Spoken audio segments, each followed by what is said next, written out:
Penguin Island by Anatole, France. I Life of Saint Mal, a scion of a royal family of Cambria, was sent in his 9th year to the Abbey of Yvon so that he might there study both sacred and profane learning. At the age of 14 he renounced his patrimony and took a vow to serve the Lord. His time was divided, according to the rule, between the singing of hymns, the study of grammar, and the meditation of eternal truths. A celestial perfume soon disclosed the virtues of the monk throughout the cloister, and when the blessed Gal, the abbot of Yvon, departed from this world into the next, young Mal succeeded him in the government of the monastery. He established therein a school, an infirmary, a guest house, a forge, workshops of all kinds and sheds for building ships, and he compelled the monks to till the lands in the neighborhood. With his own hands he cultivated the garden of the abbey, he worked in metals, he instructed the novices, and his life was gently gliding along like a stream that reflects the heaven and fertilizes the fields. At the close of the day, this servant of God was accustomed to seat himself on the cliff, in the place that is today still called St. Mal's Chair. At his feet, the rocks bristling with green seaweed and tawny wrack seemed like black dragons as they faced the foam of the waves with their monstrous breasts. He watched the sun descending into the ocean like a red host whose glorious blood gave a purple tone to the clouds and to the summits of the waves. And the holy man saw in this the image of the mystery of the cross, by which the divine blood has clothed the earth with a royal purple. In the offing a line of dark blue mocked the shores of the island of Gad, where St. Bridget, who had been given the veil by St. Malo, ruled over a convent of women. Now Bridget, knowing the merits of the venerable Mal, begged from him some work of his hands as a rich present. Mal cast a handbell of bronze for her, and when it was finished, he blessed it and threw it into the sea. And the bell went ringing towards the coast of Gad, where St. Bridget, warned by the sound of the bell upon the waves, received it piously, and carried it in solemn procession with singing of psalms into the chapel of the convent. Thus the holy Mal advanced from virtue to virtue. He had already passed through 2/3 of the way of life, and he hoped peacefully to reach his terrestrial end in the midst of his spiritual brethren, when he knew by a certain sign that the divine wisdom had decided otherwise, and that the Lord was calling him to less peaceful, but not less meritorious labors. Roman 2, the first clothes continuation and end. The holy Mal felt a profound sadness that the first clothes put upon a daughter of Alca should have betrayed the penguin modesty instead of helping it. He persisted, nonetheless, in his design of giving clothes to the inhabitants of the miraculous island. Assembling them on the shore, he distributed to them the garments that the monks of Yvon had brought. The male penguins received short tunics and breeches, the female penguins long robes. But these robes were far from creating the effect that the former one had produced. They were not so beautiful, their shape was uncouth and without art, and no attention was paid to them since every woman had one. As they prepared the meals and worked in the fields, they soon had nothing but slovenly bodices and soiled petticoats. The male penguins loaded their unfortunate consorts with work until they looked like beasts of burden. They knew nothing of the troubles of the heart and the disorders of passion. Their habits were innocent. Incest, though frequent, was a sign of rustic simplicity, and if drunkenness led a youth to commit some such crime, he thought nothing more about it the day afterwards. Roman 3, setting bounds to the fields, and the origin of property the island did not preserve the rugged appearance that it had formerly, when, in the midst of floating icebergs, it sheltered a population of birds within its rocky amphitheater. Its snow-clad peak had sunk down into a hill from the summit of which one could see the coasts of Armorica, eternally covered with mist, and the ocean strewn with sullen reefs like monsters half raised out of its depths. Its coasts were now very extensive and clearly defined, and its shape reminded one of a mulberry leaf. It was suddenly covered with coarse grass, pleasing to the flocks, and with willows, ancient fig trees, and mighty oaks. This fact is attested by the Venerable Bede and several other authors worthy of credence. To the north, the shore formed a deep bay that in after years became one of the most famous ports in the universe. To the east, along a rocky coast beaten by a foaming sea, there stretched a deserted and fragrant heath. It was the beach of shadows, and the inhabitants of the island never ventured on it for fear of the serpents that lodged in the hollows of the rocks, unless they might encounter the souls of the dead, who resembled livid flames. To the south, orchards and woods bounded the languid bay of Divers. On this fortunate shore, old Mal built a wooden church and a monastery. To the west, two streams, the Clange and the Shoal, watered the fertile valleys of Dals and Doms. Now one autumn morning, as the blessed Mal was walking in the valley of Clange in company with a monk of Ivan called Bullock, he saw bands of fierce-looking men, loaded with stones passing along the roads. At the same time, he heard in all directions cries and complaints mounting up from the valley towards the tranquil sky. And he said to Bullock, "I notice with sadness, my son, that since they became men, the inhabitants of this island act with less wisdom than formerly. When they were birds, they only quarreled during the season of their love affairs. But now, they dispute all the time, they pick quarrels with each other in summer as well as in winter. How greatly have they fallen from that peaceful majesty, which made the assembly of the penguins look like the senate of a wise republic. Look towards Shoal, Bullock, my son. In yonder pleasant valley, a dozen men penguins are busy knocking each other down with the spades and picks that they might employ better in tilling the ground. The women, still more cruel than the men, are tearing their opponents' faces with their nails. Alas, Bullock, my son, why are they murdering each other in this way? From a spirit of fellowship, father, and through forethought for the future," answered Bullock. "For man is essentially provident and sociable. Such is his character, and it is impossible to imagine it apart from a certain appropriation of things. Those penguins whom you see are dividing the ground among themselves.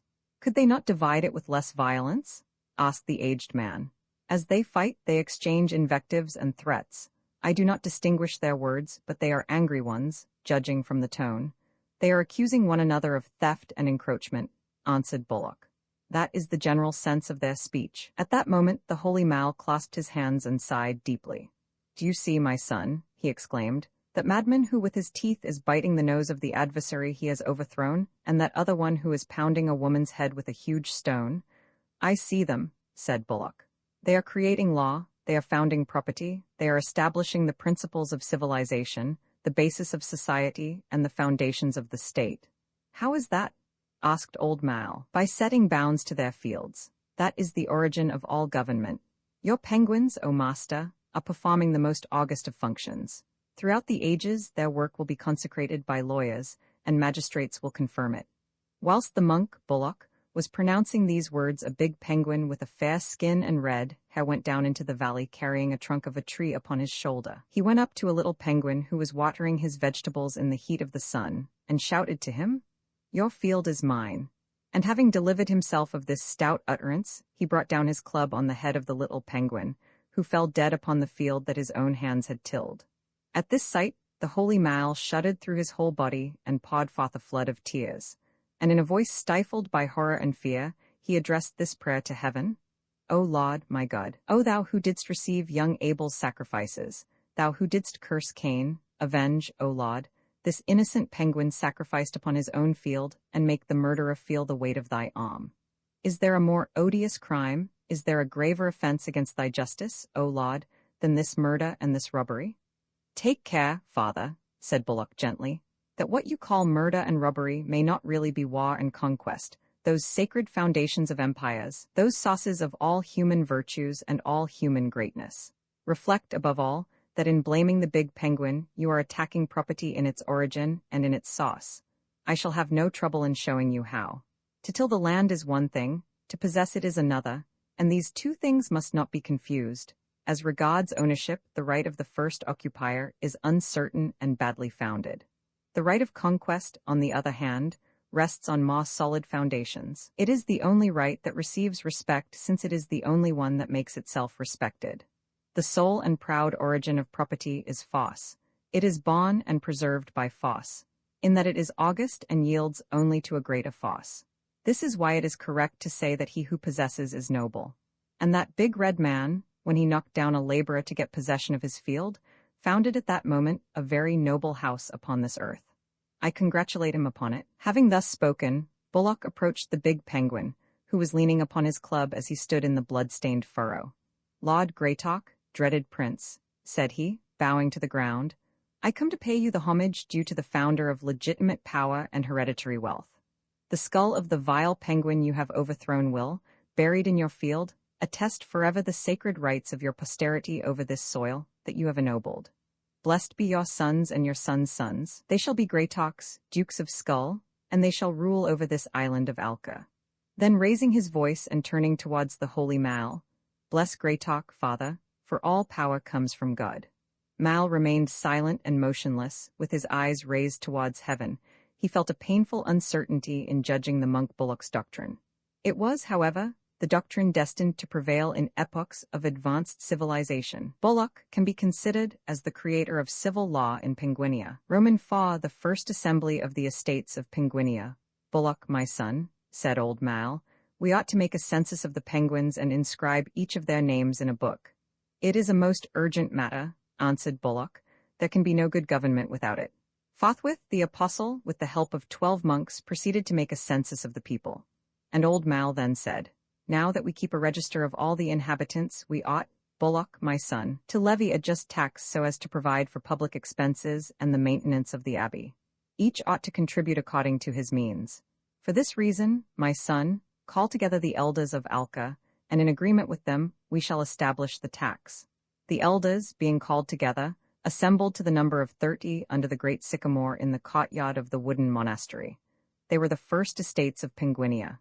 3/4 of them were substantial peasants of shoal and clange. Greytalk, as the noblest of the penguins, sat upon the highest stone. The venerable Mal took his place in the midst of his monks and uttered these words: "Children, the Lord, when he pleases, grants riches to men, and he takes them away from them.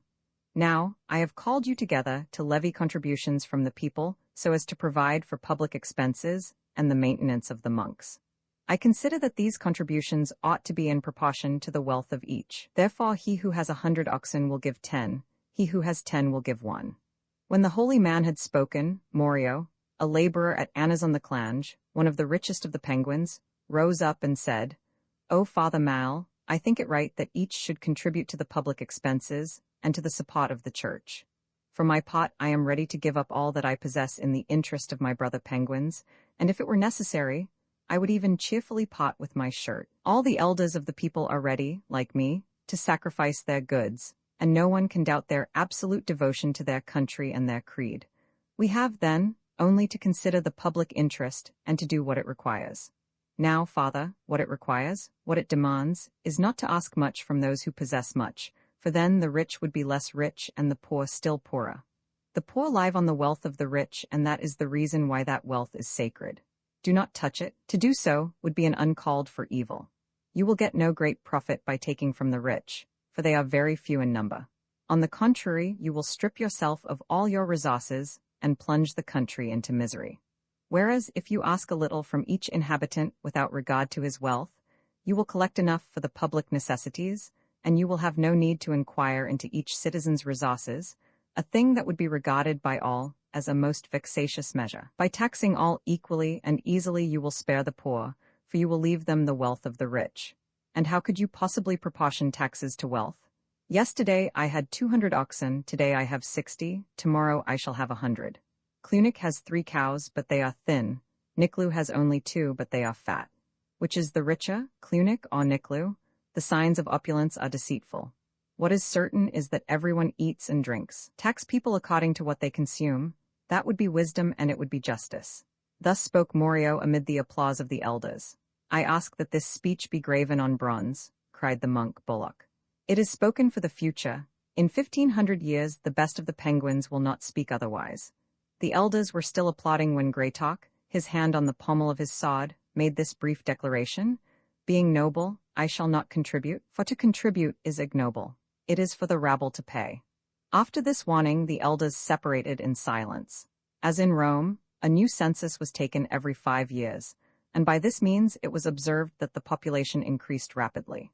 Although children died in marvelous abundance and plagues and famines came with perfect regularity to devastate entire villages, new penguins, in continually greater numbers, contributed by their private misery to the public prosperity. The marriage of Kraken and Oberosia. During these times, there lived in the island of Alcar a penguin whose arm was strong and whose mind was subtle.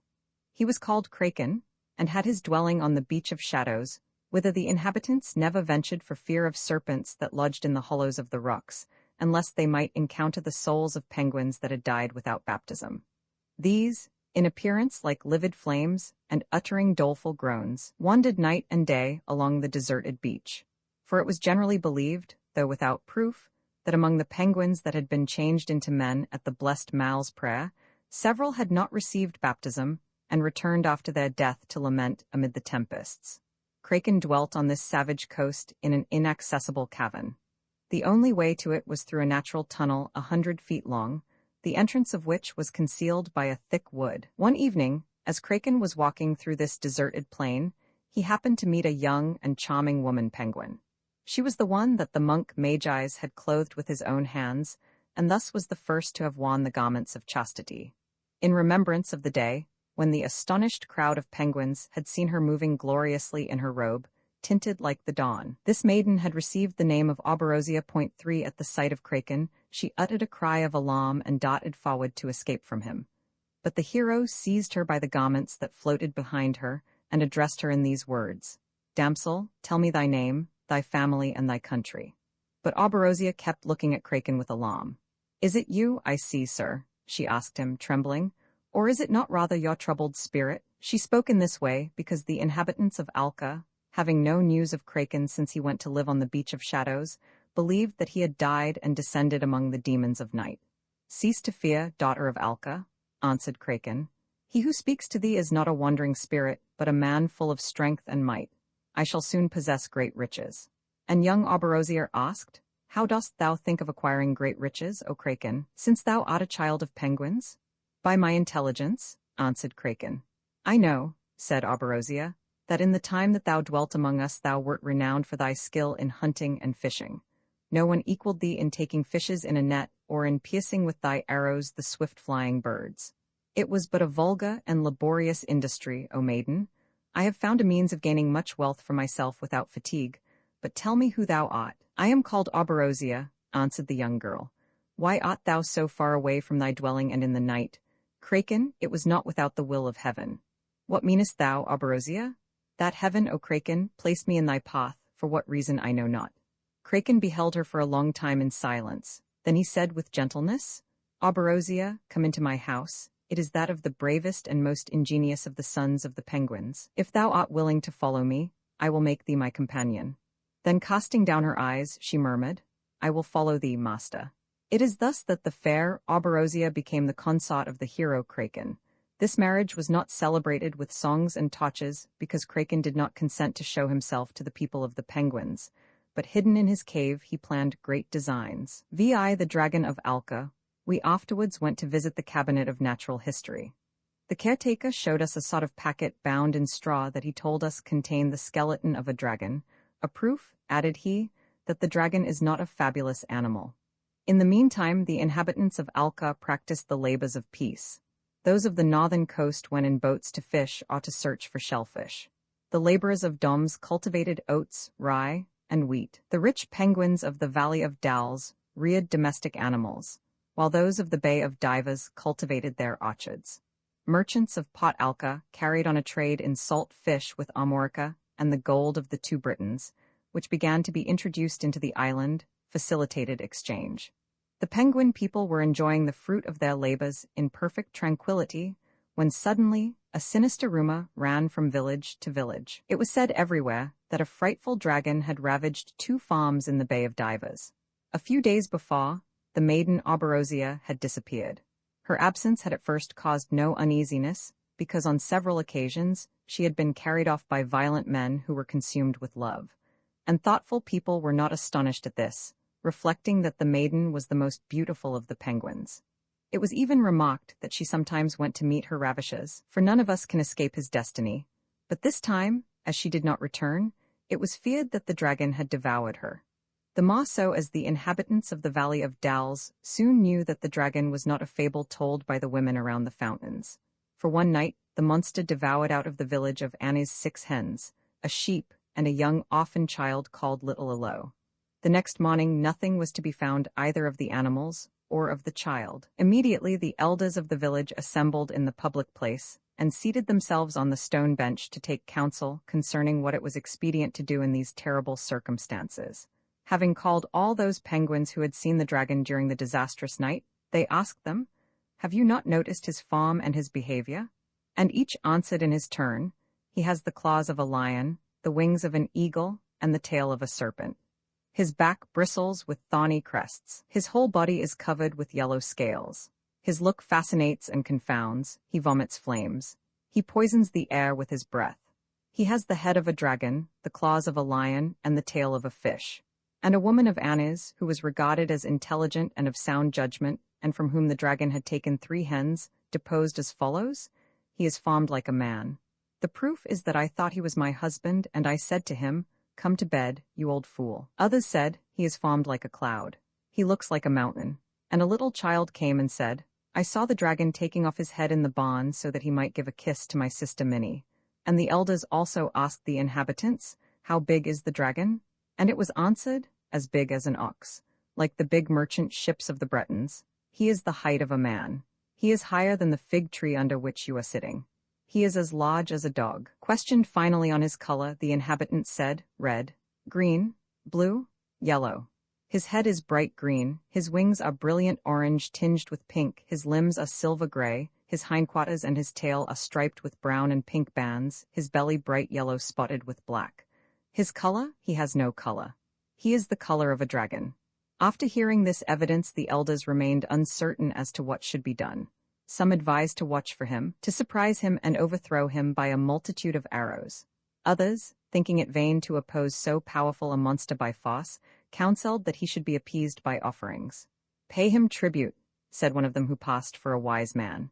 'We can render him propitious to us by giving him agreeable presents, fruits, wine, lambs, a young virgin.' Others held for poisoning the fountains where he was accustomed to drink or for smoking him out of his cavern. But none of these counsels prevailed. The dispute was lengthy, and the elders dispersed without coming to any resolution. Romans 7, the Dragon of Alca continuation. During all the month dedicated by the Romans to their false god Mars or Mavas, the dragon ravaged the farms of Dals and Doms. He carried off 50 sheep, 12 pigs, and 3 young boys. Every family was in mourning, and the island was full of lamentations. In order to remove the scourge, the elders of the unfortunate villages watered by the Clange and the shoal resolved to assemble and together go and ask the help of the blessed Mal. On the 5th day of the month, whose name among the Latins signifies opening, because it opens the year, they went in procession to the wooden monastery that had been built on the southern coast of the island. When they were introduced into the cloister, they filled it with their sobs and groans. Moved by their lamentations, old Mal left the room in which he devoted himself to the study of astronomy and the meditation of the scriptures, and went down to them, leaning on his pastoral staff. At his approach, the elders, prostrating themselves, held out to him green branches of trees, and some of them burnt aromatic herbs. And the holy man, seating himself beside the cloistral fountain under an ancient fig tree, uttered these words: "O my sons, offspring of the penguins, why do you weep and groan? Why do you hold out those suppliant boughs towards me? Why do you raise towards heaven the smoke of those herbs? What calamity do you expect that I can avert from your heads? Why do you beseech me? I am ready to give my life for you.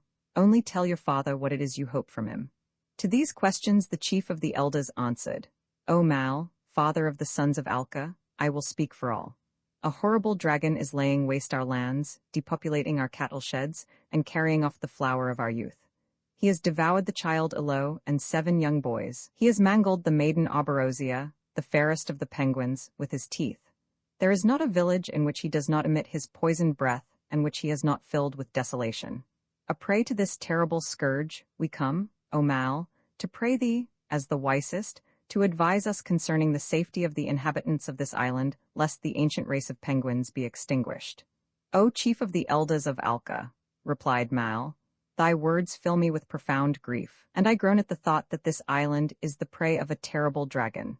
But such an occurrence is not unique, for we find in books several tales of very fierce dragons.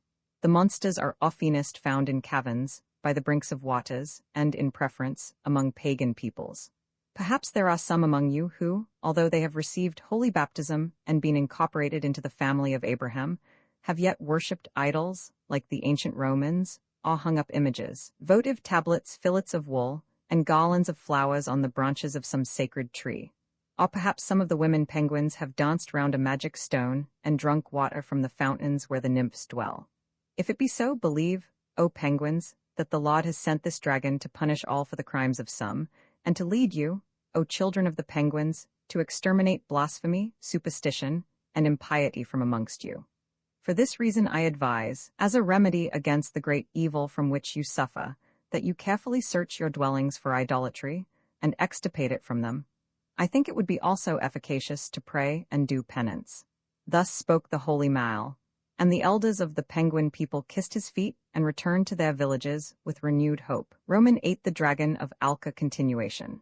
Following the counsel of the holy Mal, the inhabitants of Alca endeavored to uproot the superstitions that had sprung up amongst them. They took care to prevent the girls from dancing with incantations round the fairy tree. Young mothers were sternly forbidden to rub their children against the stones that stood upright in the fields so as to make them strong. An old man of Doms who foretold the future by shaking grains of barley on a sieve was thrown into a well. However, each night the monster still raided the poultry yards and the cattle sheds. The frightened peasants barricaded themselves in their houses. A woman with child who saw the shadow of a dragon on the road through a window in the moonlight was so terrified that she was brought to bed before her time. In those days of trial, the holy Mal meditated unceasingly on the nature of dragons and the means of combating them. After 6 months of study and prayer, he thought he had found what he sought. One evening, as he was walking by the sea with a young monk called Samuel, he expressed his thought to him in these terms: I have studied at length the history and habits of dragons, not to satisfy a vain curiosity, but to discover examples to follow in the present circumstances. For such, Samuel, my son, is the use of history. It is an invariable fact that dragons are extremely vigilant. They never sleep, and for this reason we often find them employed in guarding treasures. A dragon guarded at Colchis the golden fleece that Jason conquered from him. A dragon watched over the golden apples in the garden of the Hesperides. He was killed by Hercules and transformed into a star by Juno. This fact is related in some books, and if it be true, it was done by magic, for the gods of the pagans are in reality demons. A dragon prevented barbarous and ignorant men from drinking at the fountain of Castalia. We must also remember the dragon of Andromeda, which was slain by Perseus. But let us turn from these pagan fables, in which error is always mixed with truth. We meet dragons in the histories of the glorious Archangel Michael, of St. George, St. Philip, St. James the Great, St. Patrick, St. Martha, and St. Margaret. And it is in such writings, since they are worthy of full credence, that we ought to look for comfort and counsel. The story of the dragon of Silene affords us particularly precious examples. You must know, my son, that on the banks of a vast pool close to that town, there dwelt a dragon who sometimes approached the walls and poisoned with his breath all who dwelt in the suburbs. And that they might not be devoured by the monster, the inhabitants of Silene delivered up to him one of their number every morning. The victim was chosen by lot, and after 100 others, the lot fell upon the king's daughter. Now St. George, who was a military tribune, as he passed through the town of Silene, learned that the king's daughter had just been given to the fierce beast. He immediately mounted his horse and, armed with his lance, rushed to encounter the dragon, whom he reached just as the monster was about to devour the royal virgin. And when St. George had overthrown the dragon, the king's daughter fastened her girdle round the beast's neck, and he followed her like a dog led on a leash.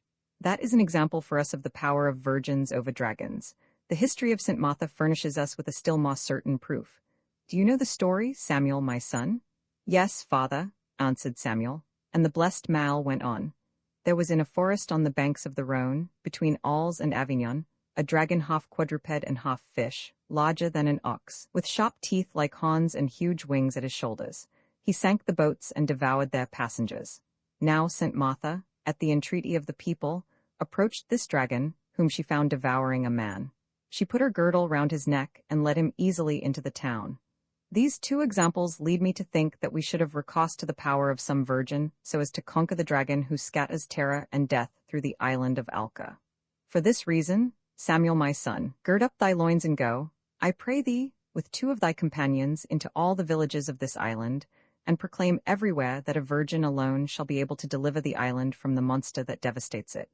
Thou shalt sing psalms and canticles, and thou shalt say, O sons of the penguins, if there be among you a pure virgin, let her arise and go, armed with the sign of the cross, to combat the dragon.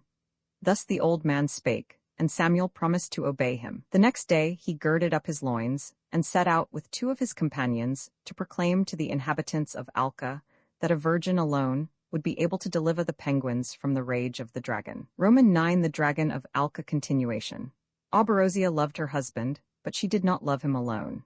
At the hour when Venus lightens in the pale sky, whilst Kraken scattered terror through the villages, she used to visit in his moving hut, a young shepherd of Dalles called Marcel, whose pleasing farm was invested with inexhaustible vigor. The fair Auberosia shared the shepherd's aromatic couch with delight, but far from making herself known to him, she took the name of Bridget, and said that she was the daughter of a gardener in the Bay of Divers. When regretfully she left his arms, she walked across the smoking fields towards the coast of shadows, and if she happened to meet some belated peasant, she immediately spread out her garments like great wings and cried, "Passer-by, lower your eyes, that you may not have to say, alas, alas, woe is me, for I have seen the angel of the Lord."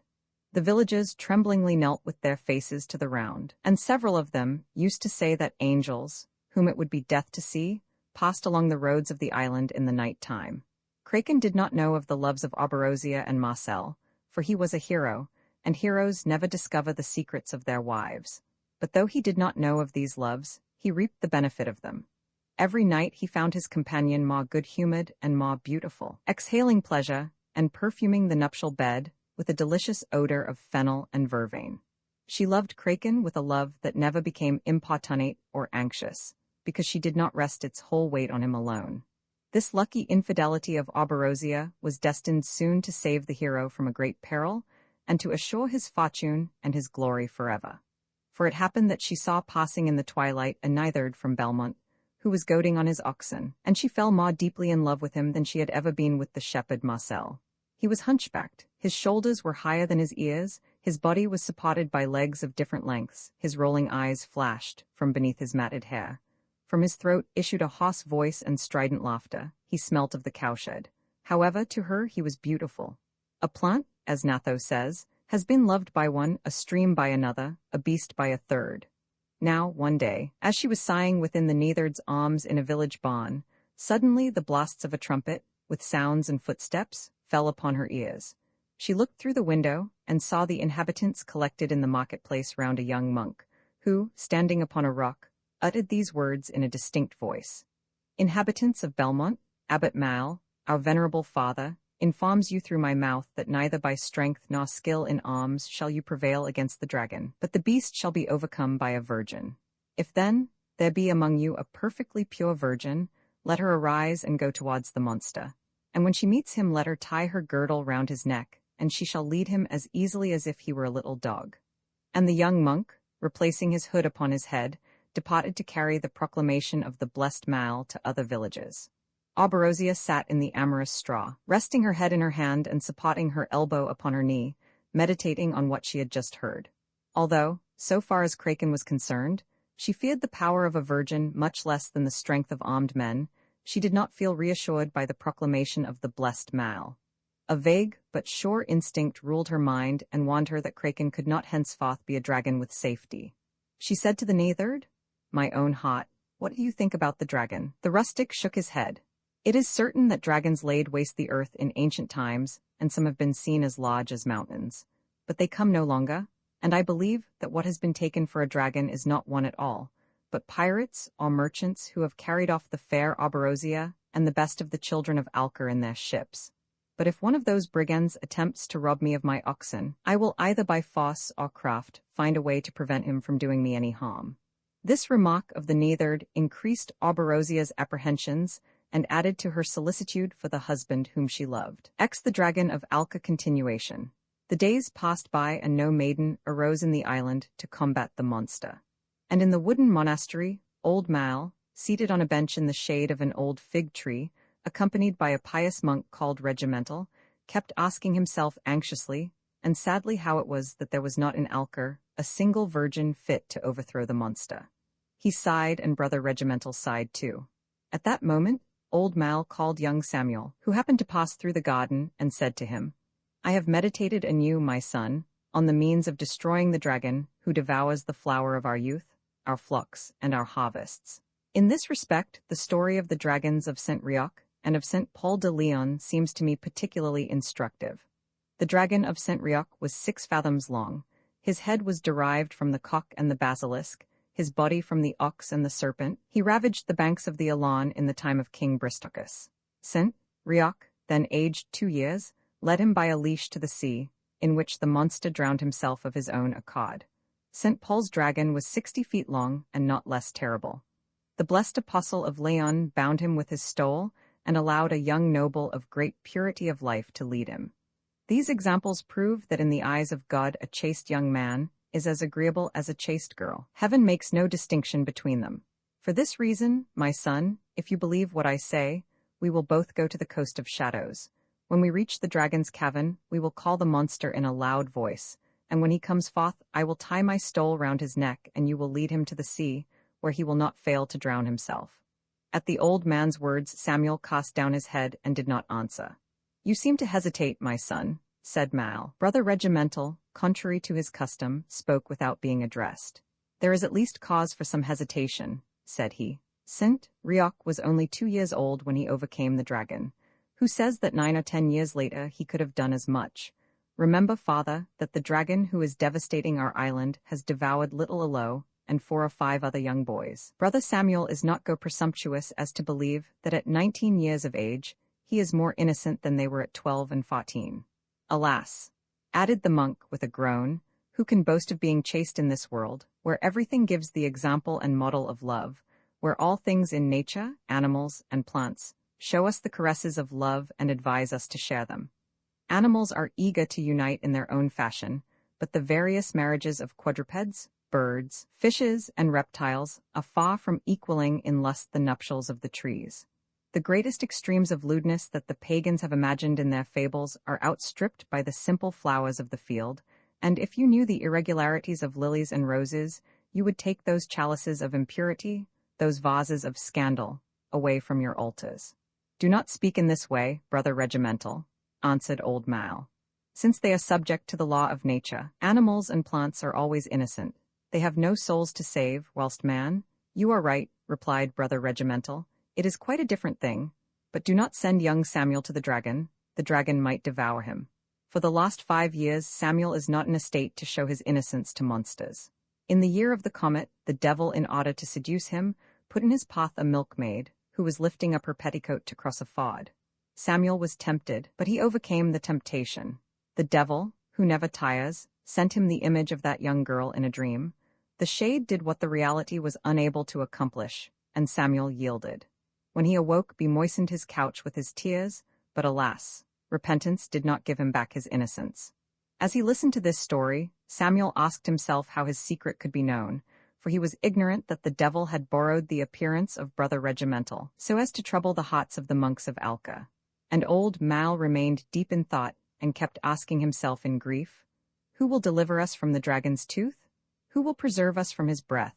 Who will save us from his look? However, the inhabitants of Alca began to take courage. The laborers of Doms and the neathards of Belmont saw that they themselves would be of more avail than a girl against the ferocious beast, and they exclaimed as they stroked the muscles on their arms, Let the dragon come. Many men and women had seen him. They did not agree about his form and his figure, but all now united in saying that he was not as big as they had thought, and that his height was not much greater than a man's. The defense was organized. Towards nightfall, watches were stationed at the entrances of the villages ready to give the alarm, and during the night companies armed with pitchforks and scythes protected the paddocks in which the animals were shut up.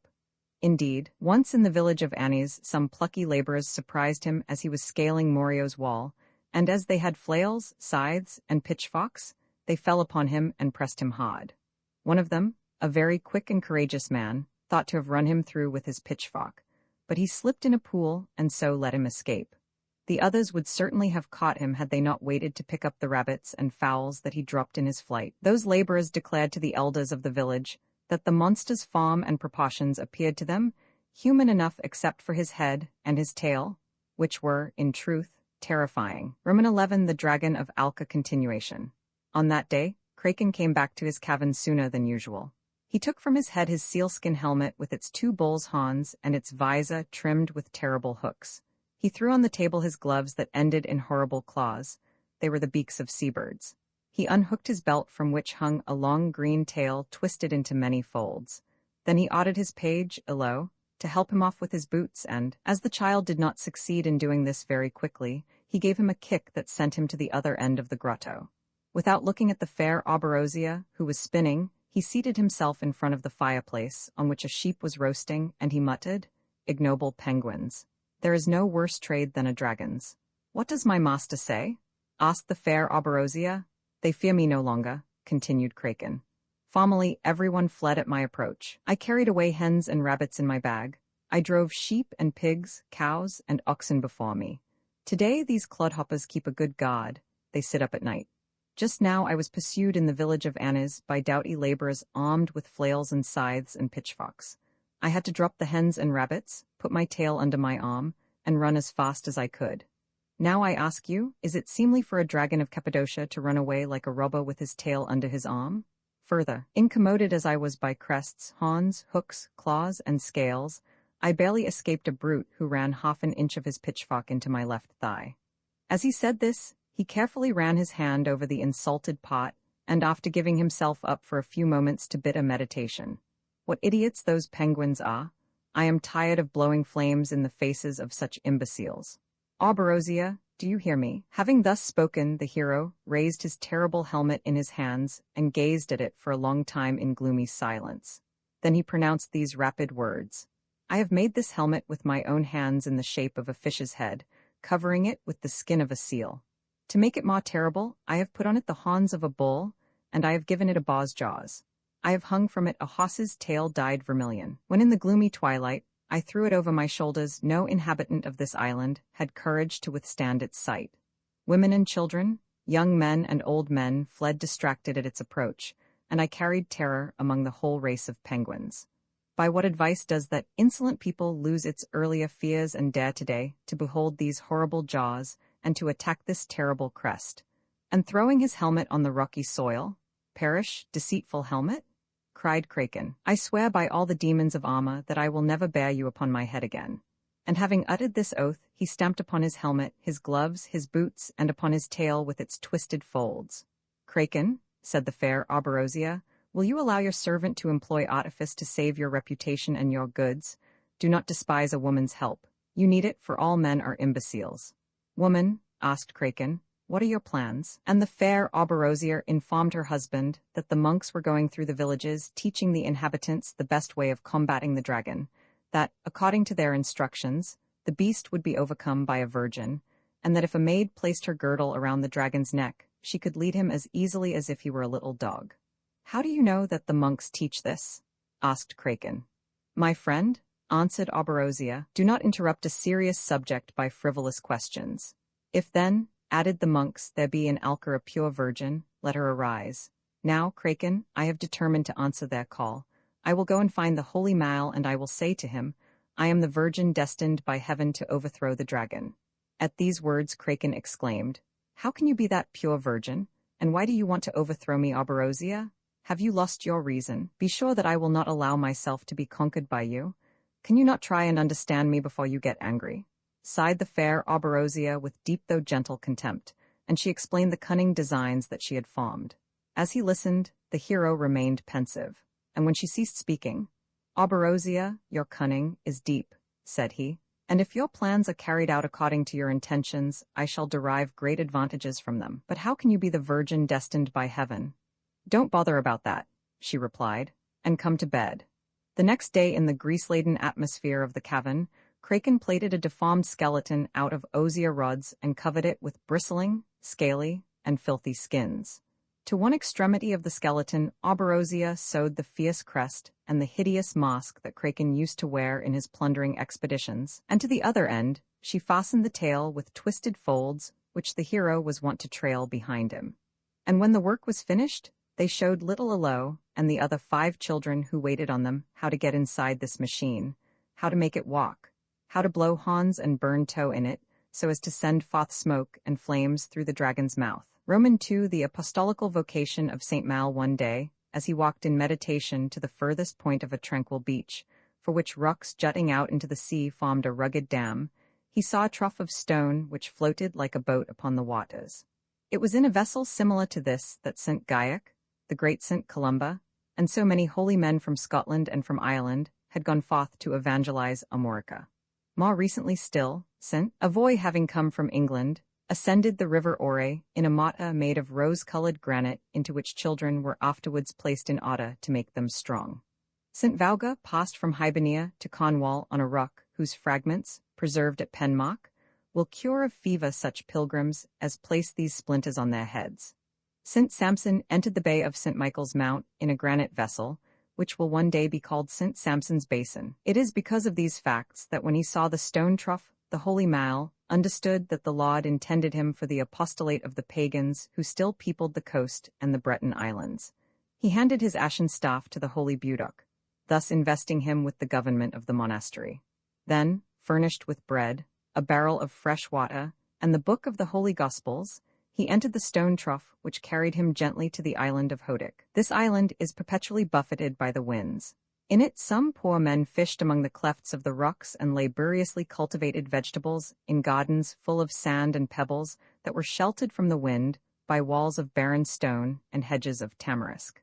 A beautiful fig tree raised itself in a hollow of the island and thrust forth its branches far and wide. The inhabitants of the island used to worship it, and the holy Mal said to them, "You worship this tree because it is beautiful, therefore you are capable of feeling beauty. Now I come to reveal to you the hidden beauty." And he taught them the gospel, and after having instructed them, he baptized them with salt and water. The islands of Morbihan were more numerous in those times than they are today, for since then many have been swallowed up by the sea. St. Mal evangelized 60 of them. Then in his granite trough he ascended the river Ore, and after sailing for 3 hours, he landed before a Roman house. A thin column of smoke went up from the roof. The holy man crossed the threshold on which there was a mosaic representing a dog with its hind legs outstretched and its lips drawn back. He was welcomed by an old couple, Marcus Combabus and Valeria Moerens, who lived there on the products of their lands. There was a portico round the interior, the columns of which were painted red, half their height upwards from the base. A fountain made of shells stood against the wall, and under the portico there rose an altar with a niche in which the master of the house had placed some little idols made of baked earth and whitened with whitewash. Some represented winged children, others Apollo or Mercury, and several were in the form of a naked woman twisting her hair. But the holy Mal, observing those figures, discovered among them the image of a young mother holding a child upon her knees. Immediately pointing to that image, he said, "That is the Virgin, the Mother of God." The poet Virgil foretold her in Sibylline verses before she was born, and, in angelical tones, he sang Jam Redit et Virgo. Throughout heathendom, prophetic figures of her have been made, like that which you, O Marcus, have placed upon this altar. And without doubt, it is she who has protected your modest household. Thus it is that those who faithfully observe the natural law prepare themselves for the knowledge of revealed truths. Marcus Combabus and Valeria Moerens, having been instructed by this speech, were converted to the Christian faith. They received baptism together with their young freedwoman, Caeliar Avitella, who was dearer to them than the light of their eyes. All their tenants renounced paganism and were baptized on the same day. Marcus Combabus, Valeria Moerens, and Caeliar Avitella led thenceforth a life full of merit. They died in the Lord and were admitted into the canon of the saints.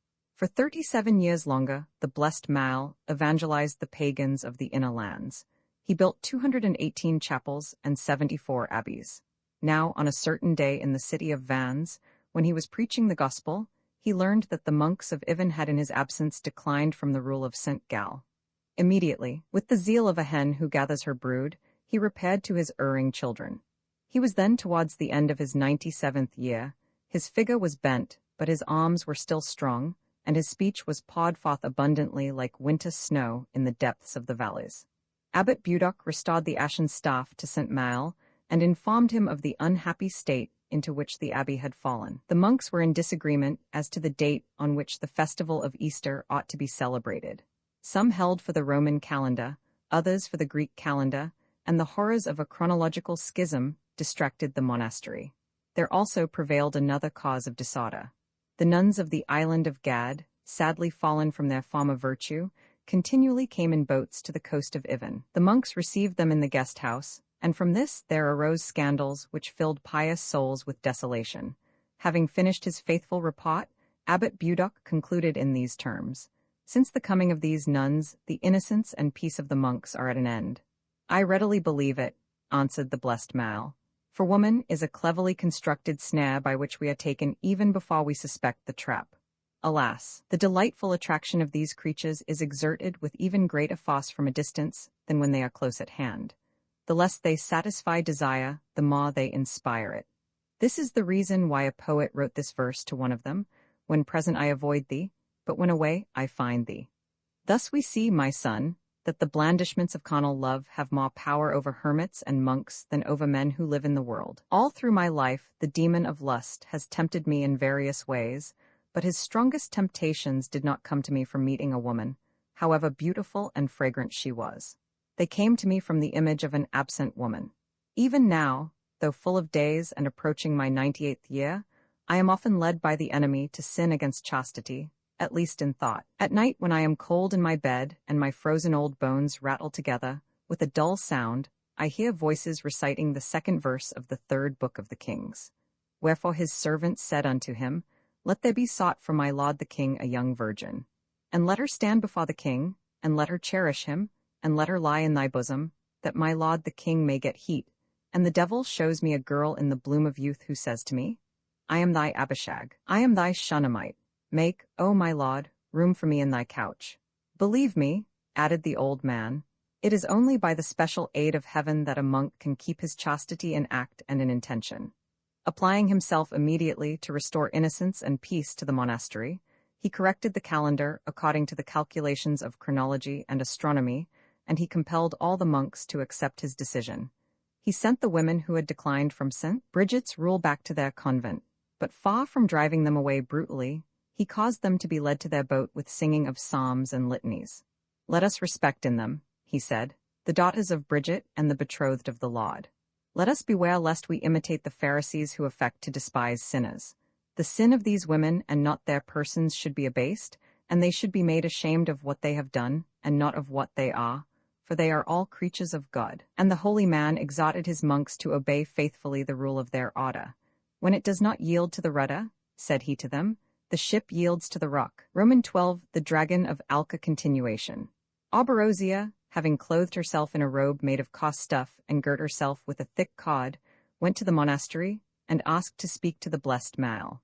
And because women were forbidden to enter the enclosure of the monastery, the old man advanced outside the gates, holding his pastoral cross in his right hand and resting his left on the shoulder of brother Samuel, the youngest of his disciples. He asked, Woman, who art thou? I am the maiden Oberosia. At this reply Mal raised his trembling arms to heaven. Do you speak truth, woman? It is a certain fact that Oberosia was devoured by the dragon, and yet I see Oberosia and hear her. Did you not, O my daughter, while within the dragon's bowels, arm yourself with the sign of the cross and come uninjured out of his throat? That is what seems to me the most credible explanation. You are not deceived, father, answered Oberosia. That is precisely what happened to me. Immediately I came out of the creature's bowels. I took refuge in a hermitage on the coast of shadows. I lived there in solitude, giving myself up to prayer and meditation, and performing unheard of austerities, until I learnt by a revelation from heaven that a maid alone could overcome the dragon, and that I was that maid. Show me a sign of your mission, said the old man.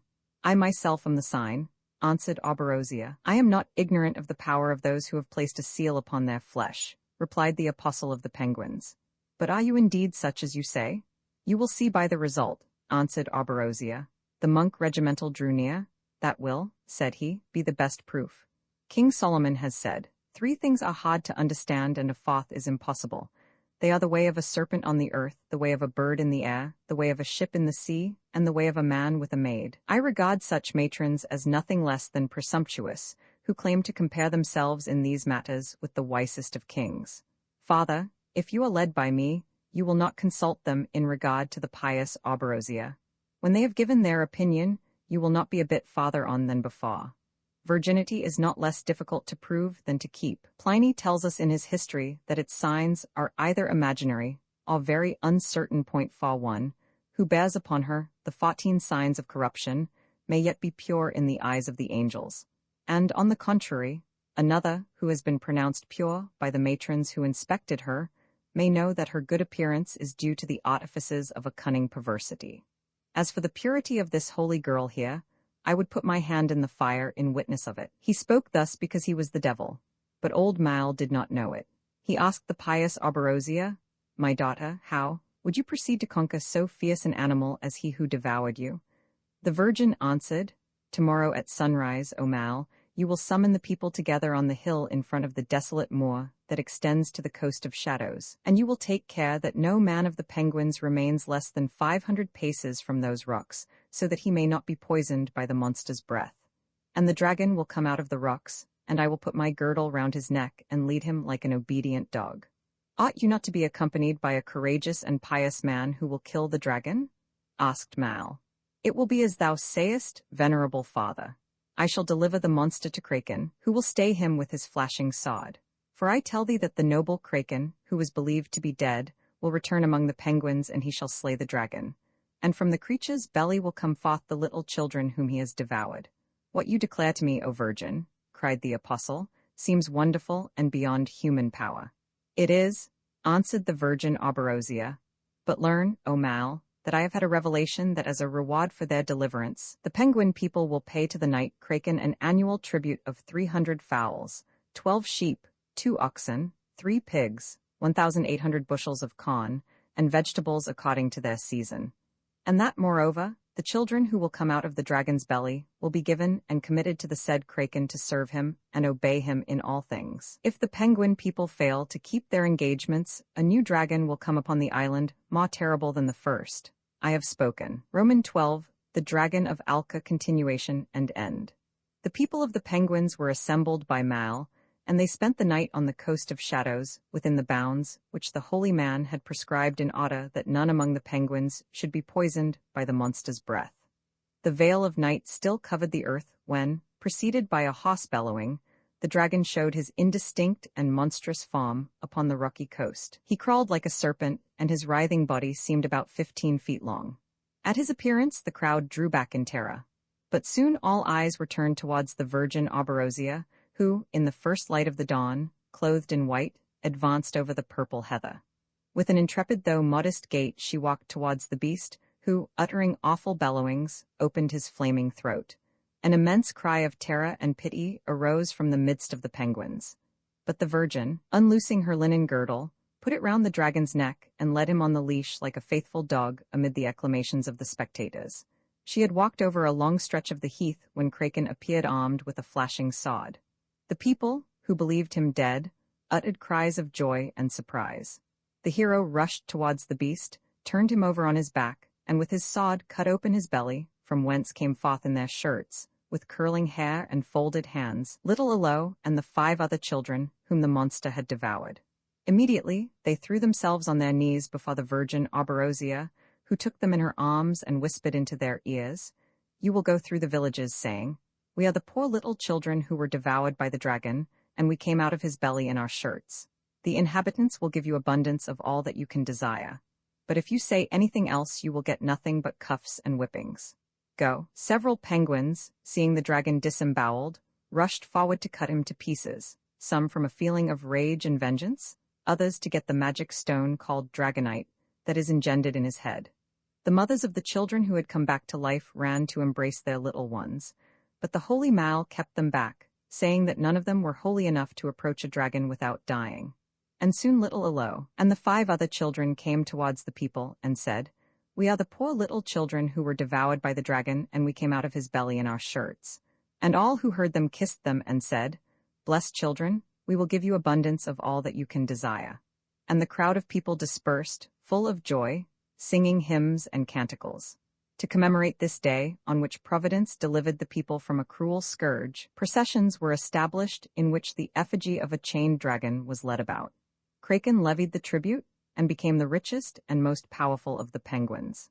As a sign of his victory, and so as to inspire a salutary terror, he wore a dragon's crest upon his head, and he had a habit of saying to the people, "Now that the monster is dead, I am the dragon." For many years, Orberosia bestowed her favors upon neithards and shepherds, whom she thought equal to the gods. But when she was no longer beautiful, she consecrated herself to the Lord.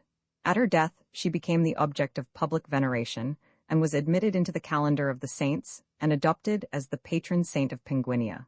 Kraken left a son, who, like his father, wore a dragon's crest, and he was for this reason surnamed Draco.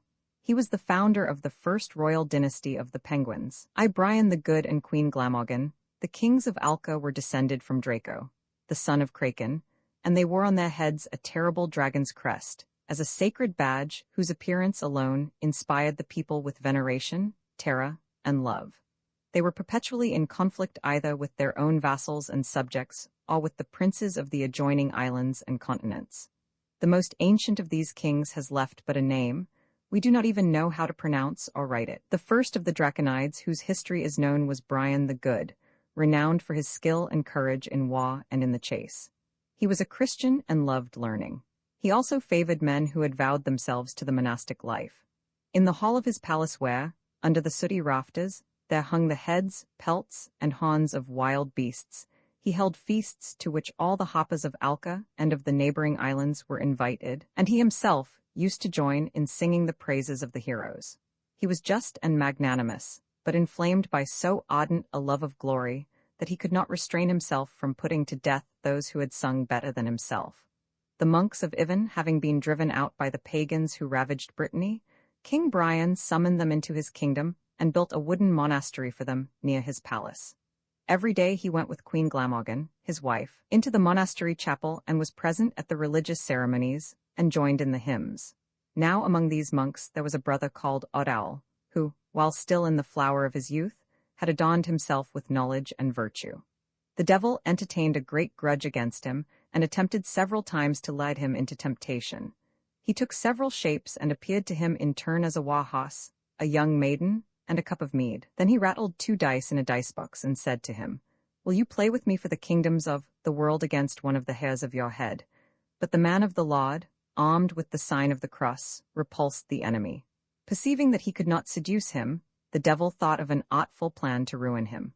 One summer night he approached the queen, who slept upon her couch, showed her an image of the young monk whom she saw every day in the wooden monastery, and upon this image he placed a spell.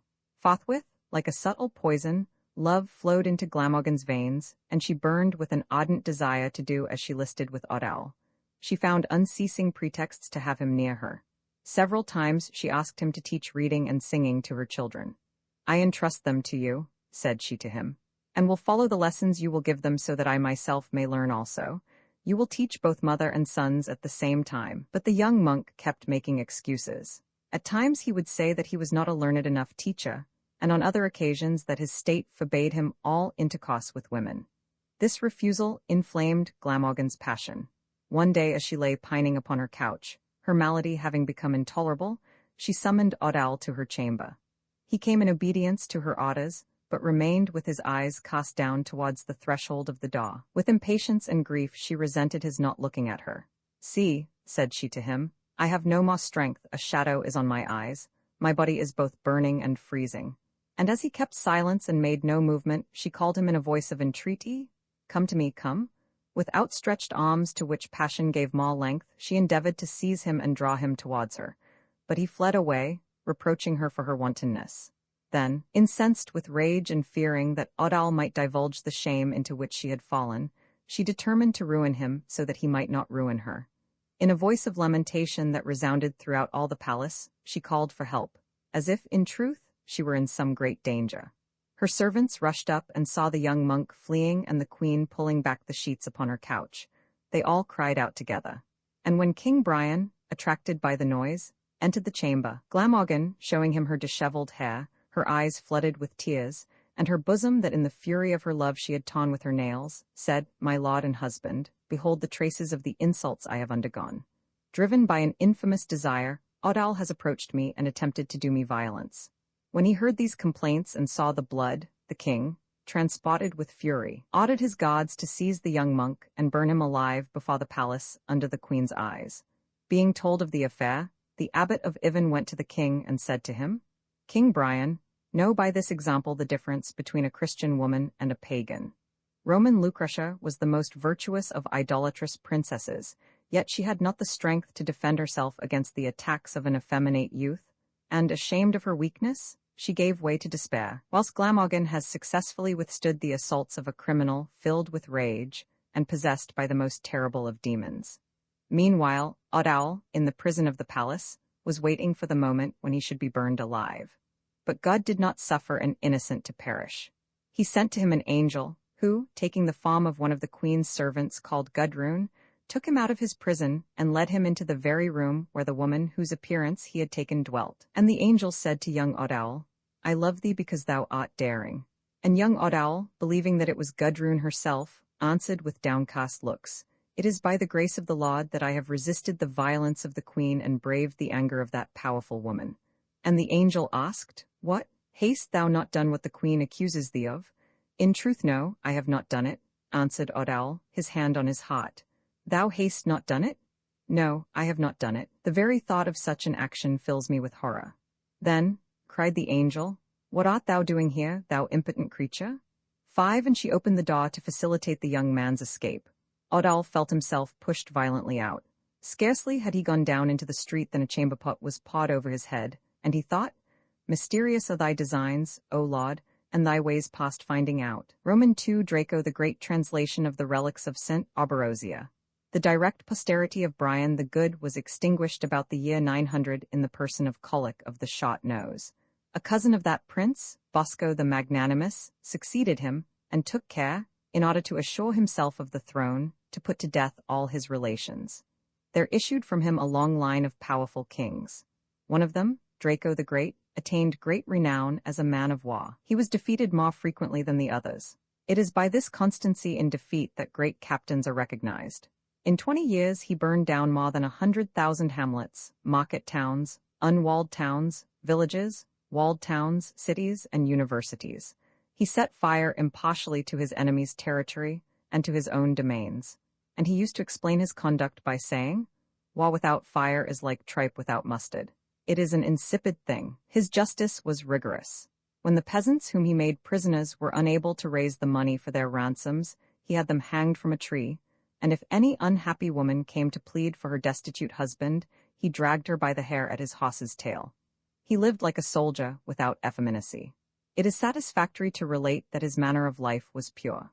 Not only did he not allow his kingdom to decline from its hereditary glory, but, even in his reverses, he valiantly supported the honor of the Penguin people.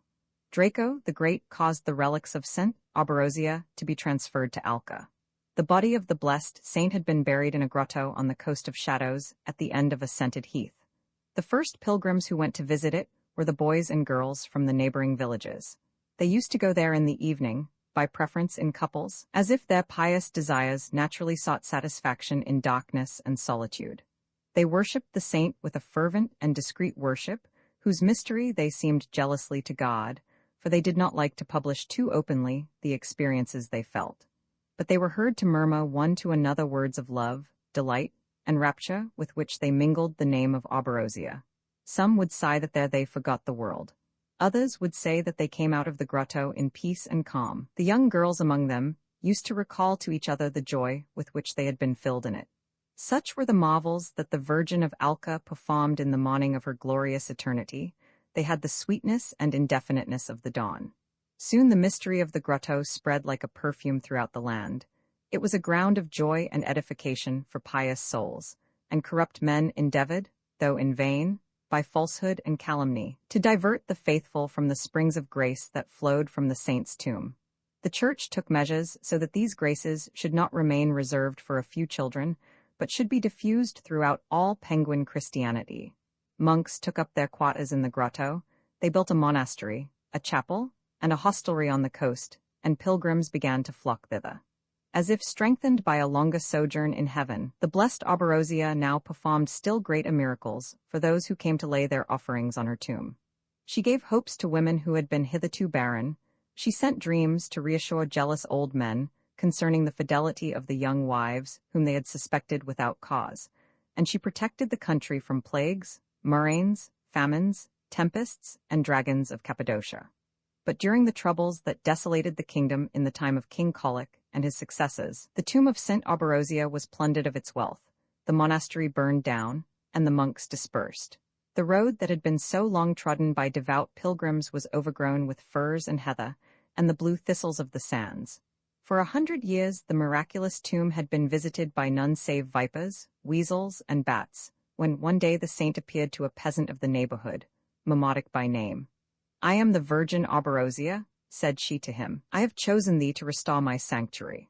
Warn the inhabitants of the country that if they allow my memory to be blotted out, and leave my tomb without honor and wealth, a new dragon will come and devastate Penguinia."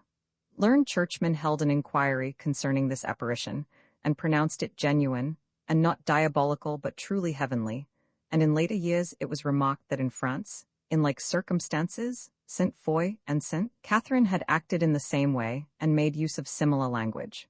The monastery was restored, and pilgrims flocked to it anew. The Virgin Oberosia worked greater and greater miracles. She cured divers hurtful maladies, particularly clubfoot, dropsy, paralysis, and St. Guy's disease. The monks who kept the tomb were enjoying an enviable opulence when the saint, appearing to King Draco the Great, ordered him to recognize her as the heavenly patron of the kingdom and to transfer her precious remains to the Cathedral of Alca. In consequence, the odoriferous relics of that virgin were carried with great pomp to the metropolitan church and placed in the middle of the choir in a shrine made of gold and enamel and ornamented with precious stones. The chapter kept a record of the miracles wrought by the blessed Oberosia. Draco the Great, who had never ceased to defend and exalt the Christian faith, died fulfilled with the most pious sentiments and bequeathed his great possessions to the church. Roman III Queen Crutcha terrible disorders followed the death of Draco the Great. That prince's successors have often been accused of weakness, and it is true that none of them followed, even from afar, the example of their valiant ancestor. His son, Chum, who was lame, failed to increase the territory of the Penguins. Bolo, the son of Chum, was assassinated by the palace guards at the age of 9, just as he was ascending the throne. His brother Gun succeeded him. He was only 7 years old and allowed himself to be governed by his mother, Queen Crutcha. Crutcha was beautiful, learned, and intelligent, but she was unable to curb her own passions. These are the terms in which the venerable Talper expresses himself in his chronicle regarding that illustrious queen. In beauty of face and symmetry of figure, Queen Crutcha yields neither to Semiramis of Babylon, nor to Penthesilea, queen of the Amazons, nor to Salome, the daughter of Herodias, but she offers in her person certain singularities that will appear beautiful or uncomely according to the contradictory opinions of men and the varying judgments of the world. She has on her forehead 2 small horns, which she conceals in the abundant folds of her golden hair. One of her eyes is blue, and one is black. Her neck is bent towards the left side. And like Alexander of Macedon, she has 6 fingers on her right hand, and a stain like a little monkey's head upon her skin. Her gait is majestic and her manner affable. She is magnificent in her expenses, but she is not always able to rule desire by reason. One day, having noticed in the palace stables a young groom of great beauty, she immediately fell violently in love with him, and entrusted to him the command of her armies.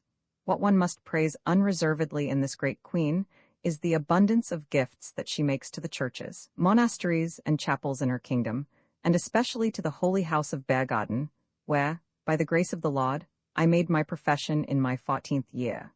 She has founded masses for the repose of her soul in such great numbers that every priest in the Penguin Church is, so to speak, transformed into a taper lighted in the sight of heaven to draw down the divine mercy upon the august Crutcha. From these lines, and from some others with which have enriched my text, the reader can judge of the historical and literary value of the Gesta Penguinorum. Unhappily, that chronicle comes suddenly to an end at the 3rd year of Draco the Simple, the successor of Gun the Weak. Having reached that point of my history, I deplore the loss of an agreeable and trustworthy guide. During the 2 centuries that followed, the Penguins remained plunged in blood-stained disorder. All the arts perished.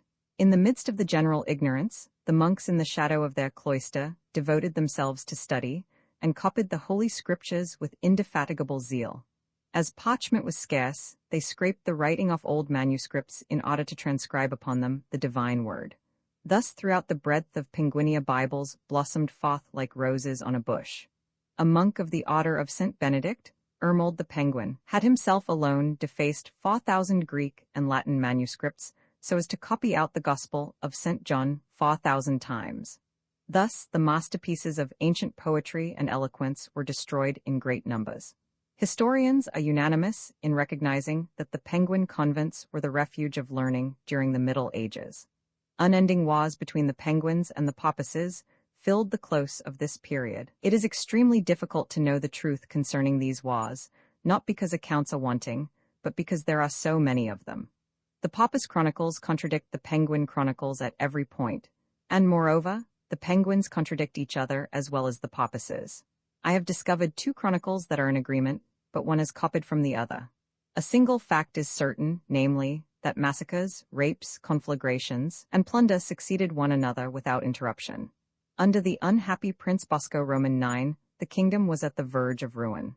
On the news that the Papist fleet, composed of 600 great ships, was in sight of Alca, the bishop ordered a solemn procession. The cathedral chapter, the elected magistrates, the members of parliament, and the clerics of the university entered the cathedral and, taking up St. Arborosia's shrine, led it in procession through the town, followed by the entire people singing hymns. The holy patron of Penguinia was not invoked in vain. Nevertheless, the Papists besieged the town both by land and sea, took it by assault, and for 3 days and 3 nights killed, plundered, violated, and burned, with all the indifference that habit produces.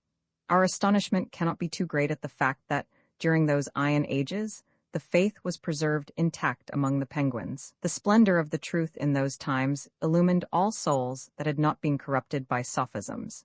This is the explanation of the unity of belief. A constant practice of the Church doubtless contributed also to maintain this happy communion of the faithful. Every Penguin who thought differently from the others was immediately burned at the stake. Roman Faw let as Johannes Talpa during the minority of King Gun. Johannes Talpa, in the monastery of Bergarden, where at the age of 14 he had made his profession, and from which he never departed for a single day throughout his life, composed his celebrated Latin chronicle in 12 books called Digestis Penguinorum.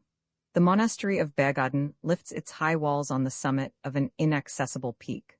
One sees around it only the blue tops of mountains, divided by the clouds. When he began to write his Gesta Penguinorum, Johannes Talpa was already old. The good monk has taken care to tell us this in his book. My head has long since lost, he says, its adornment of fair hair, and my scalp resembles those convex mirrors of metal which the Penguin ladies consult with so much care and zeal. My stature, naturally small, has with years become diminished and bent.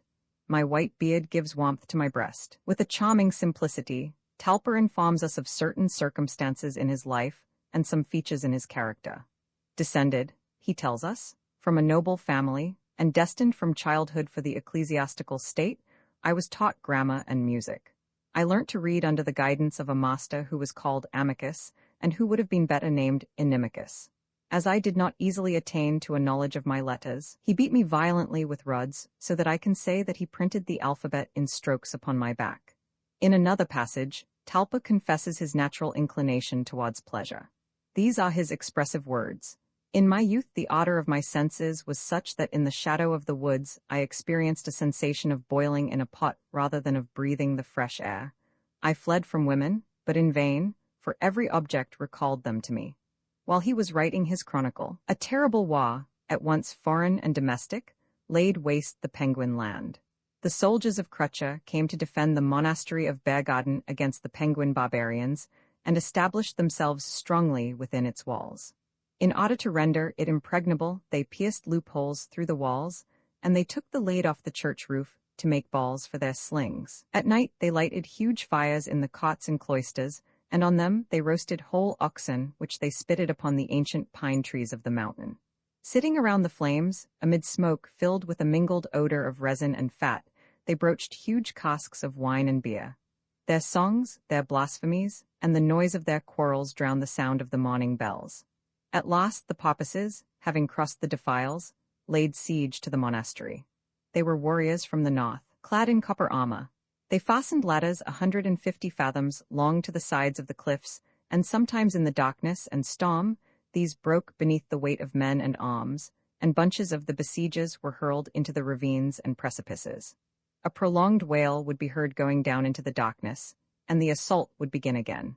The Penguins poured streams of burning wax upon their assailants, which made them blaze like torches. 60 times the enraged Papists attempted to scale the monastery, and 60 times they were repulsed.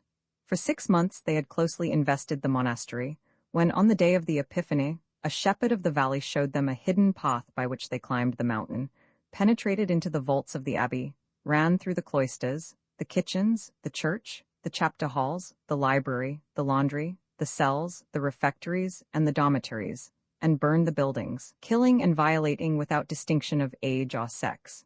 The penguins, awakened unexpectedly, ran to arms, but in the darkness and alarm they struck at one another, whilst the porpoises with blows of their axes disputed the sacred vessels, the censers, the candlesticks, dalmatics, reliquaries, golden crosses, and precious stones. The air was filled with an acrid odor of burnt flesh. Groans and death cries arose in the midst of the flames, and on the edges of the crumbling roofs monks ran in thousands like ants, and fell into the valley. Yet Johannes Talpa kept on writing his chronicle. The soldiers of Crutcher retreated speedily, and filled up all the issues from the monastery with pieces of rock so as to shut up the porpoises in the burning buildings. And to crush the enemy beneath the ruin, they employed the trunks of old oaks as battering rams. The burning timbers fell in with a noise like thunder, and the lofty arches of the naves crumbled beneath the shock of these giant trees when moved by 600 men together. Soon there was left nothing of the rich and extensive abbey, but the cell of Johannes Talpa, which, by a marvelous chance, hung from the ruin of a smoking gable. The old chronicler still kept writing. This admirable intensity of thought may seem excessive in the case of an annalist who applies himself to relate the events of his own time. However abstracted and detached we may be from surrounding things, we nevertheless resent their influence. I have consulted the original manuscript of Johannes Talpa in the National Library, where it is preserved, Monumenta Peng, KL 6, 12,394. It is a parchment manuscript of 628 leaves. The writing is extremely confused. The letters, instead of being in a straight line, stray in all directions and are mingled together in great disorder, or, more correctly speaking, in absolute confusion. They are so badly formed that for the most part it is impossible not merely to say what they are, but even to distinguish them from the splashes of ink with which they are plentifully interspersed. Those inestimable pages bear witness in this way to the troubles amid which they were written. To read them is difficult. On the other hand, the monk of Bergarden's style shows no trace of emotion. The tone of the Gesta Penguinorum never departs from simplicity. The narration is rapid and of a conciseness that sometimes approaches dryness. The reflections are rare and, as a rule, judicious. The arts, the primitives of penguin painting, the penguin critics, vie with one another in affirming that penguin art has from its origin been distinguished by a powerful and pleasing originality, and that we may look elsewhere in vain for the qualities of grace and reason that characterize its earliest works. But the porpoises claim that their artists were undoubtedly the instructors and masters of the penguins. It is difficult to form an opinion on the matter, because the penguins, before they began to admire their primitive painters, destroyed all their works. We cannot be too sorry for this loss. For my own part, I feel it cruelly, for I venerate the penguin antiquities and I adore the primitives. They are delightful. I do not say they are all alike, for that would be untrue, but they have common characters that are found in all schools. I mean formulas from which they never depart, and there is besides something finished in their work, for what they know well. Luckily we can form a notion of the penguin primitives from the Italian, Flemish, and Dutch primitives, and from the French primitives, who are superior to all the rest. As M. Graya tells us, they are more logical, logic being a peculiarly French quality. Even if this is denied, it must at least be admitted that to France belongs the credit of having kept primitives when the other nations knew them no longer. The exhibition of French primitives at the Pavilion Mawson in 1904 contained several little panels contemporary with the later Valois kings and with Henry Roman IV. I have made many journeys to see the pictures of the brothers Van Eyck, of Memling, of Roger van der Weyden, of the painter of the Death of Mary, of Ambrogio Lorenzetti, and of the old Umbrian masters. It was, however, neither Bruges, nor Cologne, nor Siena, nor Perugia that completed my initiation. It was in the little town of Arezzo that I became a conscious adept in primitive painting. That was 10 years ago, or even longer. At that period of indigence and simplicity, the municipal museums, though usually kept shut, were always open to foreigners.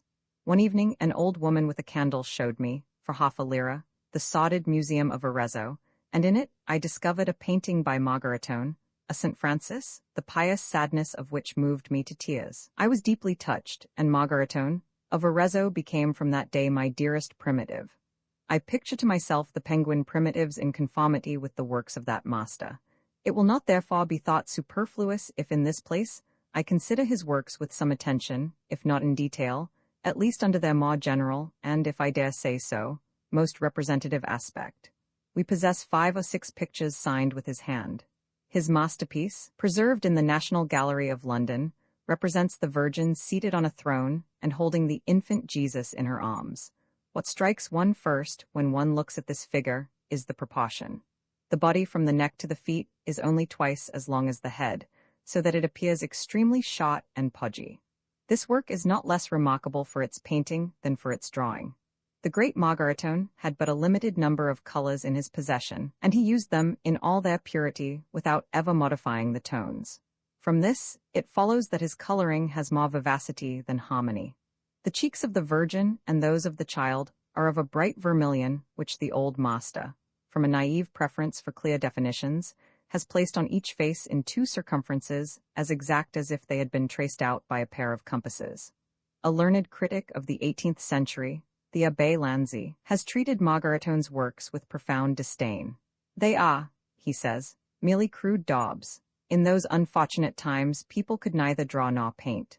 Such was the common opinion of the connoisseurs of the days of powdered wigs, but the great Margaritone and his contemporaries were soon to be avenged for this cruel contempt.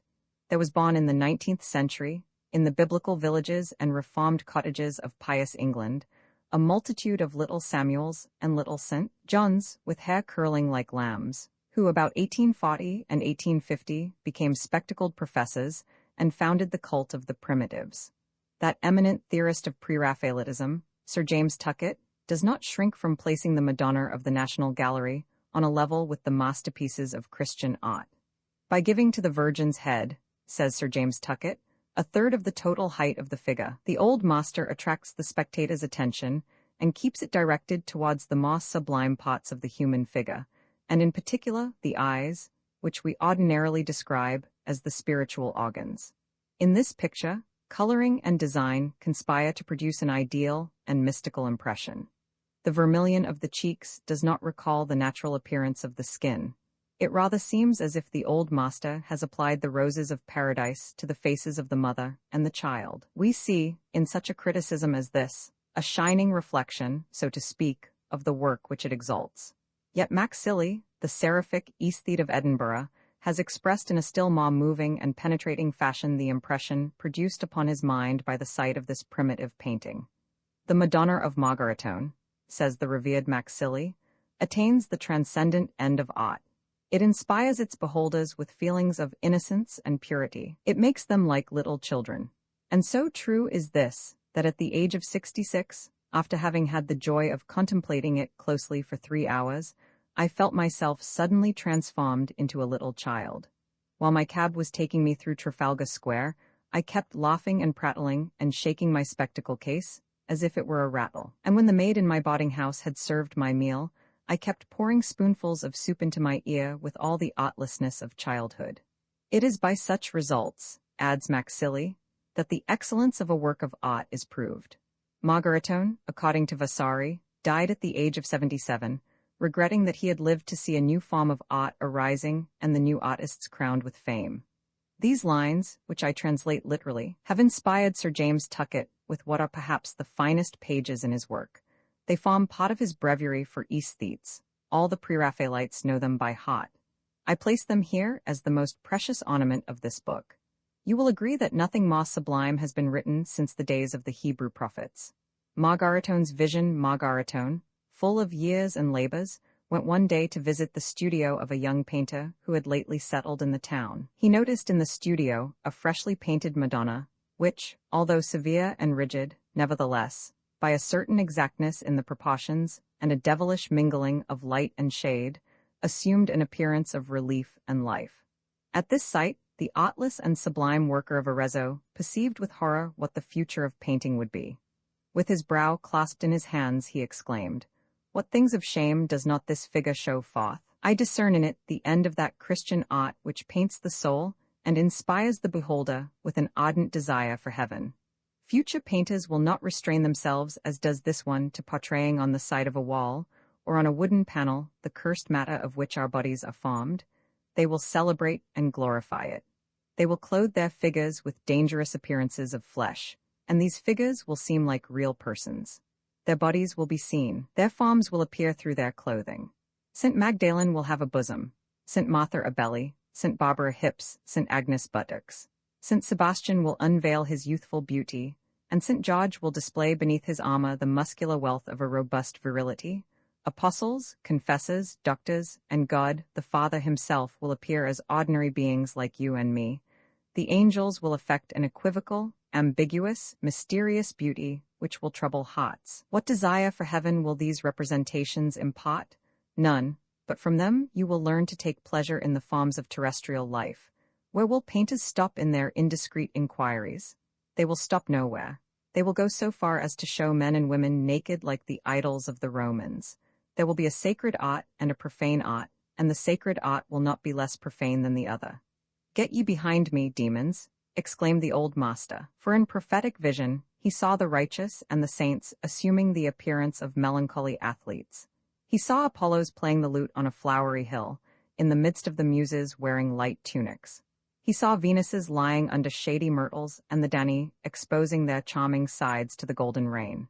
He saw pictures of Jesus under the pillars of the temple amidst patricians, fair ladies, musicians, pages, negroes, dogs, and parrots. He saw in an inextricable confusion of human limbs, outspread wings, and flying draperies, crowds of tumultuous nativities, opulent holy families, emphatic crucifixions. He saw St. Catherine's, St. Barbara's, St. Agnes's humiliating patricians by the sumptuousness of their velvets, their brocades, and their pearls, and by the splendor of their breasts. He saw Aurora's scattering roses, and a multitude of naked Dianas and nymphs surprised on the banks of retired streams. And the great Margaritone died, strangled by so horrible a presentiment of the Renaissance and the Bolognese school. Vi Marbodius, we possess a precious monument of the penguin literature of the 15th century. It is a narrative of a journey to hell undertaken by the monk Marbodius, of the Order of St. Benedict, who professed a fervent admiration for the poet Virgil. This narrative, written in fairly good Latin, has been published by M. Duclos des Limes. It is here translated for the first time. I believe that I am doing a service to my fellow countrymen in making them acquainted with these pages, though doubtless they are far from forming a unique example of this class of medieval Latin literature. Among the fictions that may be compared with them, we may mention the Voyage of St. Brendan, the Vision of Albericus and St. Patrick's Purgatory, imaginary descriptions, like Dante Alighieri's Divine Comedy, of the supposed abode of the dead. The narrative of Marbodius is one of the latest works dealing with this theme, but it is not the least singular. The descent of Marbodius into hell in the 1453rd year of the incarnation of the Son of God, a few days before the enemies of the cross entered the city of Helena and the great Constantine, it was given to me, Brother Marbodius, an unworthy monk, to see and to hear what none had hitherto seen or heard. I have composed a faithful narrative of those things so that their memory may not perish with me, for man's time is short. On the first day of May in the aforesaid year, at the hour of vespers, I was seated in the Abbey of Corrigan on a stone in the cloisters, and, as my custom was, I read the verses of the poet whom I love best of all, Virgil, who has sung of the labours, of the field, of shepherds, and of heroes. Evening was hanging its purple folds from the arches of the cloisters, and in a voice of emotion I was murmuring the verses which describe how Dido, the Phoenician queen, wanders with her ever-bleeding wound beneath the myrtles of hell. At that moment Brother Hilary happened to pass by, followed by Brother Jacinth, the potter. Brought up in the barbarous ages before the resurrection of the Muses, Brother Hilary has not been initiated into the wisdom of the ancients. Nevertheless, the poetry of the Mantuan has, like a subtle torch, shed some gleams of light into his understanding. Brother Marbodius, he asked me, do those verses that you utter with swelling breast and sparkling eyes, do they belong to that great Aeneid from which morning or evening your glances are never withheld? I answered that I was reading in Virgil how the son of Anchises perceived Dido like a moon behind the foliage. 6 Brother Marbodius. He replied, I am certain that on all occasions Virgil gives expression to wise maxims and profound thoughts, but the songs that he modulates on his Syracusan flute hold such a lofty meaning and such exalted doctrine that I am continually puzzled by them. "Take care, father," cried Brother Jacinth, in an agitated voice. "Virgil was a magician who wrought marvels by the help of demons. It is thus he pierced through a mountain near Naples and fashioned a bronze horse that had power to heal all the diseases of horses. He was a necromancer, and there is still shown, in a certain town in Italy, the mirror in which he made the dead appear. And yet a woman deceived this great sorcerer. A Neapolitan courtesan invited him to hoist himself up to her window in the basket that was used to bring the provisions, and she left him all night suspended between 2 stories. Brother Hilary did not appear to hear these observations. "Virgil is a prophet," he replied, "and a prophet who leaves far behind him the Sibyls with their sacred verses, as well as the daughter of King Priam, and that great diviner of future things, Plato of Athens. You will find in the 4th of his Syracusan cantos the birth of our Lord foretold in a lancune that seems of heaven rather than of earth. 7 In the time of my early studies, when I read for the first time Jam Redit et Virgo, I felt myself bathed in an infinite delight, but I immediately experienced intense grief at the thought that, forever deprived of the presence of God, the author of this prophetic verse, the noblest that has come from human lips, was pining among the heathen in eternal darkness. This cruel thought did not leave me. It pursued me even in my studies, my prayers, my meditations, and my ascetic labors, thinking that Virgil was deprived of the sight of God, and that possibly he might even be suffering the fate of the reprobate in hell. I could neither enjoy peace nor rest, and I went so far as to exclaim several times a day with my arms outstretched to heaven, "Reveal to me, O Lord, the lot thou hast assigned to him who sang on earth as the angels sing in heaven." After some years, my anguish ceased when I read in an old book that the great apostle St. Paul, who called the Gentiles into the Church of Christ, went to Naples and sanctified with his tears the tomb of the Prince of Poets. 8 This was some ground for believing that Virgil, like the Emperor Trajan, was admitted to paradise, because even in error he had a presentiment of the truth. We are not compelled to believe it, but I can easily persuade myself that it is true. Having thus spoken, old Hilary wished me the peace of a holy night and went away with Brother Jacinth. I resumed the delightful study of my poet. Book in hand, I meditated upon the way in which those whom love destroys with its cruel malady wander through the secret paths in the depth of the myrtle forest, and as I meditated, the quivering reflections of the stars came and mingled with those of the leafless eglantines in the waters of the cloister fountain. Suddenly, the lights and the perfumes and the stillness of the sky were overwhelmed. A fierce north wind charged with storm and darkness burst roaring upon me. It lifted me up and carried me like a wisp of straw over fields, cities, rivers, and mountains, and through the midst of thunderclouds, during a long night composed of a whole series of nights and days. And when, after this prolonged and cruel rage, the hurricane was at last stilled, I found myself far from my native land at the bottom of a valley bordered by cypress trees. Then a woman of wild beauty, trailing long garments behind her, approached me. She placed her left hand on my shoulder, and pointing her right arm to an oak with thick foliage, "Look," said she to me. Immediately I recognized the Sibyl who guards the sacred wood of Avernus, and I discerned the fair Proserpine's beautiful golden twig amongst the tufted boughs of the tree to which her finger pointed. "O prophetic virgin," I exclaimed, "thou hast comprehended my desire, and thou hast satisfied it in this way. Thou hast revealed to me the tree that bears the shining twig without which none can enter alive into the dwelling place of the dead. And in truth, eagerly did I long to converse with the shade of Virgil." Having said this, I snatched the golden branch from its ancient trunk, and I advanced without fear into the smoking gulf that leads to the miry banks of the Styx, upon which the shades are tossed about like dead leaves. At sight of the branch dedicated to Proserpine, Charon took me in his bark, which groaned beneath my weight, and I alighted on the shaws of the dead, and was greeted by the mute baying of the threefold Cerberus. I pretended to throw the shade of a stone at him, and the vain monster fled into his cave. There, amidst the rushes, wandered the souls of those children whose eyes had but opened and shut to the kindly light of day, and there in a gloomy cavern Minos judges men. I penetrated into the myrtle wood in which the victims of love wander languishing, Phaedra, Procris, the sad Eriphile, Evadne, Pasiphae, Laodamia, and Cenes, and the Phoenician Dido. Then I went through the dusty plains reserved for famous warriors. Beyond them opened 2 ways. That to the left leads to Tartarus, the abode of the wicked. I took that to the right, which leads to Elysium and to the dwellings of Dis. Having hung the sacred branch at the goddess's door, I reached pleasant fields flooded with purple light. The shades of philosophers and poets hold grave converse there. The Graces and the Muses formed sprightly choirs upon the grass. Old Homer sang, accompanying himself upon his rustic lyre. His eyes were closed, but divine images shone upon his lips. I saw Solon, Democritus, and Pythagoras watching the games of the young men in the meadow, and, through the foliage of an ancient laurel, I perceived also Hesiod, Orpheus, the melancholy Euripides, and the masculine Sappho. I passed and recognized, as they sat on the bank of a fresh rivulet, the poet Horace, Varius, Gallus, and Lycoris. A little apart, leaning against the trunk of a dark home oak, Virgil was gazing pensively at the grove.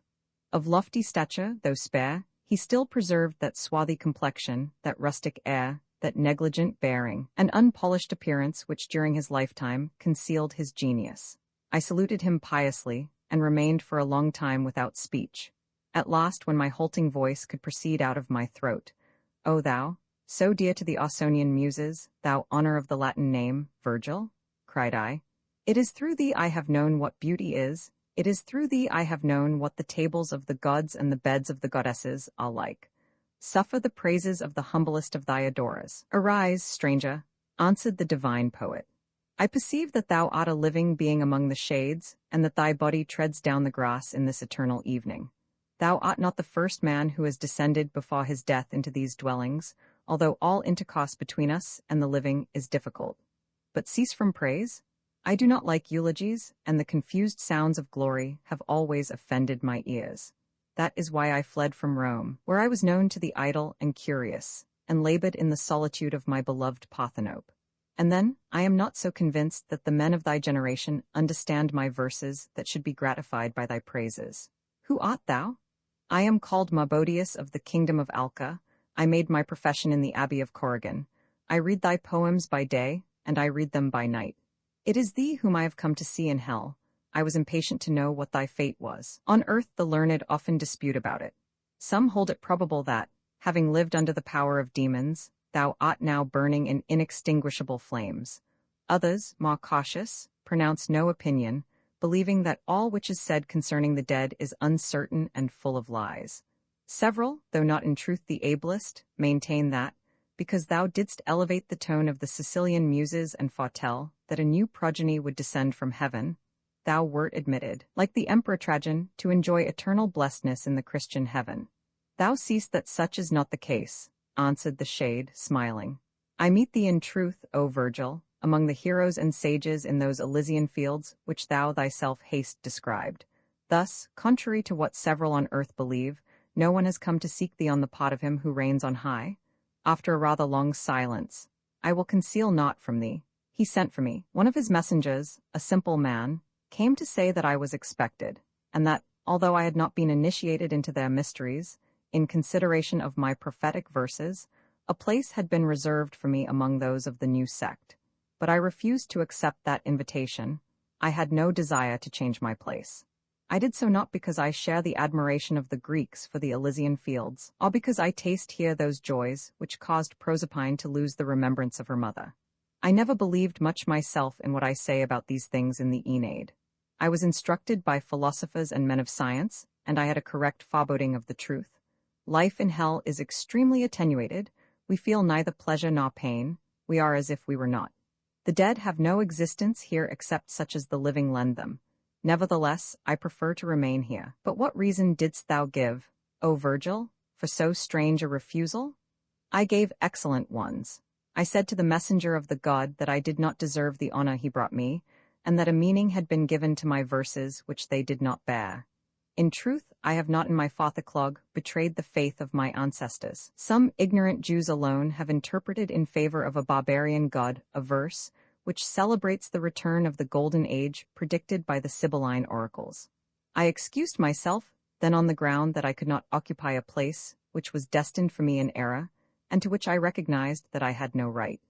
Then I alleged my disposition and my tastes, which do not accord with the customs of the new heavens. I am not unsociable, said I to this man. I have shown in life a complacent and easy disposition, although the extreme simplicity of my habits caused me to be suspected of avarice. I kept nothing for myself alone. My library was open to all, and I have conformed my conduct to that fine saying of Euripides, all ought to be common among friends. Those praises that seemed obtrusive when I myself received them became agreeable to me when addressed to Varius or to Mesa. But at bottom, I am rustic and uncultivated. I take pleasure in the society of animals.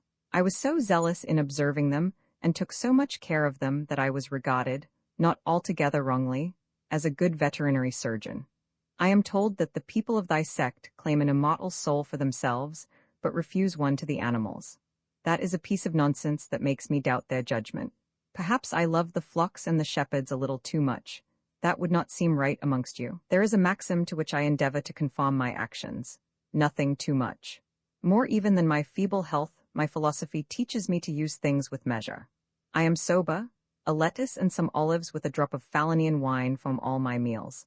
I have, indeed, to some extent gone with strange women, but I have not delayed over long in taverns to watch the young Syrians dance to the sound of the Crotalum.9, but if I have restrained my desires, it was for my own satisfaction and for the sake of good discipline. To fear pleasure and to fly from joy appears to me the worst insult that one can offer to nature. I am assured that during their lives certain of the elect of thy God abstained from food and avoided women through love of asceticism, and voluntarily exposed themselves to useless sufferings. I should be afraid of meeting those criminals whose frenzy horrifies me. A poet must not be asked to attach himself too strictly to any scientific or moral doctrine. Moreover, I am a Roman, and the Romans, unlike the Greeks, are unable to pursue profound speculations in a subtle manner. If they adopt a philosophy, it is above all in order to derive some practical advantages from it. Cicero, who enjoyed great renown among us, taught me the system of Epicurus, and thus freed me from vain terrors, and turned me aside from the cruelties to which religion persuades ignorant men. I have embraced the views of Pythagoras concerning the souls of men and animals, both of which are of divine essence. This invites us to look upon ourselves without pride and without shame. I have learnt from the Alexandrians how the earth, at first soft and without form, hardened in proportion as Nereus withdrew himself from it to dig his humid dwellings.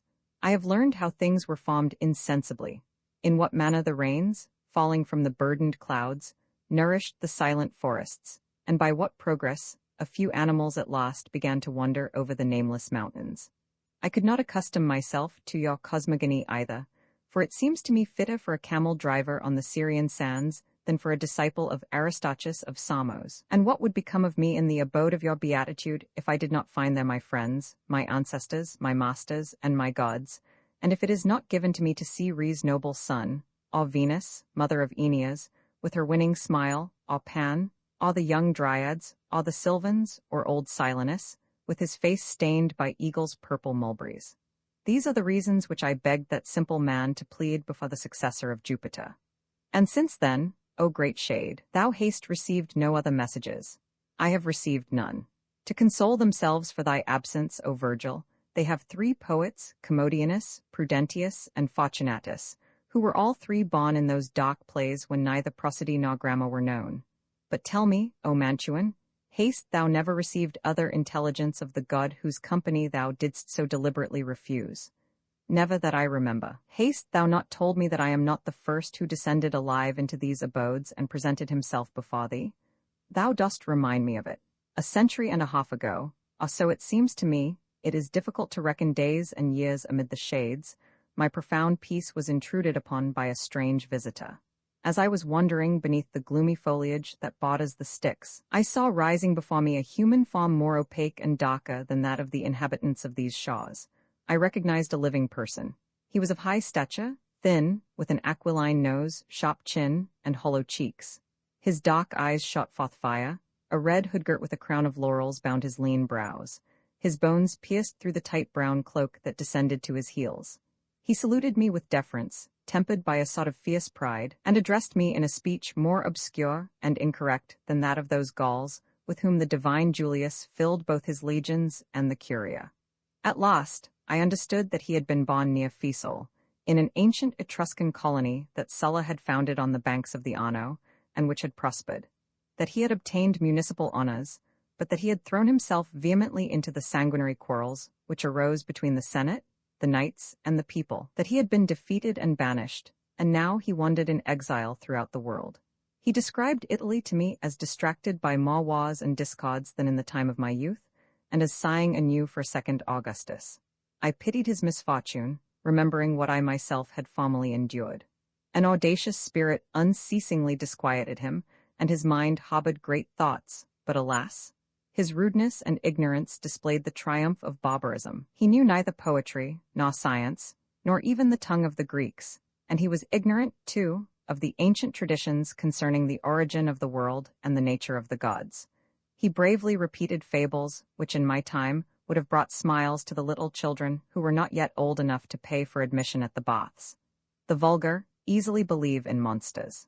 The Etruscans especially peopled hell with demons, hideous as a sick man's dreams. That they have not abandoned their childish imaginings after so many centuries is explained by the continuation and progress of ignorance and misery. But that one of their magistrates whose mind is raised above the common level should share these popular illusions, and should be frightened by the hideous demons that the inhabitants of that country painted on the walls of their tombs in the time of Pausina. That is something which might sadden even a sage. My Etruscan visitor repeated verses to me which he had composed in a new dialect, called by him the vulgar tongue, the sense of which I could not understand. My ears were more surprised than charmed, as I heard him repeat the same sound 3 or 4 times at regular intervals in his efforts to mock the rhythm. That artifice did not seem ingenious to me, but it is not for the dead to judge of novelties. But I do not reproach this colonist of Sulla, born in an unhappy time, for making inharmonious verses, or for being, if it be possible, as bad a poet as Bavius or Mevius. I have grievances against him which touch me more closely. The thing is monstrous and scarcely credible, but when this man returned to earth, he disseminated the most odious lies about me.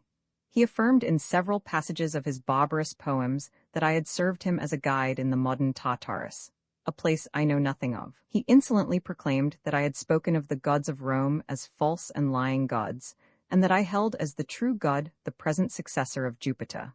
Friend, when thou art restored to the kindly light of day, and beholdest again thy native land, contradict those abominable falsehoods.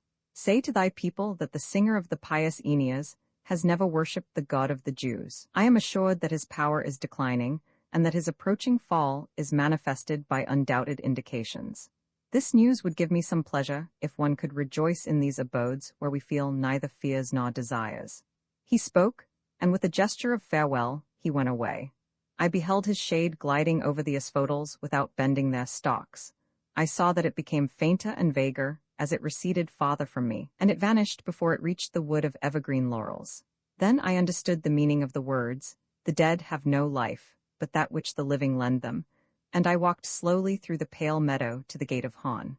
I affirm that all in this writing is true. 10. Roman 7 signs in the moon at that time, whilst Penguinia was still plunged in ignorance and barbarism. Giles Birdcatcher, a Franciscan monk, known by his writings under the name Aegidius Occupes, devoted himself with indefatigable zeal to the study of letters and the sciences. He gave his nights to mathematics and music, which he called the 2 adorable sisters, the harmonious daughters of number and imagination. He was versed in medicine and astrology. He was suspected of practicing magic, and it seemed true that he wrought metamorphoses and discovered hidden things. The monks of his convent, finding in his cell Greek books which they could not read, imagined them to be conjuring books, and denounced their too learned brother as a wizard. Aegidius Occupes fled, and reached the island of Ireland, where he lived for 30 studious years. He went from monastery to monastery, searching for and copying the Greek and Latin manuscripts which they contained. He also studied physics and alchemy. He acquired a universal knowledge, and discovered notable secrets concerning animals, plants, and stones. He was found one day in the company of a very beautiful woman who sang to her own accompaniment on the lute, and who was afterwards discovered to be a machine which he had himself constructed. He often crossed the Irish Sea to go into the land of Wales and to visit the libraries of the monasteries there. During one of these crossings, as he remained during the night on the bridge of the ship, he saw beneath the waters 2 sturgeons swimming side by side. He had very good hearing, and he knew the language of fishes. Now he heard one of the sturgeons say to the other, The man in the moon, whom we have often seen carrying faggots on his shoulders, has fallen into the sea." And the other sturgeon said in its turn, "And in the silver disk there will be seen the image of two lovers kissing each other on the mouth." Some years later, having returned to his native country, Aegidius Aucupis found that ancient learning had been restored. Manners had softened. Men no longer pursued the nymphs of the fountains, of the woods, and of the mountains with their insults. They placed images of the Muses and of the modest Graces in their gardens, and they rendered her former honors to the goddess with ambrosial lips, the joy of men and gods. They were becoming reconciled to nature. They trampled vain terrors beneath their feet and raised their eyes to heaven without fearing, as they formerly did, to read signs of anger and threats of damnation in the skies. At this spectacle, Aegidius Aucupis remembered what the two sturgeons of the Sea of Erin had foretold. I mother Rauquin Aegidius Aucupis, the Erasmus of the penguins, was not mistaken. His age was an age of free inquiry. But that great man mistook the elegances of the humanists for softness of manners, and he did not foresee the effects that the awaking of intelligence would have amongst the penguins. It brought about the religious reformation. Catholics massacred Protestants and Protestants massacred Catholics. Such were the first results of liberty of thought. The Catholics prevailed in Penguinia, but the spirit of inquiry had penetrated among them without their knowing it.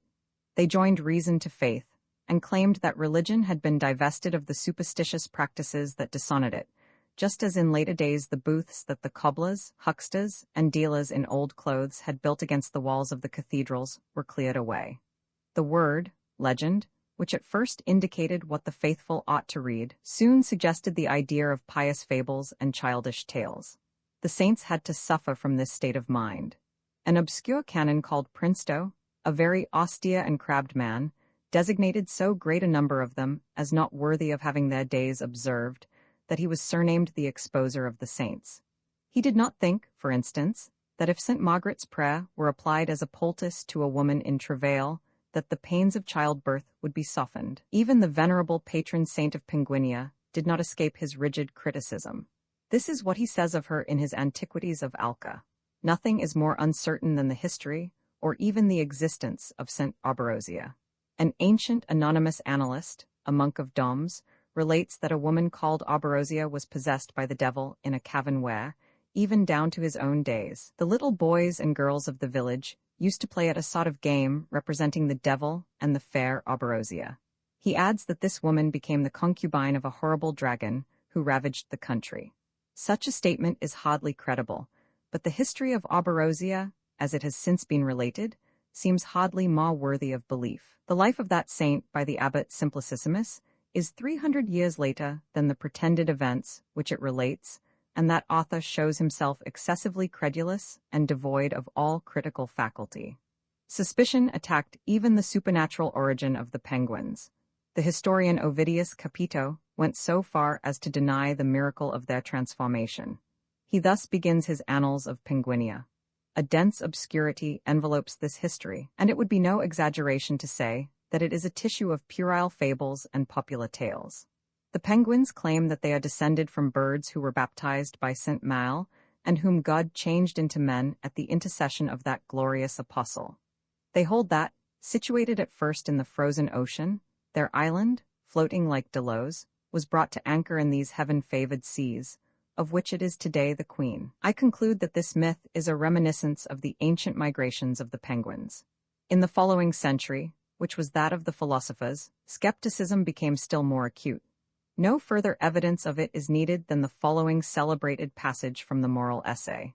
Arriving we know not from whence, for indeed their origins are not very clear, and successively invaded and conquered by far 5 peoples from the north, south, east, and west, miscegenated, interbred, amalgamated, and commingled, the penguins boast of the purity of their race, and with justice, for they have become a pure race. This mixture of all mankind, red, black, yellow, and white, round-headed and long-headed, as formed in the course of ages a fairly homogeneous human family, and one which is recognizable by certain features due to a community of life and customs. This idea that they belong to the best race in the world, and that they are its finest family, inspires them with noble pride, indomitable courage, and a hatred for the human race. The life of a people is but a succession of miseries, crimes, and follies. This is true of the Penguin nation, as of all other nations. Save for this exception, its history is admirable from beginning to end. The two classic ages of the penguins are too well known for me to lay stress upon them, but what has not been sufficiently noticed is the way in which the rationalist theologians such as Canon Princeau called into existence the unbelievers of the succeeding age. The former employed their reason to destroy what did not seem to them essential to their religion. They only left untouched the most rigid article of faith. Their intellectual successors, being taught by them how to make use of science and reason, employed them against whatever beliefs remained. Thus rational theology engendered natural philosophy. That is why, if I may turn from the penguins of former days to the sovereign pontiff, who today governs the universal church, we cannot admire too greatly the wisdom of Pope Pius X in condemning the study of exegesis as contrary to revealed truth, fatal to sound theological doctrine, and deadly to the faith. Those clerics who maintain the rights of science in opposition to him are pernicious doctors and pestilent teachers, and the faithful who approve of them are lacking in either mental or moral ballast. At the end of the age of philosophers, the ancient kingdom of Penguinia was utterly destroyed, the king put to death, the privileges of the nobles abolished, and a republic proclaimed in the midst of public misfortunes, and while a terrible war was raging. The assembly which then governed Penguinia ordered all the metal articles contained in the churches to be melted down. The patriots even desecrated the tombs of the kings. It is said that when the tomb of Draco the Great was opened, that king presented an appearance as black as ebony and so majestic that those who profaned his corpse fled in terror.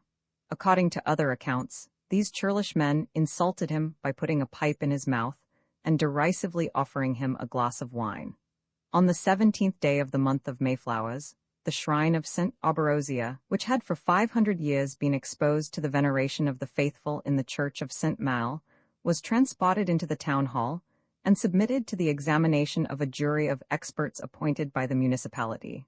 It was made of gilded copper in shape like the nave of a church, entirely covered with enamels and decorated with precious stones, which latter were perceived to be false. The chapter in its foresight had removed the rubies, sapphires, emeralds, and great balls of rock crystal, and had substituted pieces of glass in their place. It contained only a little dust and a piece of old linen, which were thrown into a great fire that had been lighted on the Place de Grève to burn the relics of the saints. The people danced around it, singing patriotic songs. From the threshold of their booth, which leant against the town hall, a man called Rauquin and his wife were watching this group of madmen. Rauquin clipped dogs and gelded cats. He also frequented the inns. His wife was a ragpicker and a bawd, but she had plenty of shrewdness. "You see, Rauquin," said she to her man, "they are committing a sacrilege, they will repent of it." "You know nothing about it, wife," answered Rauquin. "They have become philosophers, and when one is once a philosopher, he is a philosopher forever. I tell you, Rauquin, that sooner or later they will regret what they are doing today. They ill-treat the saints because they have not helped them enough, but for all that the quails won't fall ready cooked into their mouths. They will soon find themselves as badly off as before, and when they have put out their tongues for enough, they will become pious again. Sooner than people think the day will come when Penguinia will again begin to honor her blessed patron. Rauquin, it would be a good thing, in readiness for that day, if we kept a handful of ashes and some rags and bones in an old pot in our lodgings. We will say that they are the relics of St. Oberosier, and that we have saved them from the flames at the peril of our lives. I am greatly mistaken if we don't get honor and profit out of them. That good action might be worth a place from the curé to sell tapers and hire chairs in the chapel of St. Oberosier. On that same day, Mother Rauquin took home with her a little ashes and some bones, and put them in an old jam pot in her cupboard. Roman 3, the temptation of St. Mal, the blessed Mal, had scarcely restored order in the Abbey of Ivan before he learned that the inhabitants of the island of Hodic, his first catechumens and the dearest of all to his heart, had returned to paganism, and that they were hanging crowns of flowers and fillets of wool to the branches of the sacred fig tree. The boatman who brought this sad news expressed a fear that soon those misguided men might violently destroy the chapel that had been built on the shore of their island. The holy man resolved forthwith to visit his faithless children, so that he might lead them back to the faith and prevent them from yielding to such sacrilege. As he went down to the bay where his stone trough was moored, he turned his eyes to the sheds, then filled with the noise of saws and of hammers, which 30 years before he had erected on the fringe of that bay for the purpose of building ships. At that moment, the devil, who never tires, went out from the sheds, and, under the appearance of a monk called Samson, he approached the holy man and tempted him thus. Father, the inhabitants of the island of Hodik commit sins unceasingly. Every moment that passes removes them farther from God. They are soon going to use violence towards the chapel that you have raised with your own venerable hands on the shore of their island. Time is pressing. Do you not think that your stone trough would carry you more quickly towards them if it were rigged like a boat and furnished with a rudder, a mast, and a sail? For then you would be driven by the wind. Your arms are still strong and able to steer a small craft. It would be a good thing, too, to put a sharp stem in front of your apostolic trough. You are much too clear-sighted not to have thought of it already. Truly time is pressing, answered the holy man. But to do as you say, Samson, my son, would it not be to make myself like those men of little faith who do not trust the Lord? Would it not be to despise the gifts of him who has sent me this stone vessel without rigging or sail? This question, the devil, who is a great theologian, answered by another. Father, is it praiseworthy to wait, with our arms folded, until help comes from on high, and to ask everything from him who can do all things, instead of acting by human prudence and helping ourselves? It certainly is not, answered the holy Mal, and to neglect to act by human prudence is tempting God. Well, urged the devil, is it not prudence in this case to rig the vessel? It would be prudence if we could not attain our end in any other way. Is your vessel then so very speedy? It is as speedy as God pleases. What do you know about it? It goes like Abbot Budok's mule. It is a regular old tub. Are you forbidden to make it speedier? My son, clearness adorns your words, but they are unduly overconfident. Remember that this vessel is miraculous. It is, Father. A granite trough that floats on the water like a cock is a miraculous trough. There is not the slightest doubt about it. What conclusion do you draw from that? I am greatly perplexed. Is it right to perfect so miraculous a machine by human and natural means? Father, if you lost your right foot and God restored it to you, would not that foot be miraculous? Without doubt, my son. Would you put a shoe on it? Assuredly. Well then, if you believe that one may cover a miraculous foot with a natural shoe, you should also believe that we can put natural rigging on a miraculous boat. That is clear. Alas, why must the holiest persons have their moments of weakness and despondency? The most illustrious of the apostles of Brittany could accomplish works worthy of eternal glory, but his spirit is toddy, and his hand is slothful. Farewell then, Father. Travel by short and slow stages, and when at last you approach the coast of Hodik, you will see the smoking ruins of the chapel that was built and consecrated by your own hands.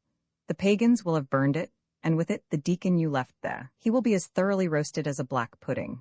My trouble is extreme, said the servant of God, drying with his sleeve the sweat that gathered upon his brow. But tell me, Samson, my son, would not rigging this stone trough be a difficult piece of work? And if we undertook it, might we not lose time instead of gaining it? Ah, Father, exclaimed the devil, in one turning of the hourglass the thing would be done. We shall find the necessary rigging in this shed that you have formerly built here on the coast, and in those storehouses abundantly stocked through your care. I will myself regulate all the ship's fittings. Before being a monk, I was a sailor and a carpenter, and I have worked at many other trades as well. Let us to work. Immediately, he drew the holy man into an outhouse filled with all things needful for fitting out a boat. That for you, Father? And he placed on his shoulders the sail, the mast, the gaff, and the boom. Then, himself bearing a stem and a rudder with its screw and tiller, and seizing a carpenter's bag full of tools, he ran to the shore, dragging the holy man after him by his habit. The latter was bent, sweating, and breathless, under the burden of canvas and wood. Roman II Trinco, the sovereign nation, had taken possession of the lands of the nobility and clergy to sell them at a low price to the middle classes and the peasants. The middle classes and the peasants thought that the revolution was a good thing for acquiring lands and a bad one for retaining them.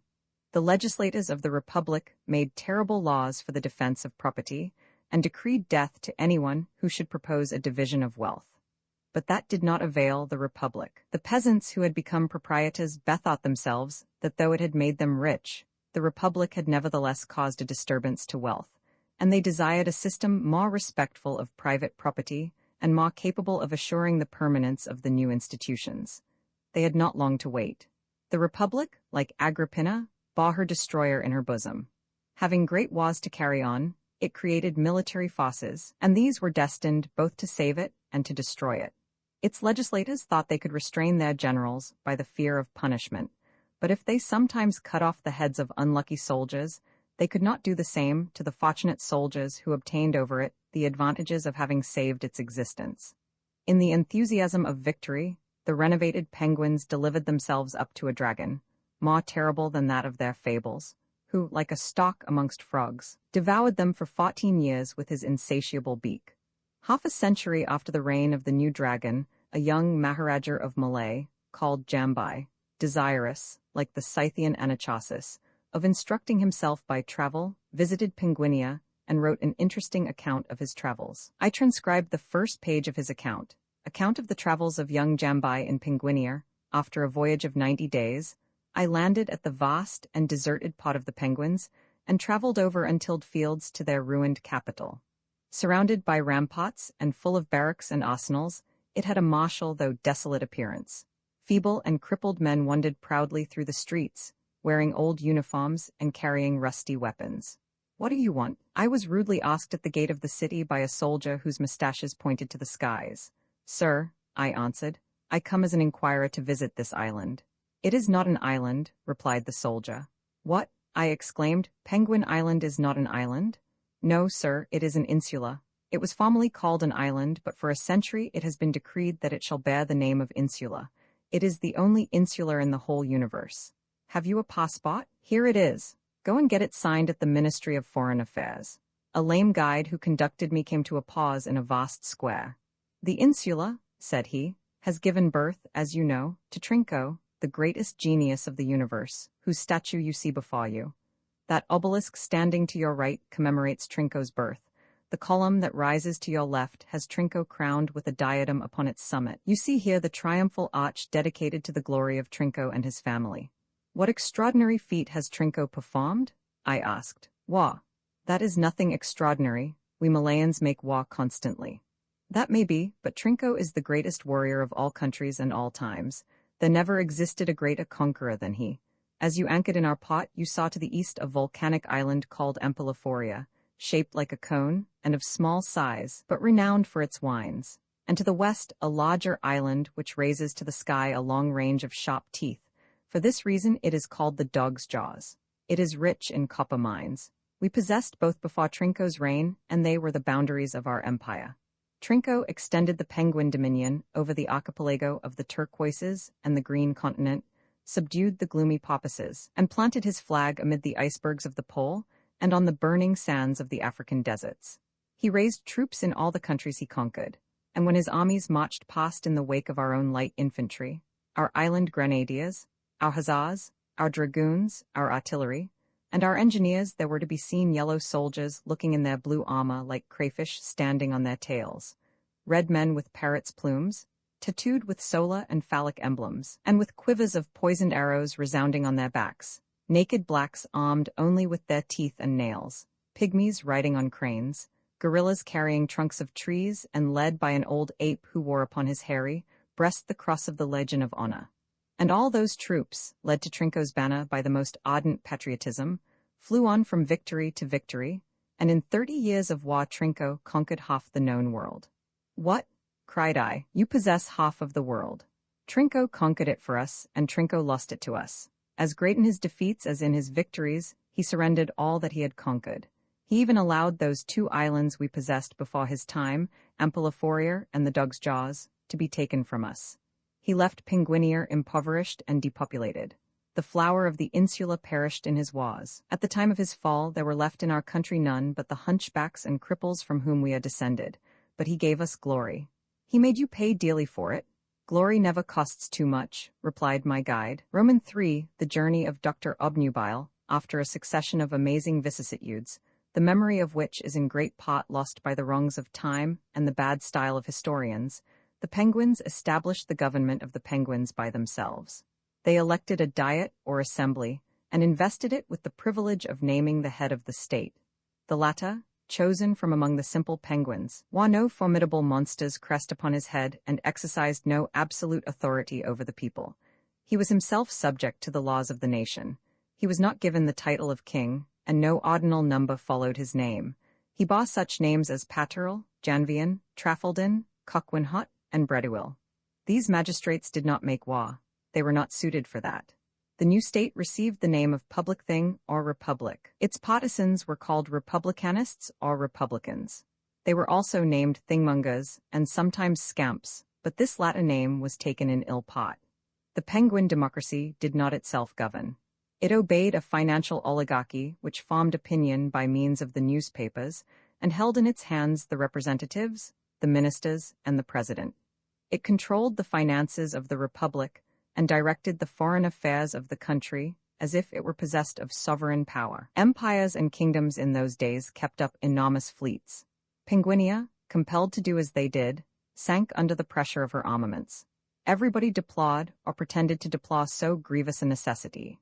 However, the rich and those engaged in business or affairs submitted to it with a good heart through a spirit of patriotism, and because they counted on the soldiers and sailors to defend their goods at home and to acquire markets and territories abroad. The great manufacturers encouraged the making of cannons and ships through a zeal for the national defense and in order to obtain orders. Among the citizens of middle rank and of the liberal professions, some resigned themselves to this state of affairs without complaining, believing that it would last forever. Others waited impatiently for its end and thought they might be able to lead the powers to a simultaneous disarmament. The illustrious Professor Obnubile belonged to this latter class. War, said he, is a barbarity to which the progress of civilization will put an end. The great democracies are pacific and will soon impose their will upon the aristocrats.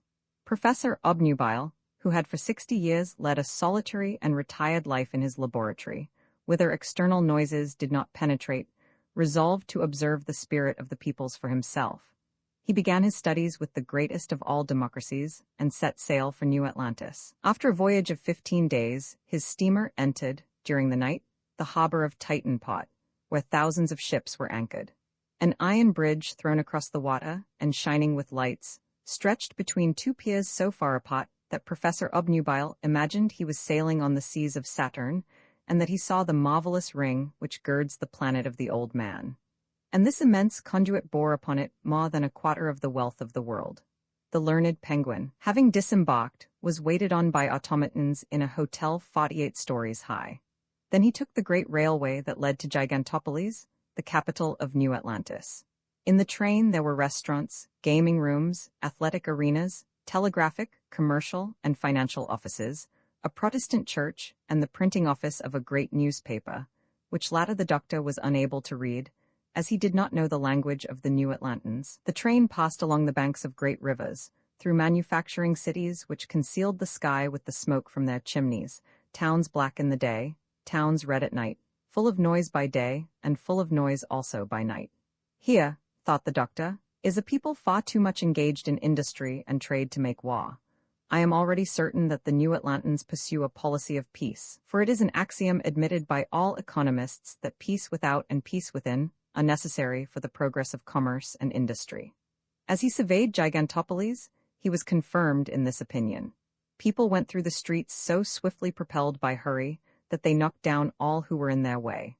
Obnubile was thrown down several times, but soon succeeded in learning how to demean himself better.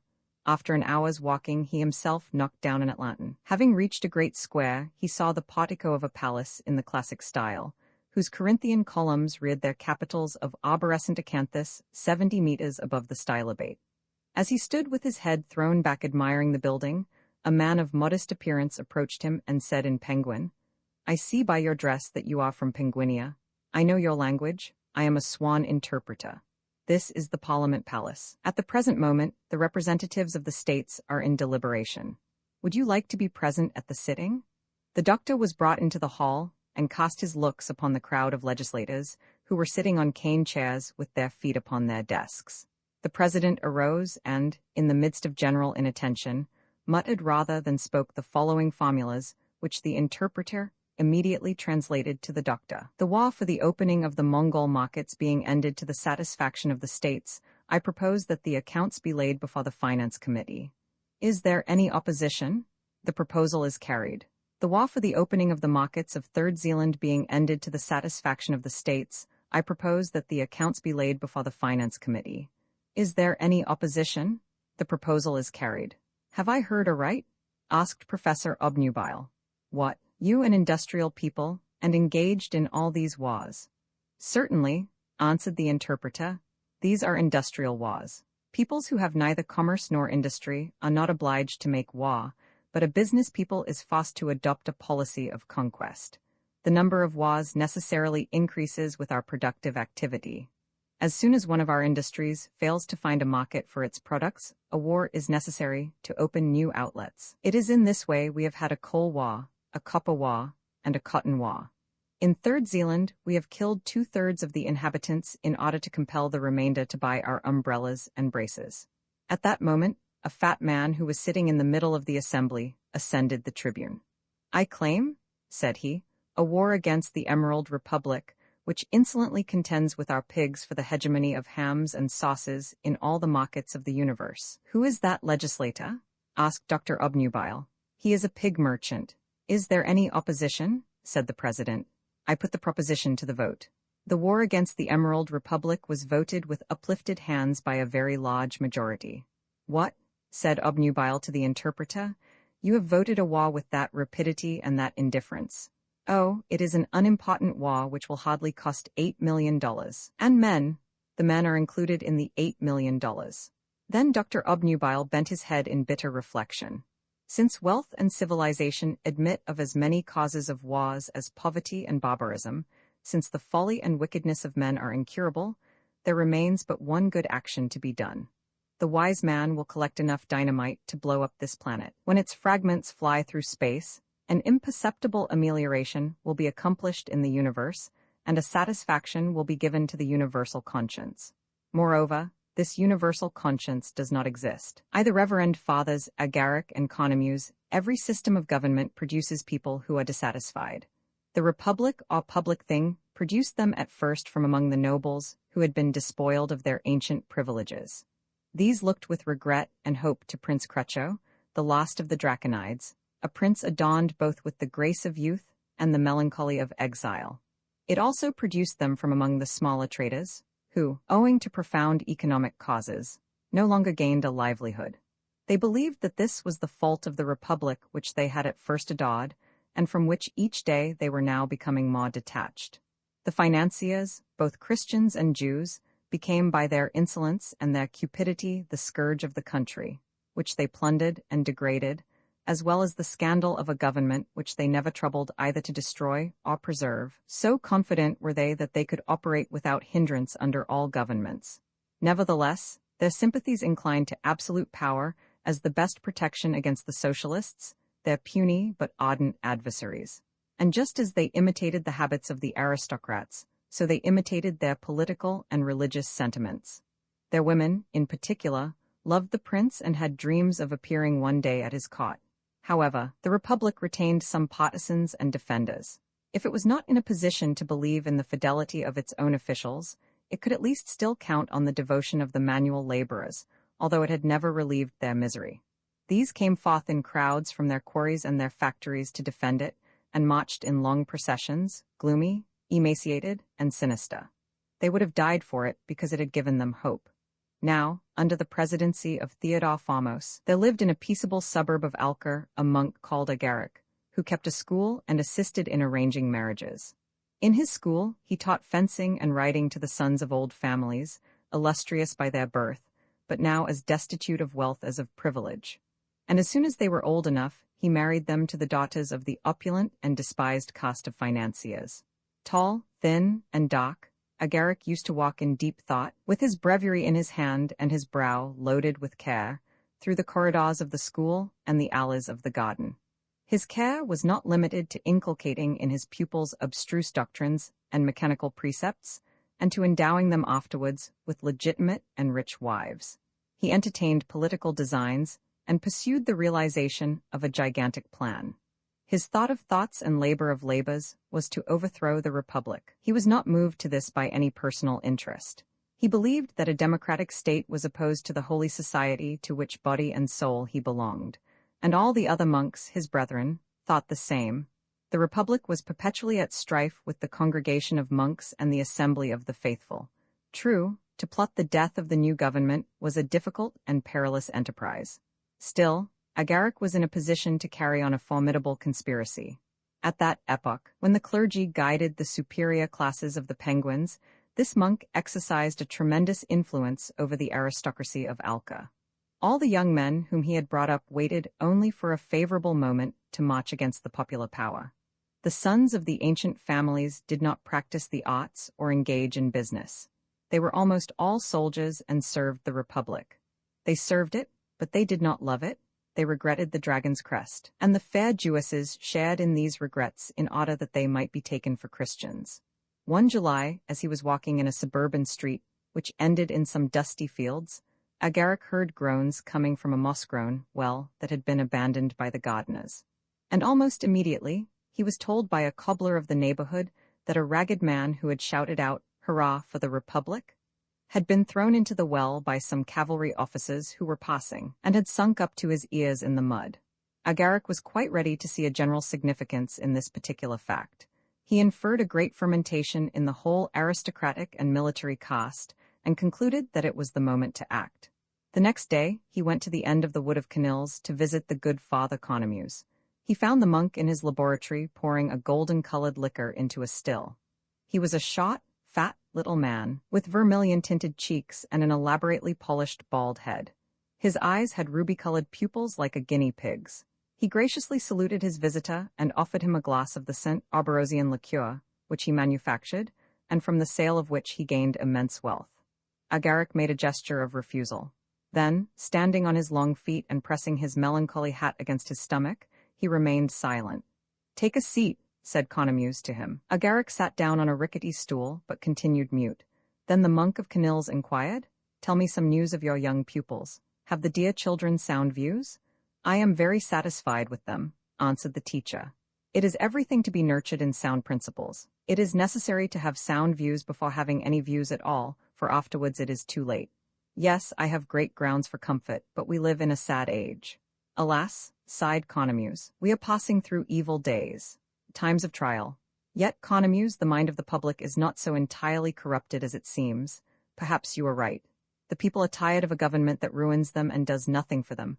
Every day fresh scandals spring up. The Republic is sunk in shame. It is ruined. May God grant it? Conomus, what do you think of Prince Crucho? He is an amiable young man, and I dare say, a worthy scion of an august stock. I pity him for having to endure the pains of exile at so early an age. Spring has no flowers for the exile, and autumn no fruits. Prince Crucho has sound views, he respects the clergy, he practices our religion, besides, he consumes a good deal of my little products. Conomus, in many homes, both rich and poor, his return is hoped for. Believe me, he will come back. May I live to throw my mantle beneath his feet?" sighed Conomus. Seeing that he held these sentiments, Agaric depicted to him the state of people's minds such as he himself imagined them.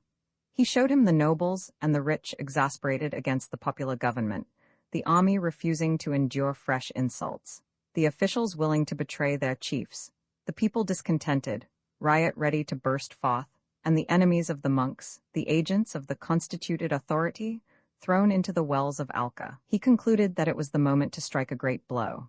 "We can," he cried, "save the Penguin people, we can deliver it from its tyrants, deliver it from itself, restore the dragon's crest, re-establish the ancient state, the good state, for the honor of the faith and the exaltation of the Church. We can do this if we will. We possess great wealth and we exert secret influences. By our evangelistic and outspoken journals, we communicate with all the ecclesiastics in towns and county alike, and we inspire them with our own eager enthusiasm and our own burning faith. They will kindle their penitents and their congregations. I can dispose of the chiefs of the army. I have an understanding with the men of the people. Unknown to them, I sway the minds of umbrella sellers, publicans, shopmen, gutter merchants, newspaper boys, women of the streets, and police agents. We have more people on our side than we need.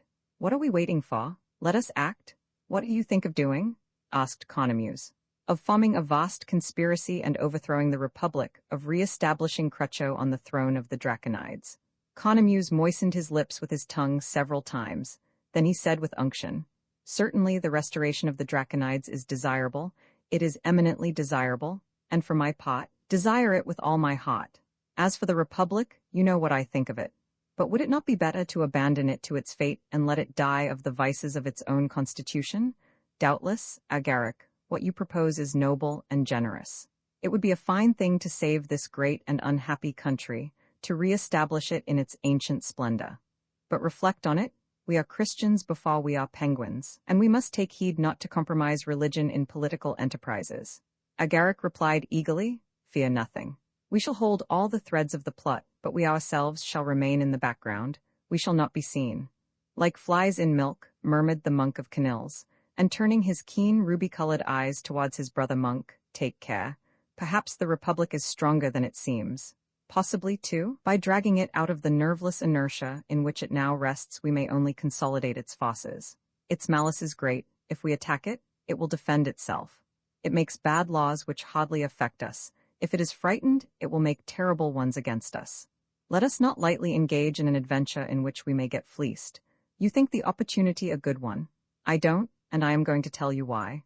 The present government is not yet known by everybody. That is to say, it is known by nobody. It proclaims that it is the public thing, the common thing. The populace believes it and remains democratic and republican.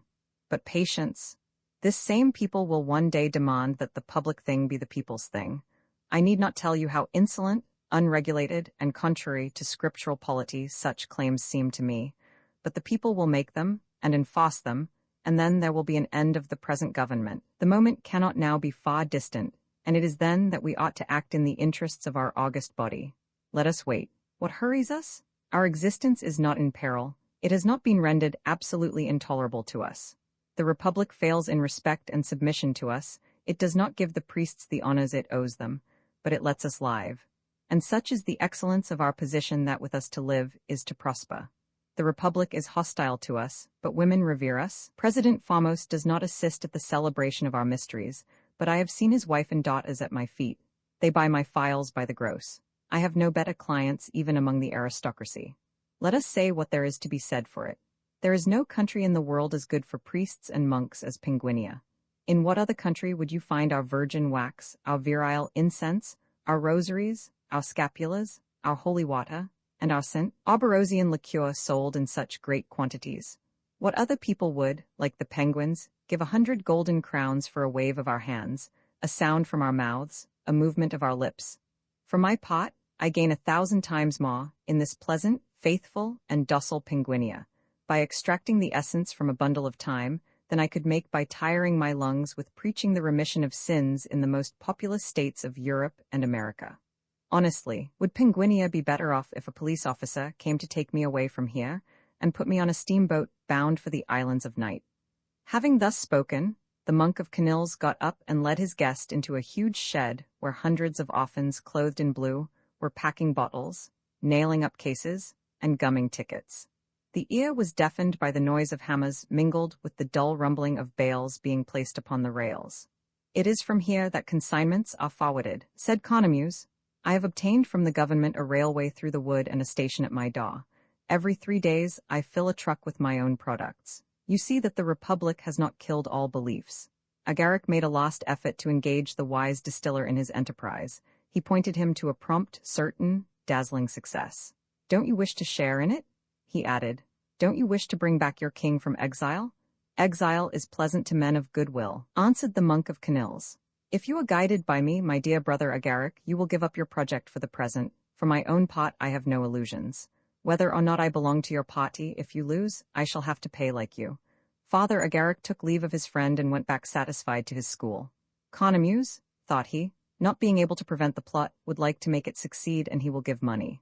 Agaric was not deceived. Such, indeed, was the solidarity among priests and monks that the acts of a single one bound them all. That was at once both their strength and their weakness. Roman II, Prince Crucho, Agaric resolved to proceed without delay to Prince Crucho, who honored him with his familiarity. In the dusk of the evening he went out of his school by the side door, disguised as a cattle merchant, and took passage on board the St. Mal. The next day he landed in Popasa, for it was at Chitterling's castle, on this hospitable soil, that Crucho ate the bitter bread of exile. Agaric met the prince on the road driving in a motor car with 2 young ladies at the rate of 100 miles an hour. When the monk saw him, he shook his red umbrella, and the prince stopped his car. Is it you, Agaric? Get in. There are already 3 of us, but we can make room for you. You can take one of these young ladies on your knee." The pious Agaric got in. "What news, worthy father?" asked the young prince. "Great news," answered Agaric. "Can I speak?" "You can. I have nothing secret from these 2 ladies." "Sire, Penguinia claims you. You will not be deaf to recall." Agaric described the state of feeling and outlined a vast plot. "On my first signal," said he, "all your partisans will rise at once. With cross in hand and habits girded up, your venerable clergy will lead the armed crowd into Famos's palace. We shall carry terror and death among your enemies. For a reward of our efforts, we only ask of you, sire, that you will not render them useless. We entreat you to come and seat yourself on the throne that we shall prepare." The prince returned a simple answer: "I shall enter Alker on a green horse."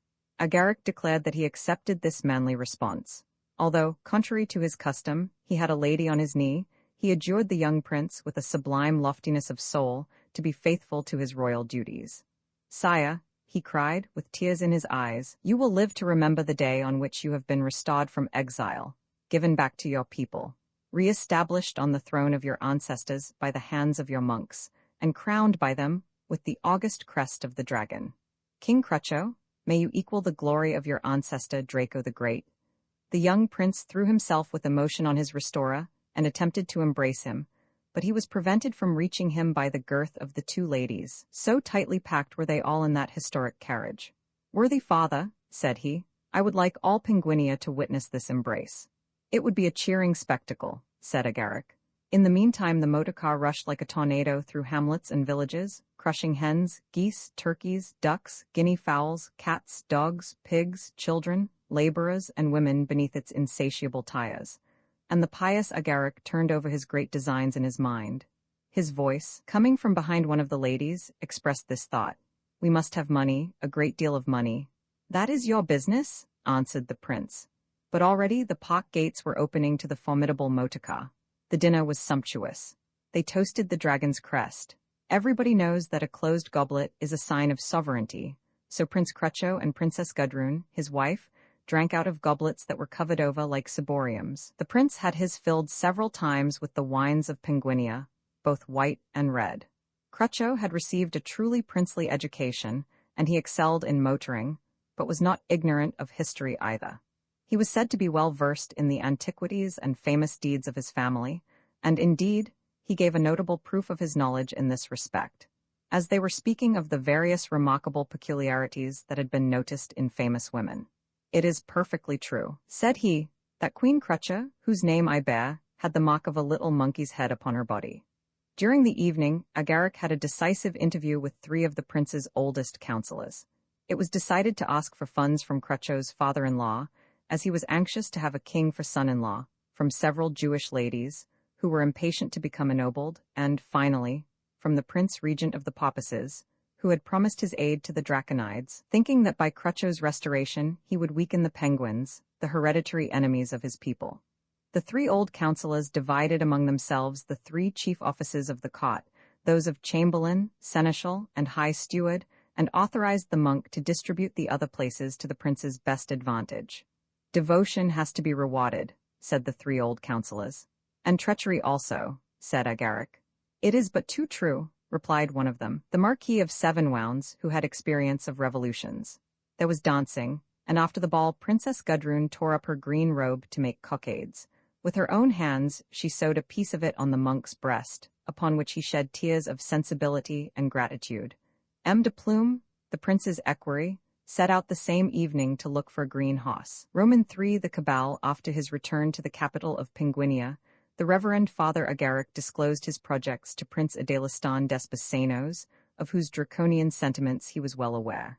The prince belonged to the highest nobility.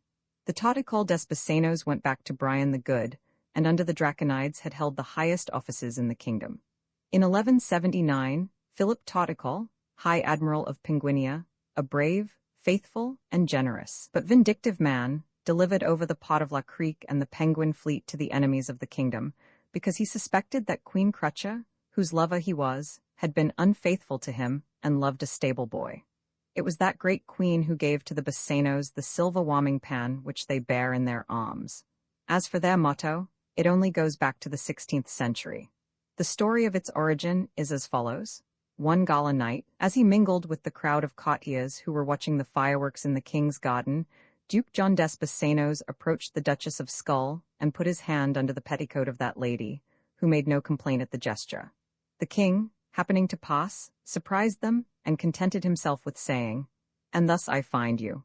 These 4 words became the motto of the Bosenos.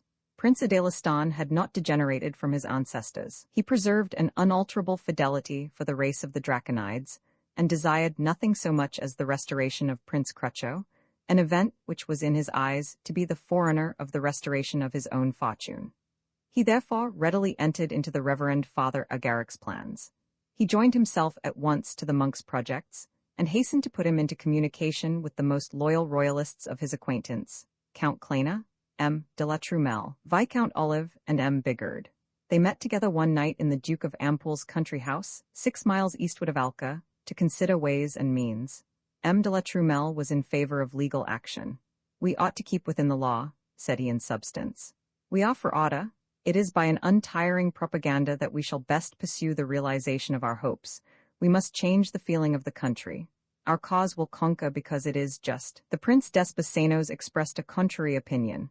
He thought that, in order to triumph, just causes need force quite as much and even more than unjust causes require it.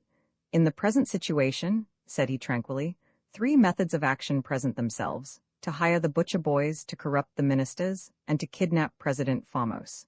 "It would be a mistake to kidnap Formos," objected M. de la Trumelle.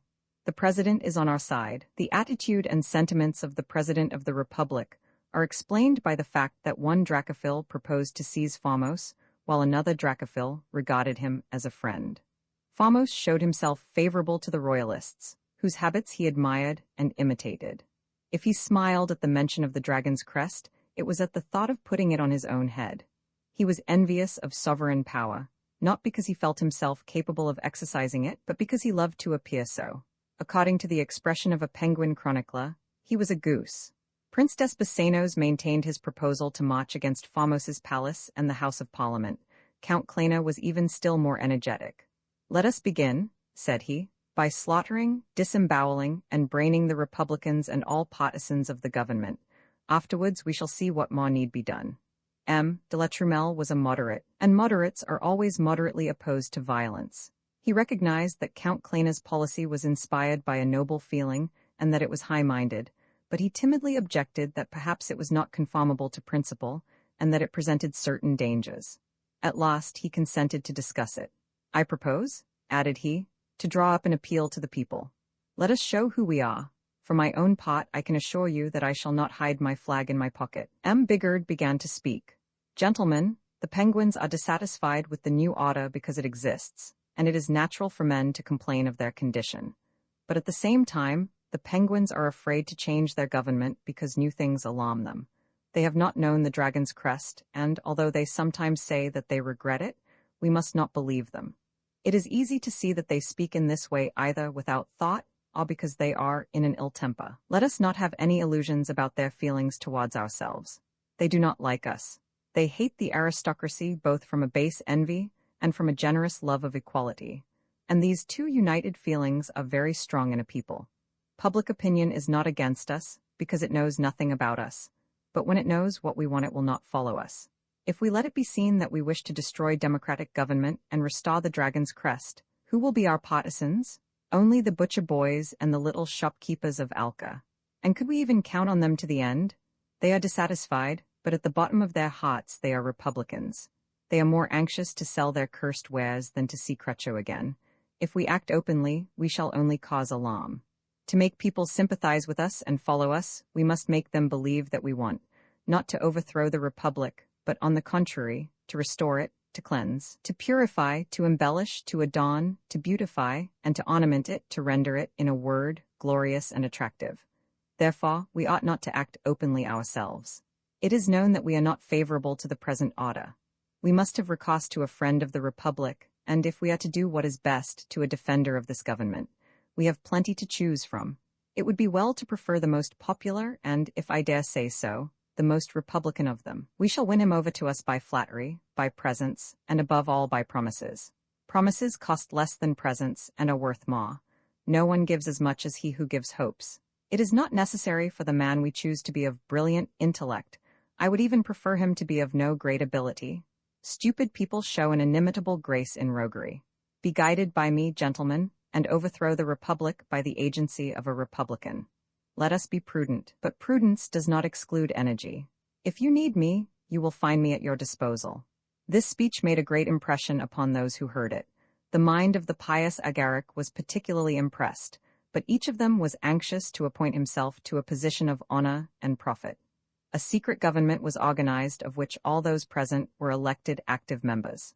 The Duke of Ampoule, who was the great financier of the party, was chosen treasurer and charged with organizing funds for the propaganda. The meeting was on the point of coming to an end when a rough voice was heard singing an old air. Bessenos est un gros cochon, on en va faire des anduils des saucisses et du jambon par le révélin des pauvres bougars. It had, for 200 years, been a well-known song in the slums of Alca. Prince Bessenos did not like to hear it. He went down into the street and, perceiving that the singer was a workman who was placing some slates on the roof of a church, he politely asked him to sing something else. "I will sing what I like," answered the man. "My friend, to please me." "I don't want to please you." Prince Bessenos was as a rule good-tempered, but he was easily angered and a man of great strength. "Fellow, come down or I will go up to you," cried he, in a terrible voice. As the workman, astride on his coping, showed no sign of budging, the prince climbed quickly up the staircase of the tower and attacked the singer. He gave him a blow that broke his jawbone and sent him rolling into a water-spout. At that moment, 7 or 8 carpenters, who were working on the rafters, heard their companions cry and looked through the window. Seeing the prince on the coping, they climbed along a ladder that was leaning on the slates and reached him just as he was slipping into the tower. They sent him, head foremost, down the 137 steps of the spiral staircase. Roman fa Viscountess Olive the Penguins had the finest army in the world. So had the Papaces. And it was the same with the other nations of Europe. The smallest amount of thought will prevent any surprise at this. For all armies are the finest in the world. The second finest army, if one could exist, would be in a notoriously inferior position. It would be certain to be beaten. It ought to be disbanded at once. Therefore, all armies are the finest in the world. In France, the illustrious Colonel Marchand understood this when, before the passage of the Yalu, being questioned by some journalists about the Russo-Japanese War, he did not hesitate to describe the Russian army as the finest in the world, and also the Japanese. And it should be noticed that even after suffering the most terrible reverses, an army does not fall from its position of being the finest in the world. For if nations ascribe their victories to the ability of their generals and the courage of their soldiers, they always attribute their defeats to an inexplicable fatality. On the other hand, navies are classed according to the number of their ships. There is a first, a second, a third, and so on, so that there exists no doubt as to the result of naval wars. The Penguins had the finest army and the second navy in the world. This navy was commanded by the famous Chatelain, who bore the title of Emeralba, and by abbreviation Emerald. It is the same word which, unfortunately in a corrupt form, is used today among several European nations to designate the highest grade in the naval service. But as there was but one Emerald among the Penguins, a singular prestige, if I dare say so, was attached to that rank. The Emerald did not belong to the nobility. A child of the people, he was loved by the people. They were flattered to see a man who sprang from their own ranks holding a position of honor. Chatelain was good-looking and fortune favored him. He was not over-addicted to thought.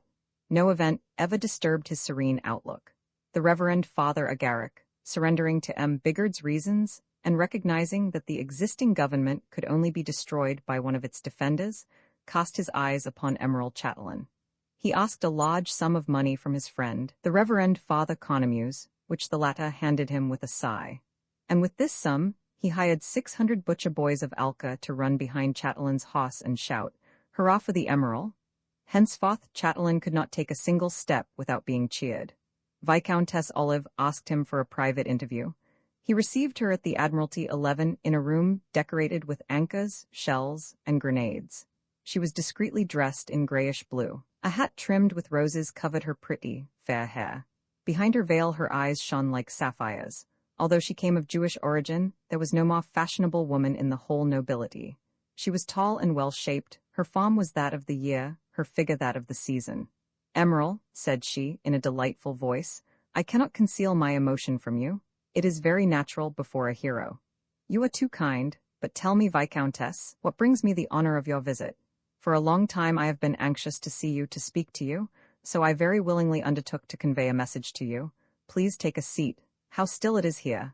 Yes, it is quiet enough. You can hear the birds singing. Sit down then, dear lady.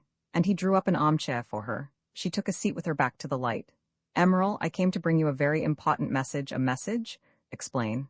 Emerald, have you ever seen Prince Crucho? Never, she sighed. It is a great pity. He would be so delighted to see you. He esteems and appreciates you. He has your portrait on his desk beside his mother's.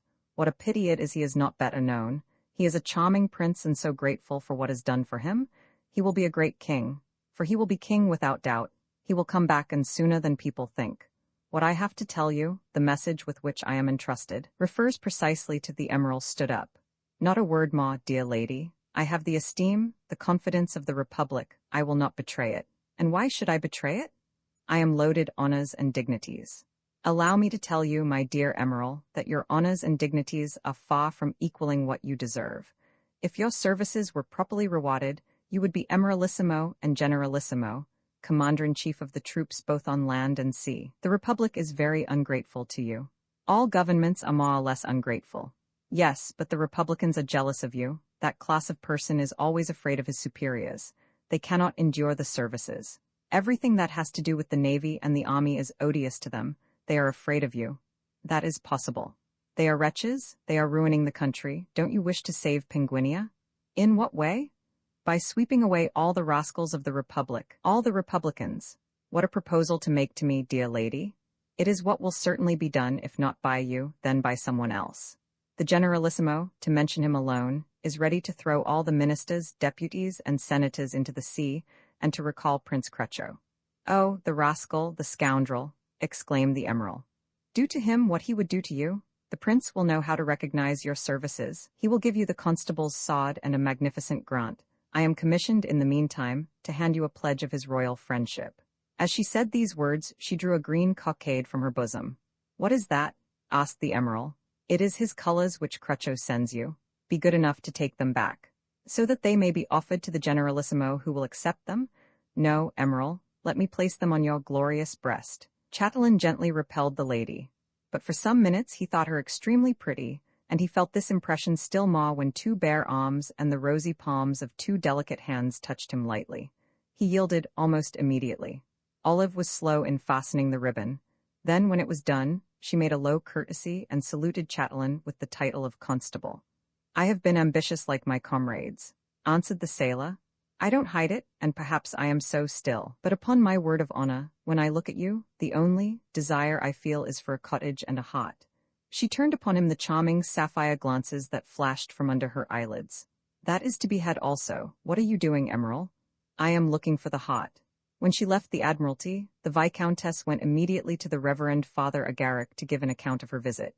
You must go to him again, dear lady, said that austere monk. The Prince Despaceno's morning and evening the newspapers that had been bought by the Dracophils proclaimed Chatelain's praises and hurled shame and opprobrium upon the ministers of the Republic. Chatelain's portrait was sold through the streets of Alca. Those young descendants of Remus who carry plaster figures on their heads offered busts of Chatelain for sale upon the bridges. Every evening, Chatelain rode upon his white horse round the Queen's Meadow, a place frequented by the people of fashion. The Dracophils posted along the emeralds rooted a crowd of needy penguins who kept shouting, "It is Chatelain we want." The middle classes of Alca conceived a profound admiration for the emerald. Shopwomen murmured, "He is good-looking." Women of fashion slackened the speed of their motor cars and kissed hands to him as they passed, amidst the hurrahs of an enthusiastic populace. One day, as he went into a tobacco shop, two penguins who were putting letters in the box recognized Chatelain and cried at the top of their voices, "Hurrah for the emerald! Down with the Republicans!" All those who were passing stopped in front of the shop. Chatelain lighted his cigar before the eyes of a dense crowd of frenzied citizens who waved their hats and cheered. The crowd kept increasing, and the whole town, singing and marching behind its hero, went back with him to the Admiralty. The Emerald had an old comrade in arms, Under Emerald Vulcanmold, who had served with great distinction, a man as true as gold and as loyal as his sword. Vulcanmold plumed himself on his thoroughgoing independence, and he went among the partisans of Crucho and the Minister of the Republic, telling both parties what he thought of them. Bigard maliciously declared that he told each party what the other party thought of it. In truth, he had on several occasions been guilty of regrettable indiscretions, which were overlooked as being the freedoms of a soldier who knew nothing of intrigue. Every morning he went to see Chatelain, whom he treated with the cordial roughness of a brother in arms. "Well, old buffer, so you are popular," said he to him.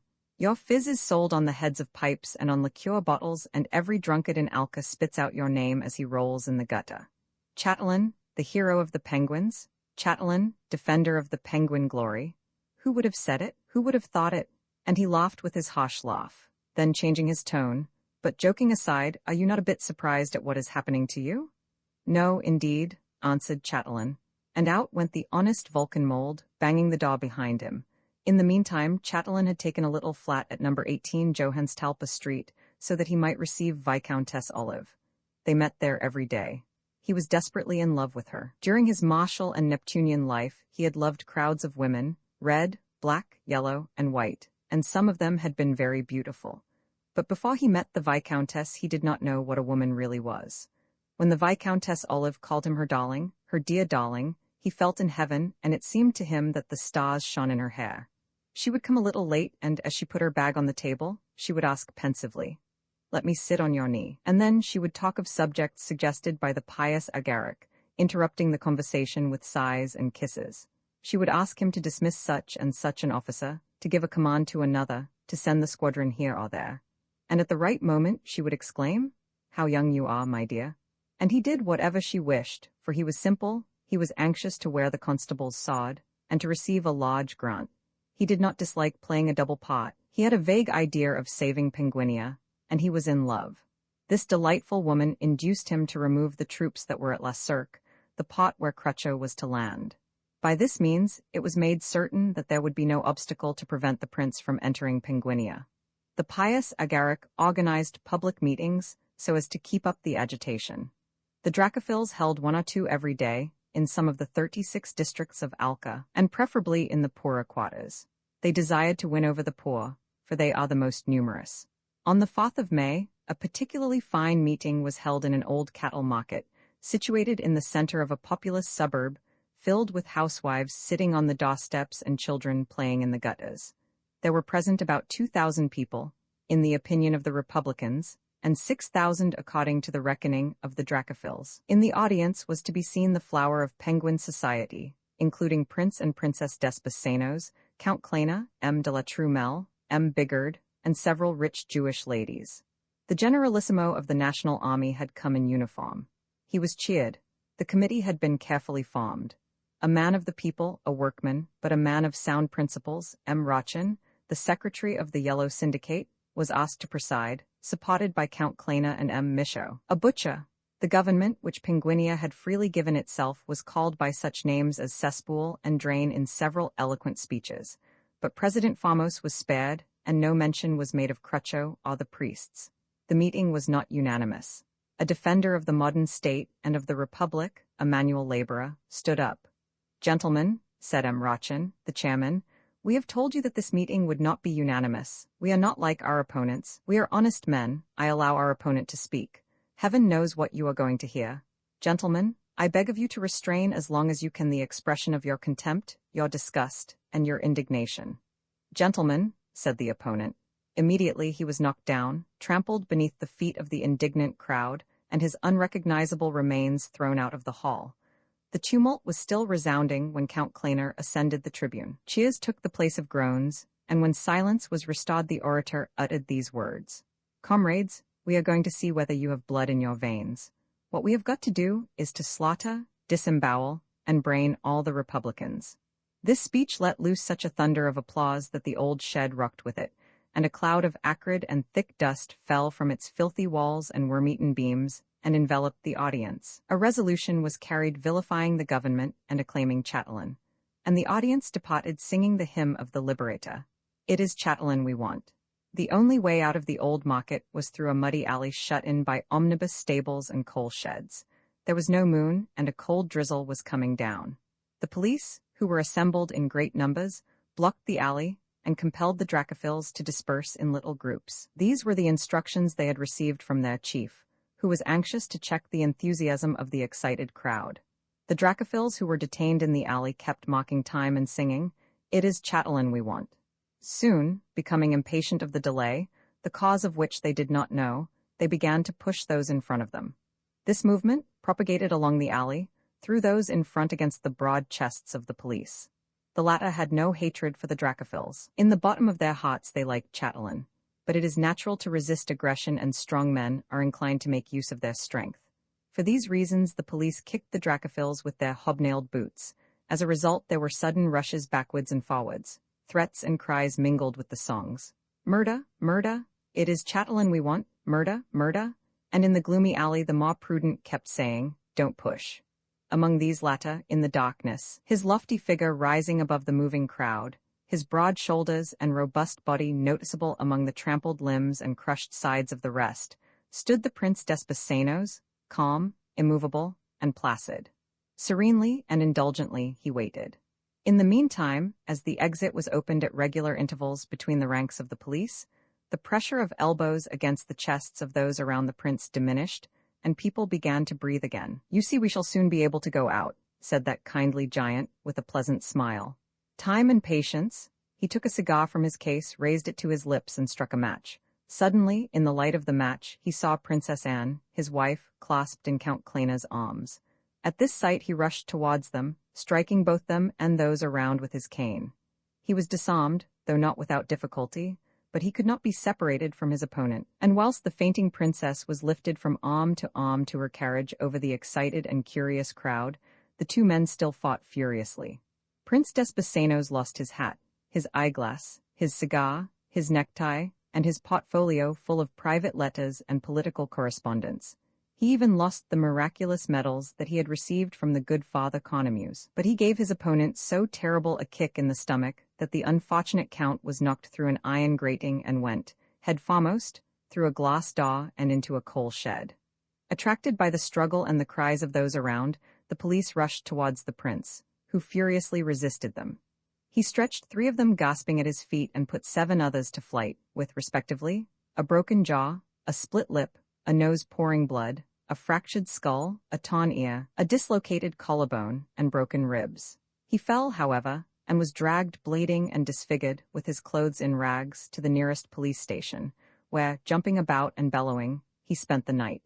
At daybreak, groups of demonstrators went about the town singing, "It is Chatelain we want," and breaking the windows of the houses in which the ministers of the Republic lived. The Emerald's fall that night marked the culmination of the Dracophil movement. The Royalists had no longer any doubt of its triumph. Their chiefs sent congratulations to Prince Crucho by wireless telegraphy. Their ladies embroidered scarves and slippers for him. M. de Plume had found the green horse. The pious Agaric shared the common hope, but he still worked to win partisans for the pretender. They ought, he said, to lay their foundations upon the bedrock. With this design, he had an interview with 3 trade union workmen. In these times the artisans no longer lived, as in the days of the Draconides, under the government of corporations. They were free, but they had no assured pay. After having remained isolated from each other for a long time, without help and without support, they had formed themselves into unions. The coffers of the unions were empty, as it was not the habit of the unionists to pay their subscriptions. There were unions numbering 30,000 members, others with 1,000, 500, 200, and so forth. Several numbered 2 or 3 members only, or even a few less. But as the lists of adherents were not published, it was not easy to distinguish the great unions from the small ones. After some dark and indirect steps, the pious Agaric was put into communication in a room in the Moulin de la Galette, with comrades Dagobert, Tronc, and Balafil, the secretaries of 3 unions of which the first numbered 14 members, the second 24, and the third only 1. Agaric showed extreme cleverness at this interview. "Gentlemen," said he, "you and I have not, in most respects, the same political and social views, but there are points in which we may come to an understanding. We have a common enemy. The government exploits you and despises us. Help us to overthrow it. We will supply you with the means so far as we are able, and you can in addition count on our gratitude." "Fork out the tin," said Dagobert. The reverend father placed on the table a bag which the distiller of Canils had given him with tears in his eyes. "Done," said the three companions. Thus was the solemn compact sealed. As soon as the monk had departed, carrying with him the joy of having won over the masses to his cause, Dagobert, Tronc, and Balafil whistled to their wives, Amelia, Queenie, and Matilda, who were waiting in the street for the signal, and all six, holding each other's hands, danced around the bag, singing J.I. du bon pognon, tu en Laura's pas chatelain, hu, la calotte, and they ordered a salad bowl full of warm wine. In the evening all six went through the street from stall to stall singing their new song. The song became popular, for the detectives reported that every day showed an increase of the number of workpeople who sang through the slums. J.I. du bon pognon, tu en Laura's pas chatelain, hu, la calotte. The Dracophil agitation made no progress in the provinces.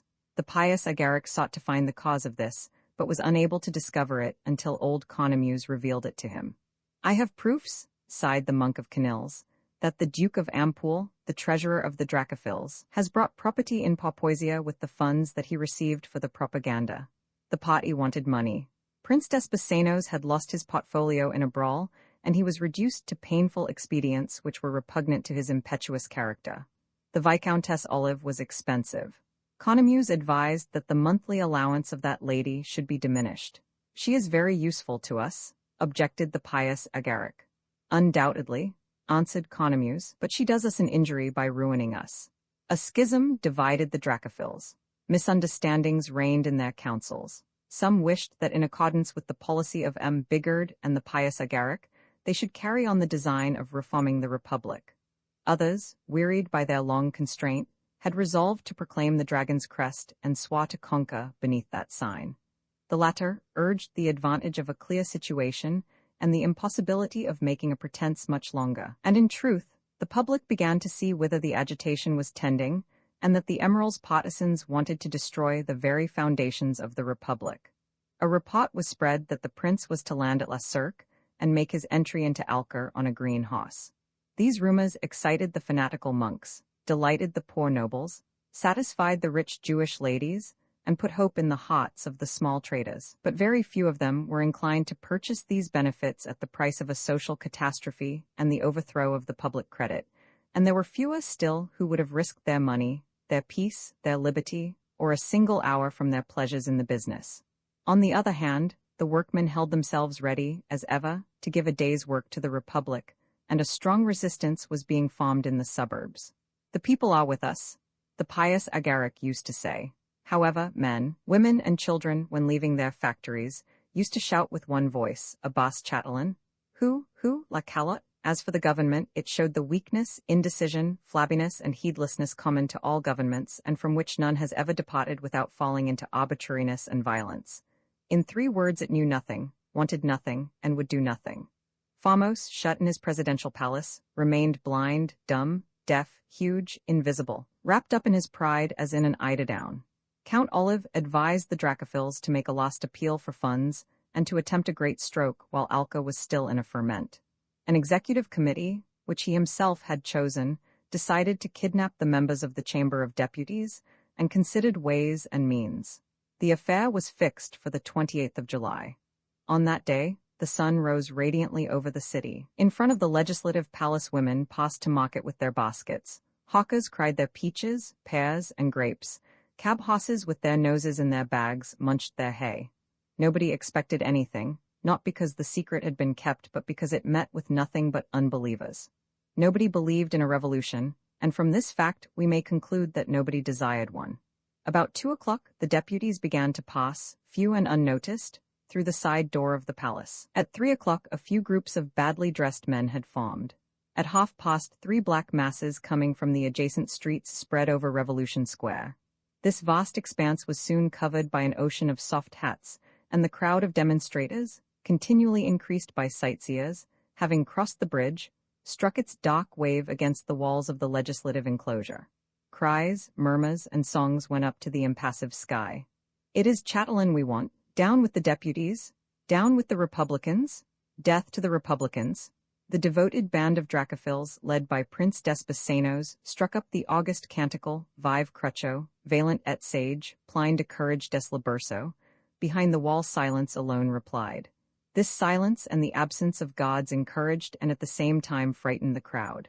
Suddenly, a formidable voice cried out, "Attack!" And Prince Desposenos was seen raising his gigantic form to the top of the wall, which was covered with barbs and iron spikes.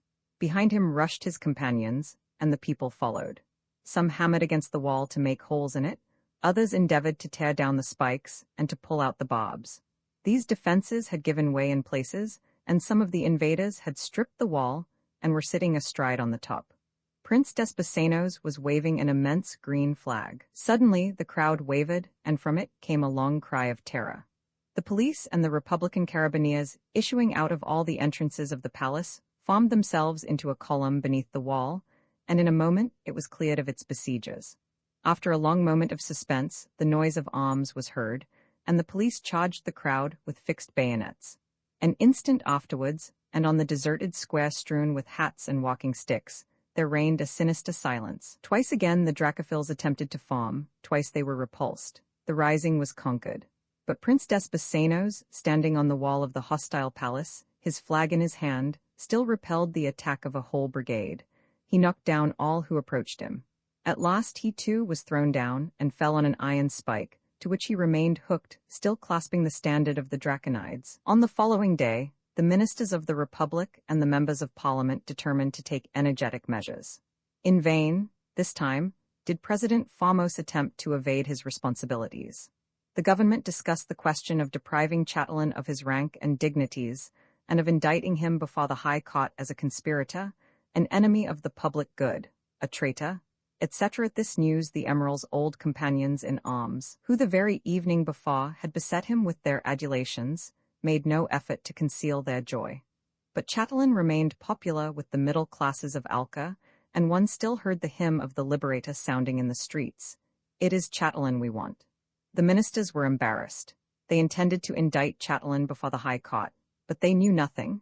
They remained in that total ignorance reserved for those who govern men. They were incapable of advancing any grave charges against Chatelain.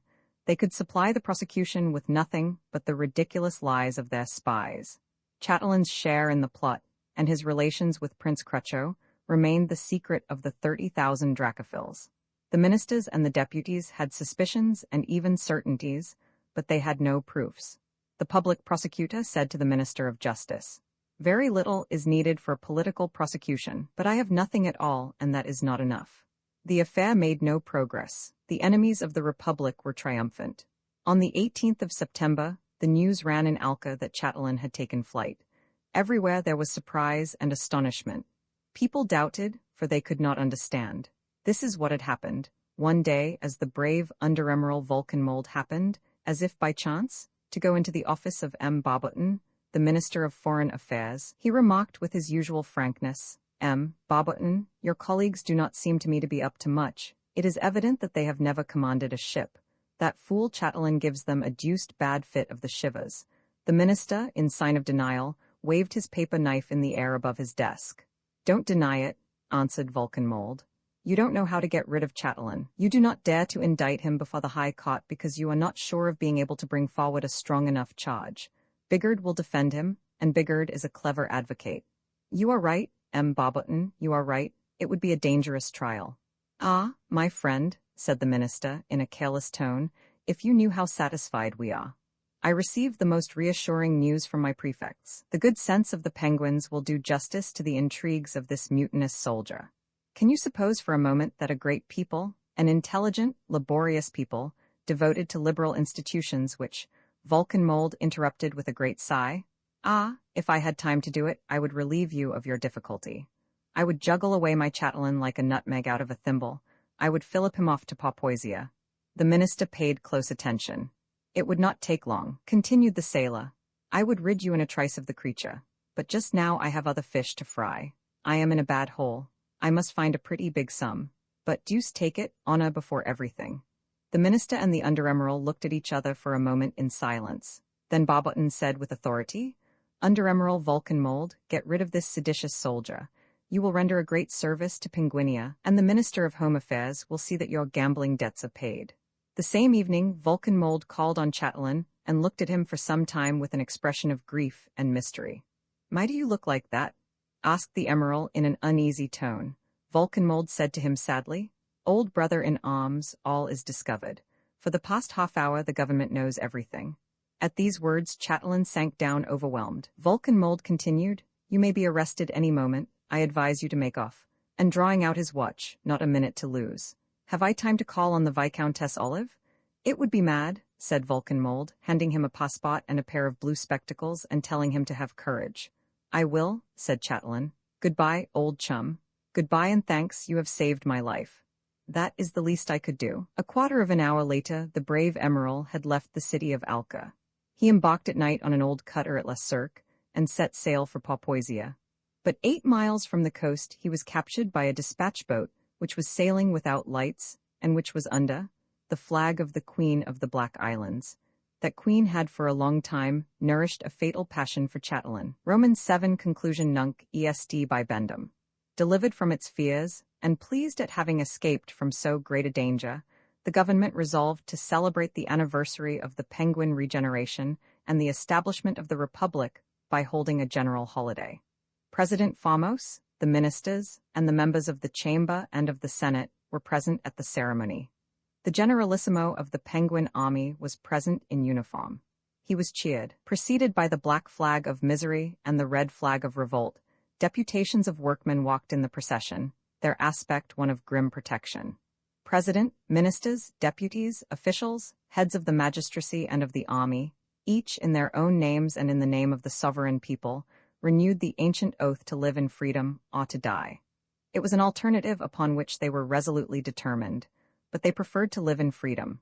There were games, speeches, and songs. After the departure of the representatives of the state, the crowd of citizens separated slowly and peaceably, shouting out, Hurrah for the Republic!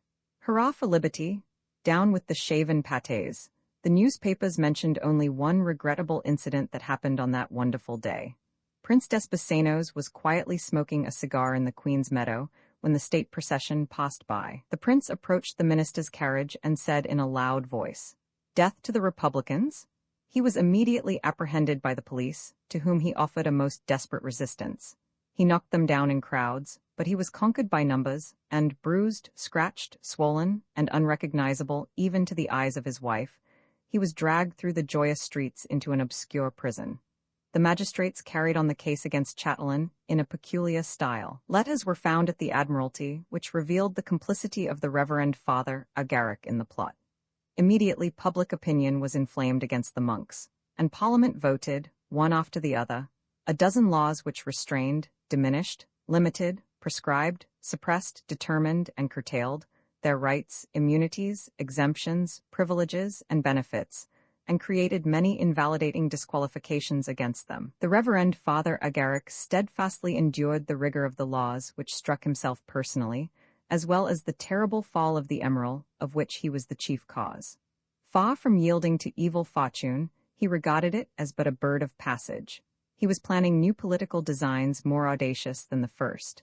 When his projects were sufficiently ripe, he went one day to the wood of Canils. A thrush sang in a tree, and a little hedgehog crossed the stony path in front of him with awkward steps. Agaric walked with great strides, muttering fragments of sentences to himself. When he reached the door of the laboratory in which, for so many years, the pious manufacturer had distilled the golden liqueur of St. Arborosia, he found the place deserted and the door shut. Having walked around the building, he saw in the backyard the venerable Cornemuse, who, with his habit pinned up, was climbing a ladder that leant against the wall. "Is that you, my dear friend?" said he to him. "What are you doing there?" "You can see for yourself," answered the monk of Canils in a feeble voice, turning a sorrowful look upon Agaric. "I am going into my house." The red pupils of his eyes no longer imitated the triumph and brilliance of the ruby, they flashed mournful and troubled glances. His countenance had lost its happy fullness. His shining head was no longer pleasant to the sight. Perspiration and inflamed blotches bad altered its inestimable perfection. "I don't understand," said Agaric. "It is easy enough to understand. You see the consequences of your plot. Although a multitude of laws are directed against me, I have managed to elude the greater number of them. Some, however, have struck me. These vindictive men have closed my laboratories and my shops, and confiscated my bottles, my stills, and my retorts. They have put seals on my doors, and now I am compelled to go in through the window. I am barely able to extract in secret, and from time to time the juice of a few plants, and that with an apparatus which the humblest laborer would despise.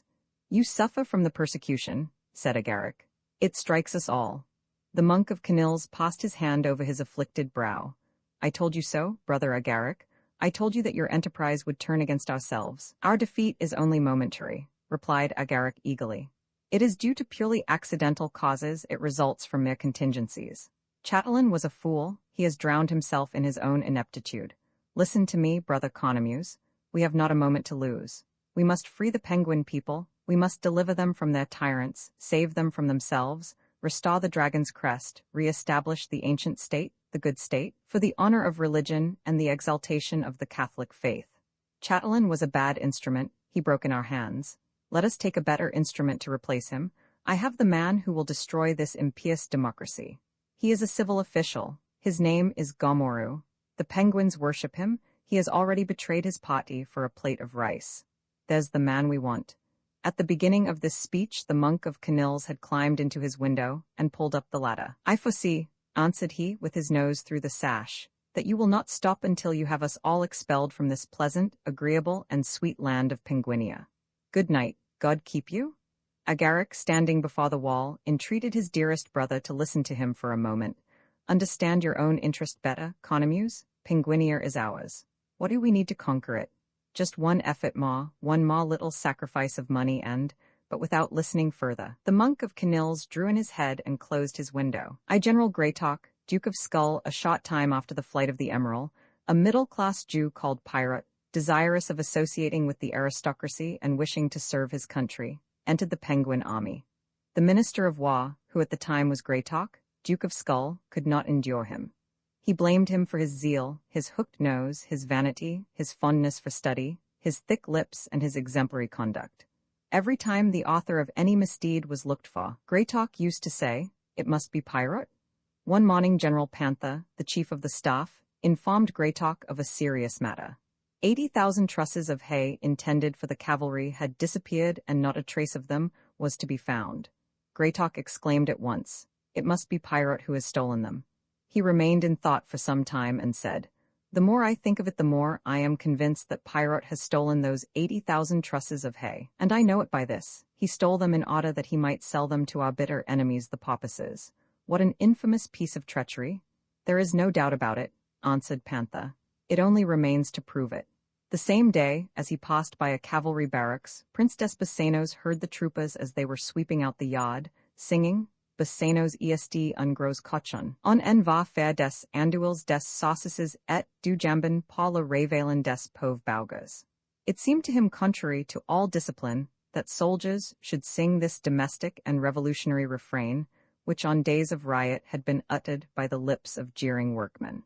On this occasion, he deplored the moral degeneration of the army, and thought with a bitter smile that his old comrade Greytalk, the head of this degenerate army, basely exposed him to the malice of an unpatriotic government, and he promised himself that he would make an improvement before long. "That scoundrel Greytalk," said he to himself, "will not remain long a minister." Prince Desposenos was the most irreconcilable of the opponents of modern democracy, free thought, and the government which the Penguins had voluntarily given themselves. He had a vigorous and undisguised hatred for the Jews, and he worked in public and in private, night and day, for the restoration of the line of the Draconides. His ardent royalism was still further excited by the thought of his private affairs, which were in a bad way, and were hourly growing worse. He had no hope of seeing an end to his pecuniary embarrassments until the heir of Draco, the Great, entered the city of Alca. When he returned to his house, the prince took out of his safe a bundle of old letters, consisting of a private correspondence of the most secret nature, which he had obtained from a treacherous secretary. They proved that his old comrade Greytalk, the Duke of Skull, had been guilty of jobbery regarding the military stores, and had received a present of no great value from a manufacturer called Mallory. The very smallness of this present deprived the minister who had accepted it of all excuse. The prince reread the letters with a bitter satisfaction, put them carefully back into his safe, and dashed to the Minister of War. He was a man of resolute character. On being told that the minister could see no one, he knocked down the ushers, swept aside the orderlies, trampled underfoot the civil and military clocks, burst through the doors, and entered the room of the astonished Greytalk. "I will not say much," said he to him, "but I will speak to the point. You are a confounded cad. I have asked you to put a flea in the ear of General Mauchin, the tool of those Republicans, and you would not do it. I have asked you to give a command to General Desclapiers, who works for the Dracophils, and who has obliged me personally, and you would not do it.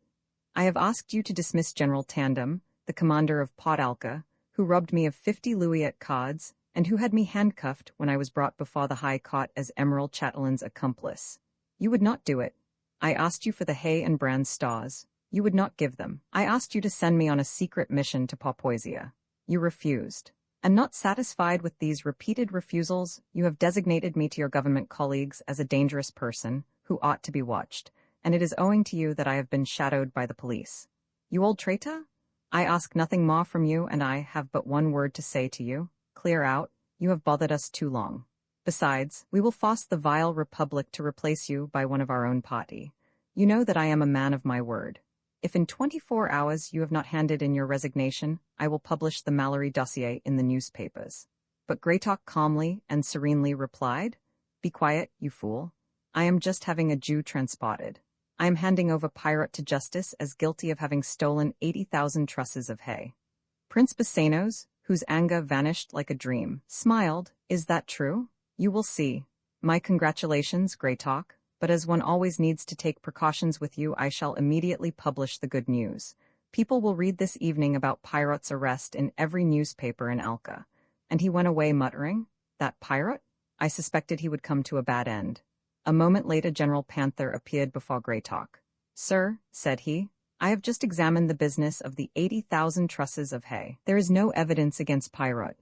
"Let it be found," answered Greytalk. "Justice requires it. Have Pirate arrested at once." Roman St. Mal's navigation on the ocean of ice, the devil, having tucked his clothes up to his armpits, dragged the trough on the sand, and fitted the rigging in less than an hour. As soon as the Holy Mal had embarked, the vessel, with all its sails set, cleft through the waters with such speed that the coast was almost immediately out of sight. The old man steered to the south so as to double the land's end, but an irresistible current carried him to the southwest. He went along the southern coast of Ireland and turned sharply towards the north. In the evening the wind freshened. In vain did Mal attempt to furl the sail. The vessel flew distractedly towards the fabulous seas. By the light of the moon, the immodest sirens of the north came around him with their hempen-colored hair, raising their white throats and their rose-tinted limbs out of the sea, and beating the water into foam with their emerald tails, they sang in cadence, "Whither goest thou, gentle Mal? In thy trough distracted? All distended is thy sail like the breast of Juno when from it gushed the Milky Way." For a moment their harmonious laughter followed him beneath the stars, but the vessel fled on, 100 times more swiftly than the red ship of a Viking. And the petrels, surprised in their flight, clung with their feet to the hair of the holy man. Soon a tempest arose full of darkness and groanings, and the trough, driven by a furious wind, flew like a sea mew through the mist and the surge. After a night of 3 times 24 hours, the darkness was suddenly rent, and the holy man discovered on the horizon a shore more dazzling than diamond. The coast rapidly grew larger, and soon by the glacial light of a topid and sunken sun, Mal saw, rising above the waves, the silent streets of a white city, which, vaster than Thebes with its 100 gates, extended as far as the eye could see the ruins of its forum built of snow, its palaces of frost, its crystal arches, and its iridescent obelisks. The ocean was covered with floating icebergs around which swam men of the sea of a wild yet gentle appearance, and Leviathan passed by hurling a column of water up to the clouds. Moreover, on a block of ice which floated at the same rate as the stone trough, there was seated a white bear holding her little one in her arms, and Mal heard her murmuring in a low voice this verse of Virgil, "Incite pav pua." And full of sadness and trouble, the old man wept. The fresh water had frozen and burst the barrel that contained it, and Mal was sucking pieces of ice to quench his thirst, and his food was bread dipped in dirty water. His beard and his hair were broken like glass. His habit was covered with a layer of ice and cut into him at every movement of his limbs. Huge waves rose up and opened their foaming jaws at the old man.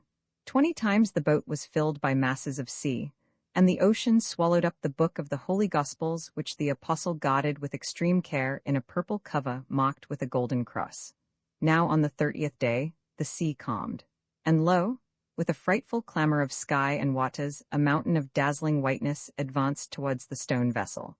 Mal steered to avoid it, but the tiller broke in his hands. To lessen the speed of his progress towards the rock, he attempted to reef the sails, but when he tried to knot the reef points, the wind pulled them away from him, and the rope seared his hands. He saw 3 demons with wings of black skin having hooks at their ends, who, hanging from the rigging, were puffing with their breath against the sails. Understanding from this sight that the enemy had governed him in all these things, he guarded himself by making the sign of the cross. Immediately a furious gust of wind filled with the noise of sobs and howls struck the stone trough, carried off the mast with all the sails, and tore away the rudder and the stem. The trough was drifting on the sea, which had now grown calm. The holy man knelt and gave thanks to the Lord who had delivered him from the snares of the demon. Then he recognized, sitting on a block of ice, the mother bear who had spoken during the storm. She pressed her beloved child to her bosom, and in her hand she held a purple book marked with a golden cross. Hailing the granite trough, she saluted the holy man with these words, Pax tibi mal, and she held out the book to him. The holy man recognized his evangelistry, and, full of astonishment, he sang in the tepid air a hymn to the Creator and his creation. Roman 2 Pirate. All Penguinia heard with horror of Pirate's crime. At the same time, there was a sort of satisfaction that this embezzlement, combined with treachery, and even bordering on sacrilege, had been committed by a Jew. In order to understand this feeling, it is necessary to be acquainted with the state of public opinion regarding the Jews both great and small. As we have had occasion to say in this history, the universally detested and all-powerful financial caste was composed of Christians and of Jews. The Jews who formed part of it, and on whom the people poured all their hatred, were the upper-class Jews. They possessed immense riches and, it was said, held more than a 5th part of the total property of Penguinia.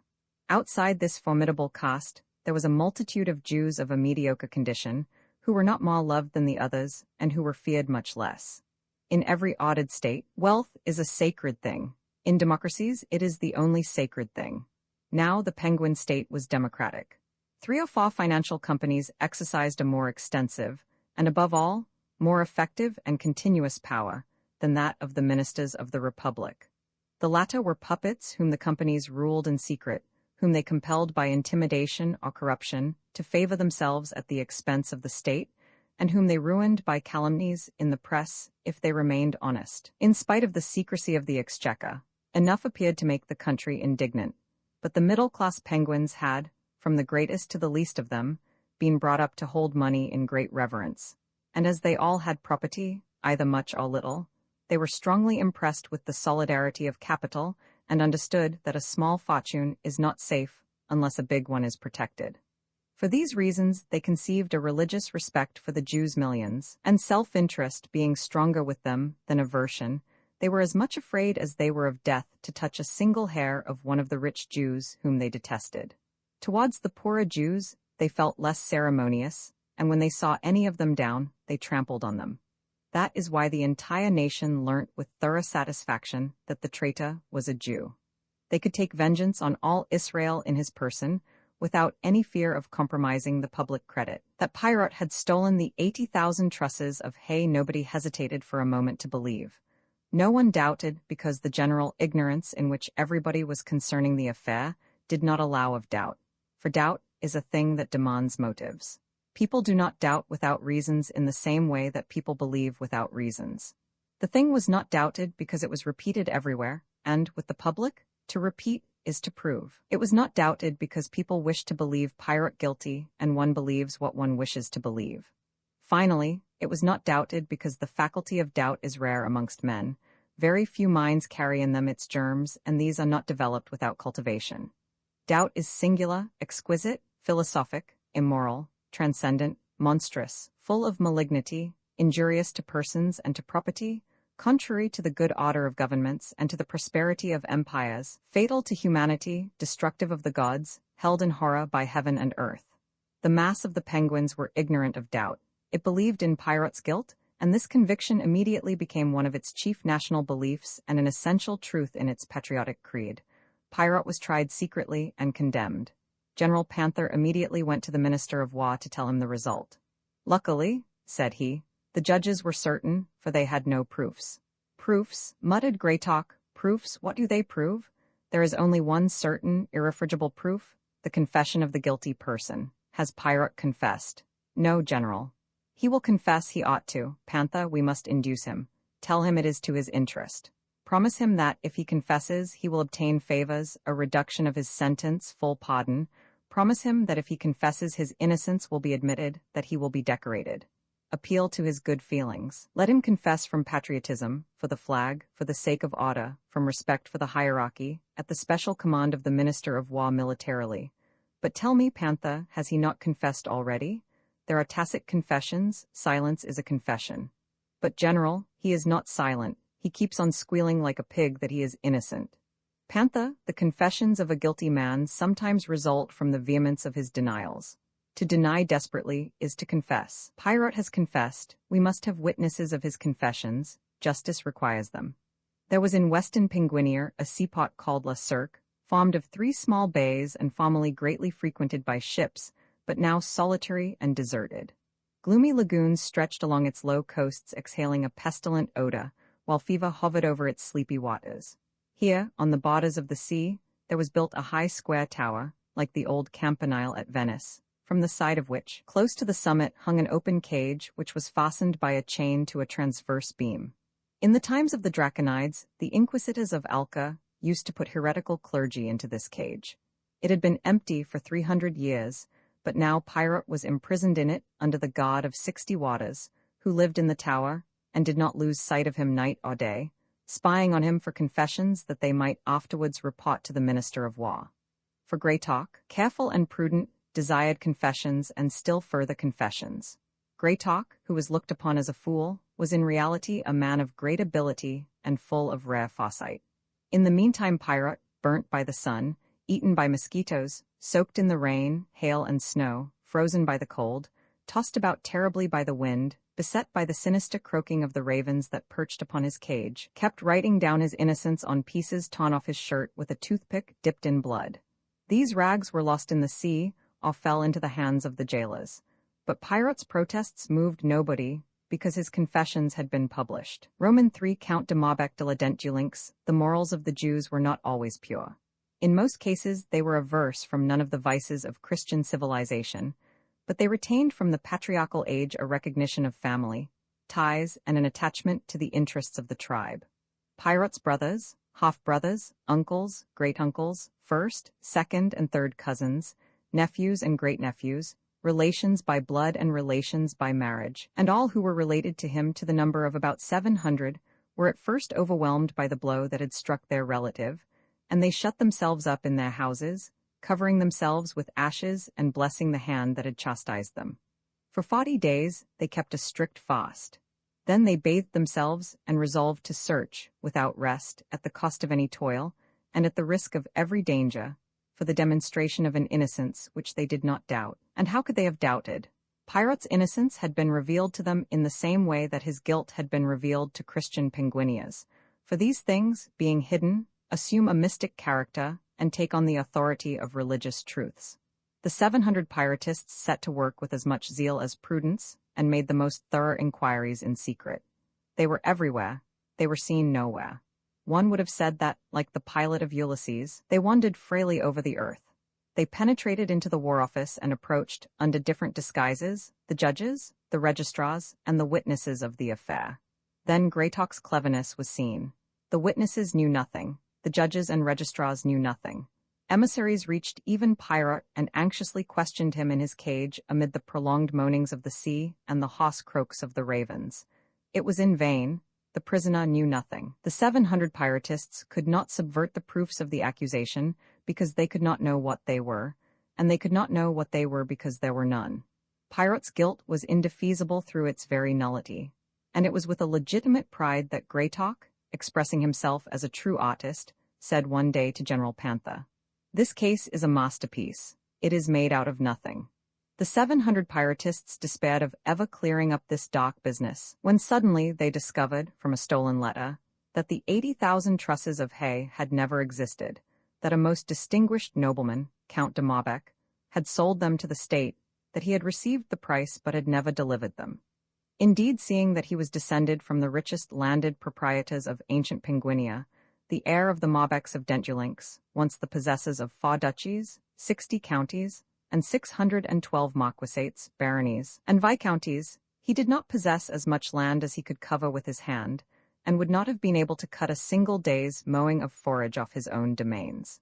As to his getting a single rush from a landowner or a merchant, that would have been quite impossible, for everybody, except the ministers of state and the government officials, knew that it would be easier to get blood from a stone than a farthing from a Maubec. The 700 Pyrotists made a minute inquiry concerning the Count Maubec de la Dentulinx's financial resources, and they proved that that nobleman was chiefly supported by a house in which some generous ladies were ready to furnish all comers with the most lavish hospitality.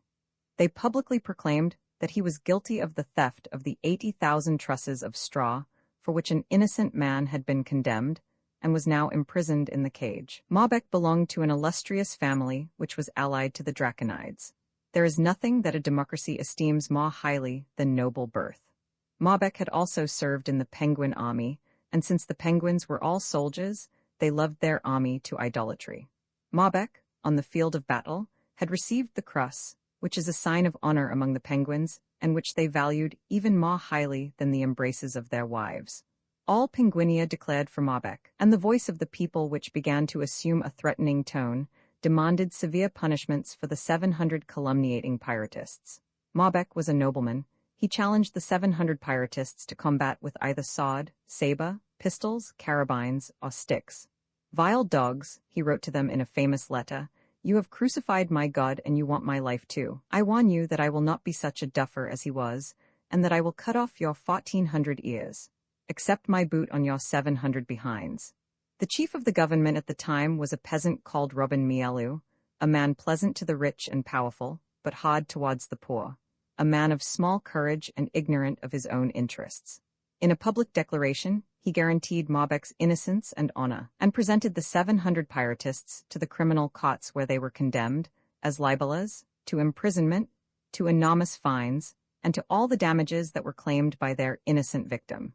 It seemed as if Pirate was destined to remain forever shut in the cage on which the ravens perched, but all the Penguins being anxious to know and prove that this Jew was guilty, all the proofs brought forward were found not to be good, while some of them were also contradictory. The officers of the staff showed zeal but lacked prudence. Whilst Greytalk kept an admirable silence, General Panther made inexhaustible speeches and every morning demonstrated in the newspapers that the condemned man was guilty. He would have done better, perhaps, if he had said nothing. The guilt was evident, and what is evident cannot be demonstrated. So much reasoning disturbed people's minds, their faith, though still alive, became less serene. The more proofs one gives a crowd, the more they ask for. Nevertheless, the danger of proving too much would not have been great if there had not been in Penguinia, as there are, indeed, everywhere, minds framed for free inquiry, capable of studying a difficult question, and inclined to philosophic doubt. They were few, they were not all inclined to speak, and the public was by no means inclined to listen to them. Still, they did not always meet with deaf ears. The great Jews, all the Israelite millionaires of Alca, when spoken to of Pirate, said, "We do not know the man," but they thought of saving him. They preserved the prudence to which their wealth inclined them, and wished that others would be less timid. Their wish was to be gratified. Roman fought Columban some weeks after the conviction of the 700 Pyrotists. A little, gruff, hairy, short-sighted man left his house one morning with a pasta pot, a ladder, and a bundle of posters, and went about the streets pasting placards to the walls on which might be read in large letters, "Pirate is innocent, Maubec is guilty."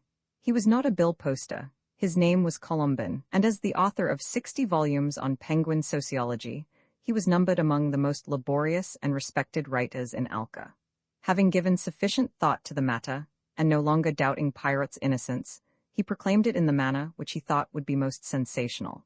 He met with no hindrance while posting his bills in the quiet streets, but when he came to the populous quarters, every time he mounted his ladder, inquisitive people crowded round him, and, dumbfounded with surprise and indignation, threw at him threatening looks which he received with the calm that comes from courage and short-sightedness. Whilst caretakers and tradespeople tore down the bills he had posted, he kept on zealously placarding, carrying his tools and followed by little boys who, with their baskets under their arms or their satchels on their backs, were in no hurry to reach school.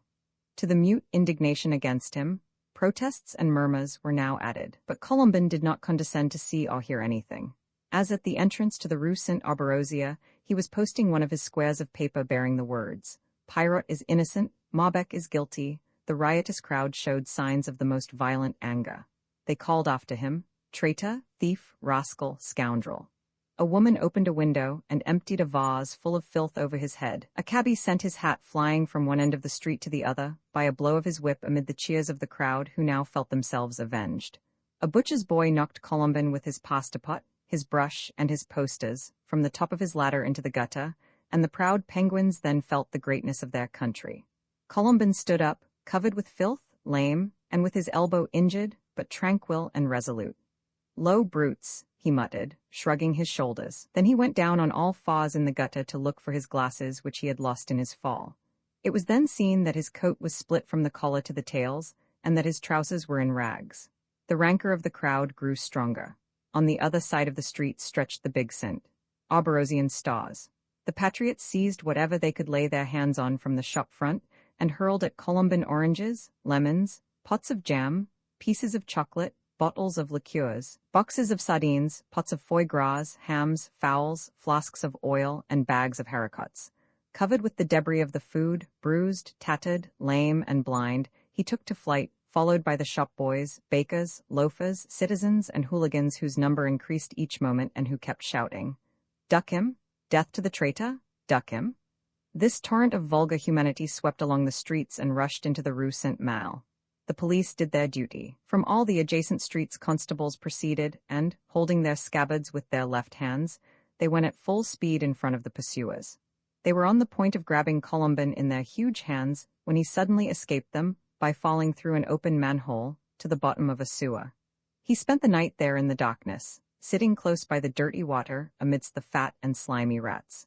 He thought of his task, and his swelling heart filled with courage and pity. And when the dawn threw a pale ray of light into the air-hole, he got up and said, speaking to himself, "I see that the fight will be a stiff one." Forthwith, he composed a memorandum in which he clearly showed that Pirot could not have stolen from the Ministry of War the 80,000 trusses of hay, which it had never received, for the reason that Maubec had never delivered them, though he had received the money. Colomban caused this statement to be distributed in the streets of Alca. The people refused to read it and tore it up in anger. The shopkeepers shook their fists at the distributors, who made off, chased by angry women armed with brooms. Feelings grew warm, and the ferment lasted the whole day. In the evening, bands of wild and ragged men went about the streets yelling, "Death to Colomban!"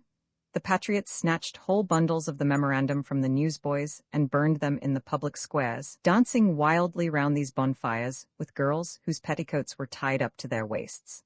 Some of the more enthusiastic among them went and broke the windows of the house in which Colomban had lived in perfect tranquillity during his 40 years of work. Parliament was roused and asked the chief of the government what measures he proposed to take in order to repel the odious attacks made by Colomban upon the honor of the national arm and the safety of Penguinia. Robin Mielu denounced Colomban's impious audacity and proclaimed amid the cheers of the legislators that the man would be summoned before the courts to answer for his infamous libel. The Minister of War was called to the tribune and appeared in it transfigured. He had no longer the air, as in former days, of one of the sacred geese of the Penguin citadels. Now, bristling, with outstretched neck and hooked beak, he seemed the symbolical vulture fastened to the livers of his country's enemies. In the august silence of the assembly, he pronounced these words only, "I swear that Pirot is a rascal." This speech of Greytalk was reported all over Penguinia and satisfied the public conscience. The Reverend Fathers Agaric and Conomus Colomban bore with meekness and surprised the weight of the general reprobation. He could not go out without being stoned, so he did not go out. He remained in his study with a superb obstinacy, writing new memoranda in favor of the encaged innocent. In the meantime, among the few readers that he found, some, about a dozen, were struck by his reasons and began to doubt Pirot's guilt. They broached the subject to their friends and endeavored to spread the light that had arisen in their minds. One of them was a friend of Robin Mielu and confided to him his perplexities, with the result that he was no longer received by that minister. Another demanded explanations in an open letter to the Minister of War. A third published a terrible pamphlet. The latter, whose name was Kurdanik, was a formidable controversialist. The public was unmoved. It was said that these defenders of the traitor had been bribed by the rich Jews. They were stigmatized by the name of piratists, and the patriots swore to exterminate them. There were only 1,000 or 1,200 piratists in the whole vast republic, but it was believed that they were everywhere. People were afraid of finding them in the promenades, at meetings, at receptions, in fashionable drawing rooms, at the dinner table, even in the conjugal couch. One half of the population was suspected by the other half. The discord set all Alcar on fire. In the meantime, Father Agaric, who managed his big school for young nobles, followed events with anxious attention. The misfortunes of the Penguin Church had not disheartened him.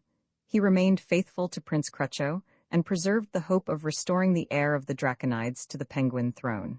It appeared to him that the events that were happening or about to happen in the country, the state of mind of which they were at once the effect and the cause, and the troubles that necessarily resulted from them might, if they were directed, guided, and led by the profound wisdom of a monk, overthrow the Republic and incline the Penguins to restore Prince Crucho, from whose piety the faithful hoped for so much solace. Wearing his huge black hat, the brims of which looked like the wings of night, he walked through the wood of Canils towards the factory where his venerable friend, Father Conomus, distilled the hygienic St. Auberosian liqueur. The good monk's industry, so cruelly affected in the time of Emerald Chatelain, was being restored from its ruins. One heard goods trains rumbling through the wood, and one saw in the sheds hundreds of orphans clothed in blue, packing bottles and nailing up cases. Agaric found the venerable Conomus standing before his stoves and surrounded by his retorts. The shining pupils of the old man's eyes had again become as rubies, his skull shone with its former elaborate and careful polish. Agaric first congratulated the pious distiller on the restored activity of his laboratories and workshops. "Business is recovering, I thank God for it," answered the old man of Canils. "Alas, it had fallen into a bad state, brother Agaric. You saw the desolation of this establishment, I need say no more." Agaric turned away his head. "The St. Auberosian liqueur," continued Conomus, "is making fresh conquests, but nonetheless my industry remains uncertain and precarious. The laws of ruin and desolation that struck it have not been abrogated, they have only been suspended." And the monk of Canils lifted his ruby eyes to heaven. Agaric put his hand on his shoulder. "What a sight, Conomus, does unhappy Penguinia present to us! Everywhere disobedience, independence, liberty. We see the proud, the haughty, the men of revolt rising up.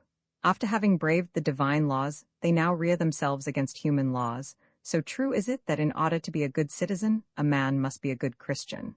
Columban is trying to imitate Satan. Numerous criminals are following his fatal example. They want, in their rage, to put aside all checks, to throw off all yokes, to free themselves from the most sacred bonds, to escape from the most salutary restraints. They strike their country to make it obey them, but they will be overcome by the weight of public animadversion, vituperation, indignation, fury, execration, and abomination. That is the abyss to which they have been led by atheism, free thought, and the monstrous claim to judge for themselves and to form their own opinions. "Doubtless, doubtless," replied Father Conomus, shaking his head, "but I confess that the care of distilling these simples has prevented me from following public affairs. I only know that people are talking a great deal about a man called Pirot. Some maintain that he is guilty, others affirm that he is innocent, but I do not clearly understand the motives that drive both parties to mix themselves up in a business that concerns neither of them." The pious Agaric asked eagerly, "You do not doubt Pirot's guilt?" "I cannot doubt it, dear Agaric," answered the monk of Canils. "That would be contrary to the laws of my country, which we ought to respect as long as they are not opposed to the divine laws. Pirot is guilty, for he has been convicted. As to saying more for or against his guilt, that would be to erect my own authority against that of the judges, a thing which I will take good care not to do. Besides, it is useless, for Pirot has been convicted. If he has not been convicted because he is guilty because he has been convicted. It comes to the same thing. I believe in his guilt as every good citizen ought to believe in it, and I will believe in it as long as the established jurisdiction will order me to believe in it, for it is not for a private person, but for a judge to proclaim the innocence of a convicted person. Human justice is venerable even in the eras inherent in its fallible and limited nature. These errors are never irreparable. If the judges do not repair them on earth, God will repair them in heaven. Besides, I have great confidence in General Greytalk, who, though he certainly does not look it, seems to me to be an abler man than all those who are attacking him. Dearest Conomuse, cried the pious Agaric, the pirate affair, if pushed to the point whither we can lead it by the help of God and the necessary funds, will produce the greatest benefits. It will lay bare the vices of this anti-Christian republic, and will incline the Penguins to restore the throne of the Draconides and the prerogatives of the Church. But to do that it is necessary for the people to see the clergy in the front rank of its defenders. Let us march against the enemies of the army, against those who insult our heroes, and everybody will follow us. Everybody will be too many, murmured the monk of Canils, shaking his head. I see that the Penguins want to quarrel. If we mix ourselves up in their quarrel, they will become reconciled at our expense, and we shall have to pay the cost of the war. That is why, if you are guided by me, dear Agaric, you will not engage the Church in this adventure. You know my energy, you know my prudence, I will compromise nothing. Dear Conomuse, I only want from you the funds necessary for us to begin the campaign. For a long time Conomuse refused to bear the expenses of what he thought was a fatal enterprise. Agaric was in turn pathetic and terrible. At last, yielding to his prayers and threats, Conomuse, with banging head and swinging arms, went to the austere cell that concealed his evangelical poverty. In the whitewashed wall under a branch of blessed box, there was fixed a safe. He opened it, and with a sigh took out a bundle of bills which, with hesitating hands, he gave to the pious Agaric. Do not doubt it, dear Conomuse, said the latter, thrusting the papers into the pocket of his overcoat. This pirate affair has been sent us by God for the glory and exaltation of the Church of Penguinia. I pray that you may be right, sighed the monk of Canils. And left alone in his laboratory, he gazed, through his exquisite eyes, with an ineffable sadness at his stoves and his retorts. The 700 Piratists. The 700 Piratists inspired the public with an increasing aversion. Every day 2 or 3 of them were beaten to death in the streets. One of them was publicly whipped, another thrown into the river, a third tarred and feathered and led through a laughing crowd, a fourth had his nose cut off by a captain of dragoons. They did not dare to show themselves at their clubs, at tennis, or at the races. They put on a disguise when they went to the stock exchange. In these circumstances, the Prince Desposenos thought it urgent to curb their audacity and repress their insolence. For this purpose, he joined with Count Cléna, M. de la Trumelle, Viscount Olive, and M. Bigard in founding a great anti-piratist association to which citizens in hundreds of thousands, soldiers in companies, regiments, brigades, divisions, and army corps, towns, districts, and provinces, all gave their adhesion. About this time, the Minister of War, happening to visit one day his chief of staff, saw with surprise that the large room where General Panther worked, which was formerly quite bare, had now along each wall from floor to ceiling in sets of deep pigeonholes, triple and quadruple rows of paper bundles of every as form and color. These sudden and monstrous records had in a few days reached the dimensions of a pile of archives, such as it takes centuries to accumulate. What is this? Asked the astonished minister.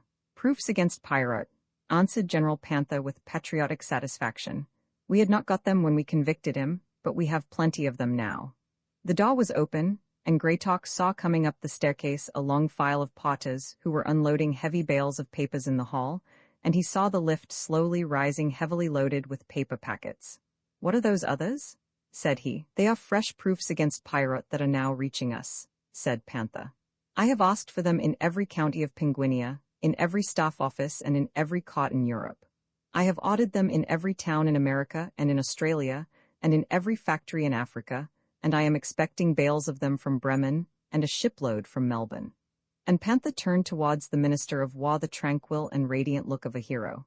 However, Greytalk, his eyeglass in his eye, was looking at the formidable pile of papers with less satisfaction than uneasiness. Very good, said he, very good, but I am afraid that this pirate business may lose its beautiful simplicity. It was limpid, like a rock crystal. Its value lay in its transparency. You could have searched it in vain with a magnifying glass for a straw, a bend, a blot, for the least fault. When it left my hands, it was as pure as the light. Indeed, it was the light. I give you a pearl, and you make a mountain out of it. To tell you the truth, I am afraid that by wishing to do too well you have done less well. Proofs? Of course it is good to have proofs, but perhaps it is better to have none at all. I have already told you, Panther, there is only one irrefutable proof, the confession of the guilty person, or if the innocent what matter? The pirate affair, as I arranged it, left no room for criticism. There was no spot where it could be touched. It defied assault. It was invulnerable because it was invisible. Now it gives an enormous handle for discussion. I advise you, Panther, to use your paper packets with great reserve.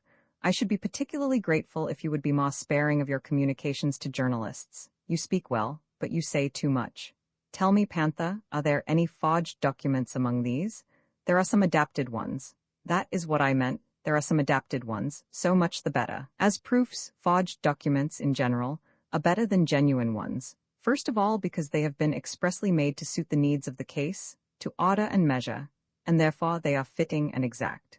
They are also preferable because they carry the mind into an ideal world and turn it aside from the reality which, alas, in this world is never without some alloy.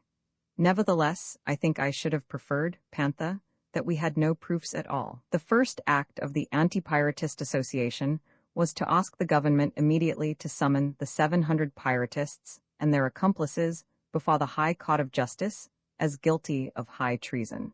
Prince Desposenos was charged to speak on behalf of the association and presented himself before the council which had assembled to hear him. He expressed a hope that the vigilance and firmness of the government would rise to the height of the occasion. He shook hands with each of the ministers, and as he passed General Greytalk, he whispered in his ear, "Behave properly, you ruffian, or I will publish the Mallory dossier." Some days later, by a unanimous vote of both houses, on a motion proposed by the government, the Anti-Piratist Association was granted a charter recognizing it as beneficial to the public interest. The association immediately sent a deputation to Chitterling's castle in Porpoisia, where Crucho was eating the bitter bread of exile, to assure the prince of the love and devotion of the anti-piratist members. However, the piratists grew in numbers, and now counted 10,000. They had their regular cafes on the boulevards. The patriots had theirs also, richer and bigger, and every evening glasses of beer, saucers, match stands, jugs, chairs, and tables were hurled from one to the other. Mirrors were smashed to bits, and the police ended the struggles by impartially trampling the combatants of both parties under their hobnailed shoes. On one of these glorious nights, as Prince Desposenos was leaving a fashionable café in the company of some patriots, M. de la Trumelle pointed out to him a little, bearded man with glasses, hatless, and having only one sleeve to his coat, who was painfully dragging himself along the rubbish-strewn pavement. "Look," said he, "there is Colombin." The prince had gentleness as well as strength. He was exceedingly mild, but at the name of Colombin his blood boiled. He rushed at the little spectacled man and knocked him down with one blow of his fist on the nose. M. de la Trumelle then perceived that, misled by an undeserved resemblance, he had mistaken for Colombin, M. Basile, a retired lawyer, the secretary of the Anti-Piratist Association, and an ardent and generous patriot. Prince Desposenos was one of those antique souls who never bend. However, he knew how to recognize his faults. "M. Basile," said he, raising his hat, "if I have touched your face with my hand you will excuse me and you will understand me. You will approve of me, nay, you will compliment me, you will congratulate me and felicitate me, when you know the cause of that act. I took you for Colombin." M. Basile, wiping his bleeding nostrils with his handkerchief, and displaying an elbow laid bare by the absence of his sleeve. "No, sir," answered he dryly. "I shall not felicitate you, I shall not congratulate you, I shall not compliment you, for your action was, at the very least, superfluous. It was, I will even say, supererogatory. Already this evening I have been 3 times mistaken for Colombin, and received a sufficient amount of the treatment he deserves. The patriots have knocked in my ribs and broken my back, and, sir, I was of opinion that that was enough." Scarcely had he finished this speech than a band of piratists appeared, and misled in their turn by that insidious resemblance, they believed that the patriots were killing Colombin. They fell on Prince Desposenos and his companions with loaded canes and leather thongs, and left them for dead. Then, seizing Basile, they carried him in triumph, and in spite of his protests, along the boulevards, amid cries of, "Hurrah for Colombin! Hurrah for pirate!" At last the police, who had been sent after them, attacked and defeated them and dragged them ignominiously to the station, where Basile, under the name of Colombin, was trampled on by an innumerable quantity of thick, hobnailed shoes. Roman 7 Biddulph Cockwill and Manaflaw. The socialists, whilst the wind of anger and hatred blew in Alca. Eugen Biddulph Cockwill, poorest and happiest of astronomers, installed in an old steam engine of the time of the Draconides, was observing the heavens through a bad telescope and photographing the paths of the meteors upon some damaged photographic plates. His genius corrected the errors of his instruments, and his love of science triumphed over the worthlessness of his apparatus. With an inextinguishable ardor, he observed aerolites, meteors, and fireballs, and all the glowing ruins and blazing sparks which passed through the terrestrial atmosphere with prodigious speed, and as a reward for his studious vigils, he received the indifference of the public, the ingratitude of the state, and the blame of the learned societies. Engulfed in the celestial spaces, he knew not what occurred upon the surface of the earth. He never read the newspapers, and when he walked through the town, his mind was occupied with the November asteroids, and more than once he found himself at the bottom of a pond in one of the public parks, or beneath the wheels of a motor omnibus. Elevated in stature, as in thought he respected himself and others. This was shown by his cold politeness, as well as by a very thin black frock coat and a tall hat, which gave to his person an appearance at once emaciated and sublime. He took his meals in a little restaurant from which all customers less intellectual than himself had fled, and thenceforth his napkin, bound by its wooden ring, rested alone in the abandoned rack. In this cookshop, his eyes fell one evening upon Colomban's memorandum in favor of Pirate.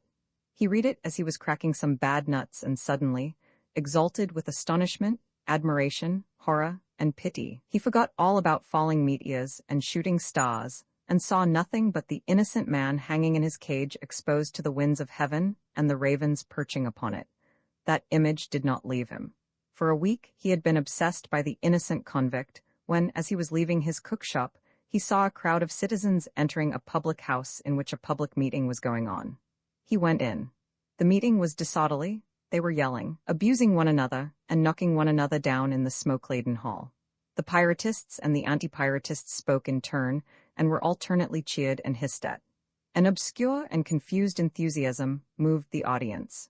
With the audacity of a timid and retired man, Biddulph Cockwill leaped upon the platform and spoke for 3/4 of an hour. He spoke very quickly, without ardor, but with vehemence, and with all the conviction of a mathematical mystic. He was cheered. When he got down from the platform, a big woman of uncertain age, dressed in red, and wearing an immense hat trimmed with heroic feathers, throwing herself into his arms, embraced him and said to him, "You are splendid?" He thought in his simplicity that there was some truth in the statement. She declared to him that henceforth she would live but for Pirate's defense and Colomban's glory. He thought her sublime and beautiful. She was Manaflaw, a poor old courtesan, now forgotten and discarded, who had suddenly become a vehement politician. She never left him. They spent glorious hours together in doss houses and in lodgings beautified by their love, in newspaper offices, in meeting halls, and in lecture halls. As he was an idealist, he persisted in thinking her beautiful, although she gave him abundant opportunity of seeing that she had preserved no charm of any kind. From her past beauty, she only retained a confidence in her capacity for pleasing and a lofty assurance in demanding homage. Still, it must be admitted that this Pirate affair, so fruitful in prodigies, invested Manaflaw with a sort of civic majesty, and transformed her, at public meetings, into an august symbol of justice and truth. Biddulph Cockwill and Manaflaw did not kindle the least spark of irony or amusement in a single anti-piratist, a single defender of Greytalk, or a single supporter of the army. The gods, in their anger, had refused to those men the precious gift of humor. They gravely accused the courtesan and the astronomer of being spies, of treachery, and of plotting against their country. Biddulph Cockwill and Manaflaw grew visibly greater beneath insult, abuse, and calumny. For long months, Penguinia had been divided into two camps, and, though at first sight it may appear strange, hitherto the socialists had taken no part in the contest.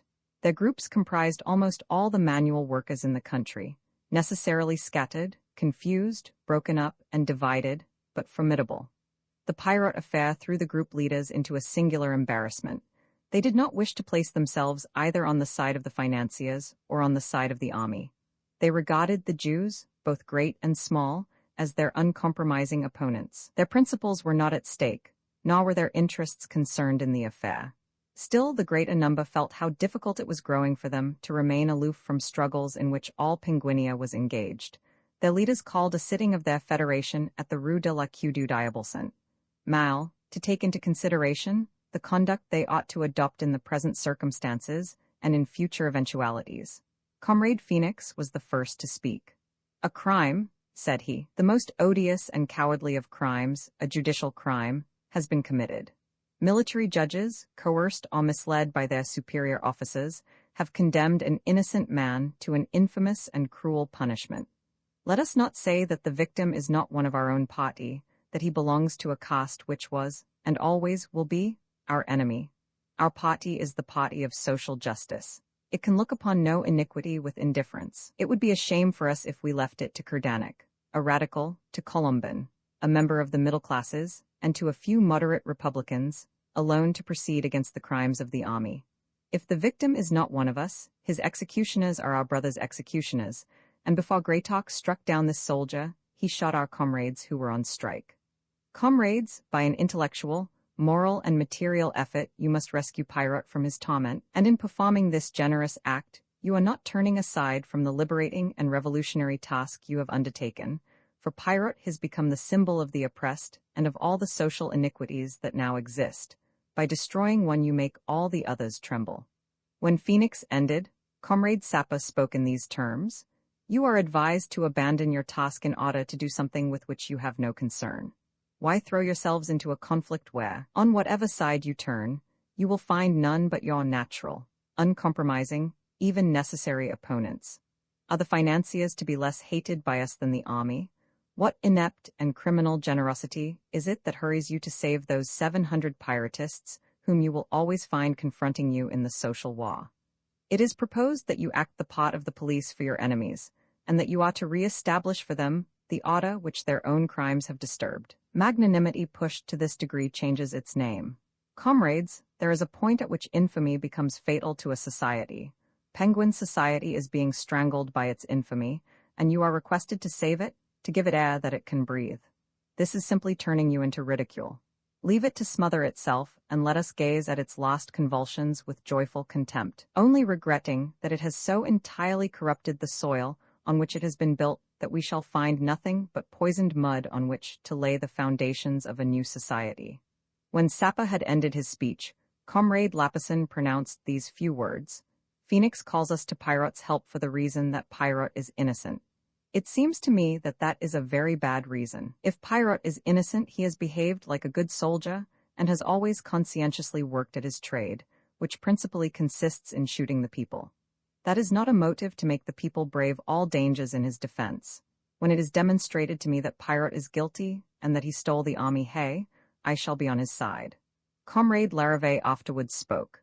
"I am not of my friend Phoenix's opinion, but I am not with my friend Sapper either. I do not believe that the party is bound to embrace a cause as soon as we are told that that cause is just. That, I am afraid, is a grievous abuse of words and a dangerous equivocation.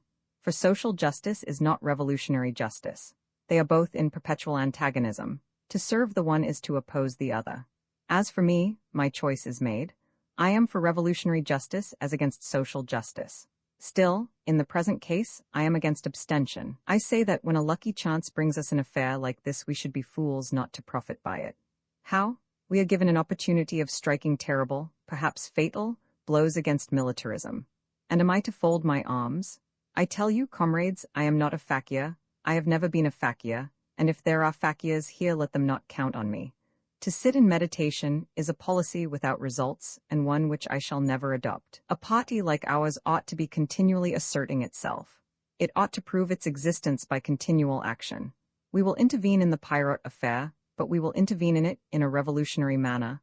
We will adopt violent action. Perhaps you think that violence is old-fashioned and superannuated, to be scrapped along with diligences, hand presses, and aerial telegraphy. You are mistaken.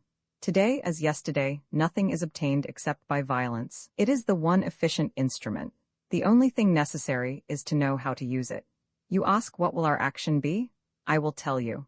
It will be to stir up the governing classes against one another, to put the army in conflict with the capitalists, the government with the magistracy, the nobility and clergy with the Jews, and if possible to drive them all to destroy one another. To do this would be to carry on an agitation, which would weaken government in the same way that fever wears out the sick. The Pirate affair, little as we know how to turn it to advantage, will put forward by 10 years the growth of the social party and the emancipation of the proletariat, by disarmament, the general strike, and revolution. The leaders of the party having each expressed a different opinion, the discussion was continued, not without vivacity. The orators, as always happens in such a case, reproduced the arguments they had already brought forward, though with less order and moderation than before. The dispute was prolonged, and none changed his opinion. These opinions, in the final analysis, were reduced to two, that of Sapper and Lapison, who advised abstention, and that of Phoenix and Larrivee, who wanted intervention. Even these two contrary opinions were united in a common hatred of the heads of the army and of their justice, and in a common belief in Pirate's innocence. So that public opinion was hardly mistaken in regarding all the socialist leaders as pernicious anti-piratists. As for the vast masses in whose name they spoke, and whom they represented as far as speech can express the impossible.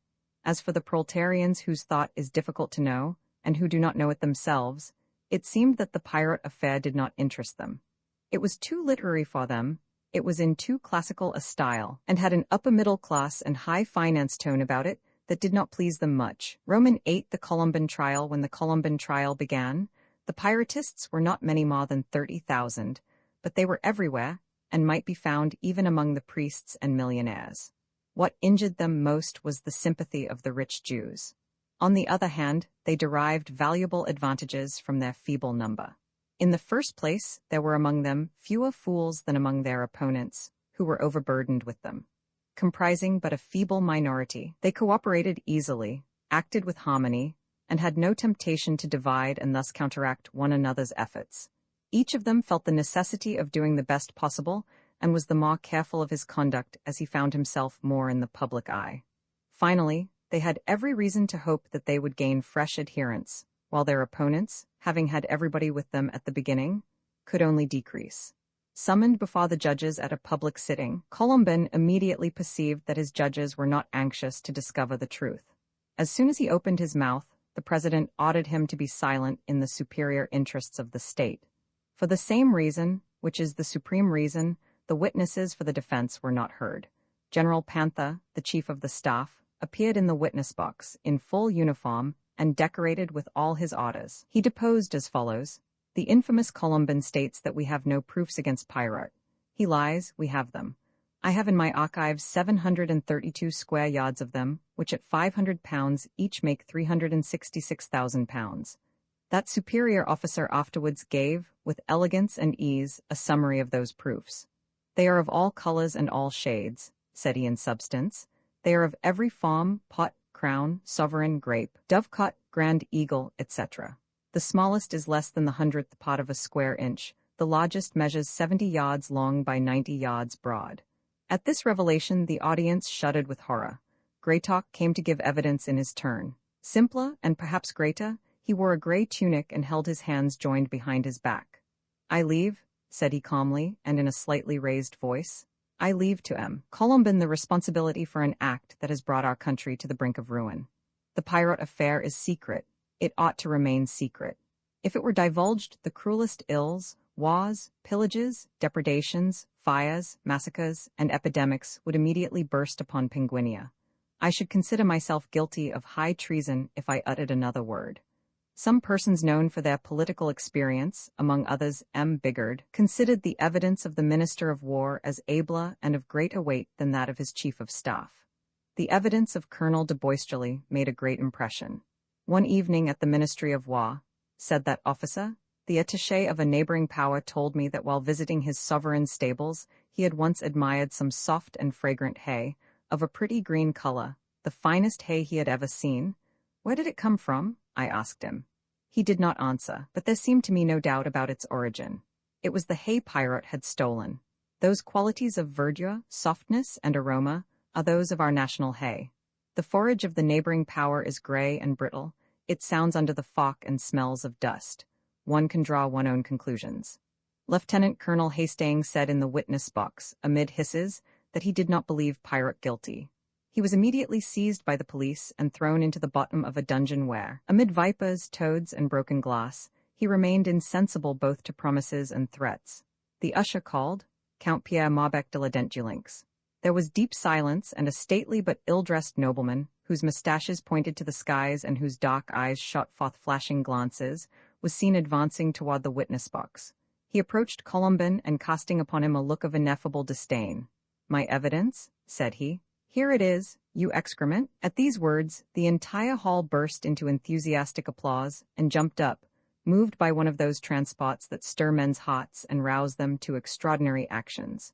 Without another word, Count Maubec de la Dentdulinx withdrew. All those present left the cot and formed a procession behind him. Prostrate at his feet, Princess Desposenos held his legs in a close embrace, but he went on, stern and impassive, beneath a shower of handkerchiefs and flowers. Viscountess Olive, clinging to his neck, could not be removed, and the calm hero bore her along with him, floating on his breast like a light scarf. When the cot resumed its sitting, which it had been compelled to suspend, the president called the experts.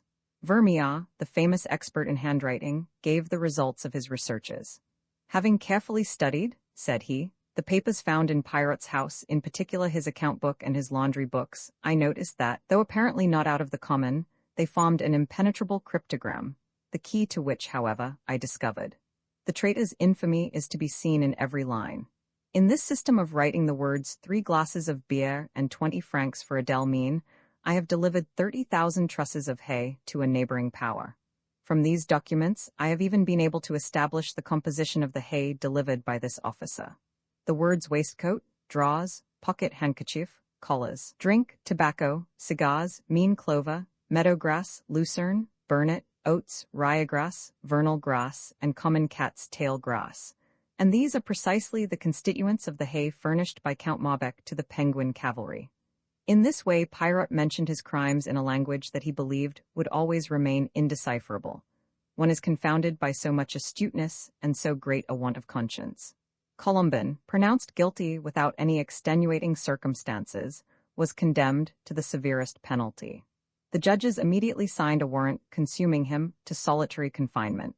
In the Place du Palais on the sides of a river, whose banks had during the course of 12 centuries seen so great a history, 50,000 persons were tumultuously awaiting the result of the trial.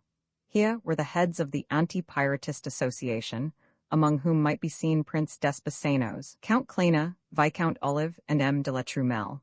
Here crowded the Reverend Father Agaric and the teachers of St. Mal College with their pupils. Here the monk Douillat and General Carregal, embracing each other, formed a sublime group. The market women and laundry women with spits, shovels, tongs, beetles, and kettles full of water might be seen running across the Pont-Via. On the steps in front of the bronze gates were assembled all the defenders of Pirot in Alca, professors, publicists, workmen, some conservatives, others radicals or revolutionaries, and by their negligent dress and fierce aspect could be recognized comrades Phoenix, Larrivée, Lapisson, Dagobert, and Varambil. Squeezed in his funereal frock coat and wearing his hat of ceremony, Biddle Coqueville invoked the sentimental mathematics on behalf of Colombin and Colonel Hastings. Maniflaw shone smiling and resplendent on the topmost step, anxious, like Leanna, to deserve a glorious monument, ought to be given, like Epicurus, the praises of history. The 700 Pirotists disguised as lemonade sellers, gutter merchants, collectors of odds and ends, or anti-Pirotists, wandered round the vast building. When Colombin appeared, so great an uproar burst forth that, struck by the commotion of air and water, birds fell from the trees and fishes floated on the surface of the stream.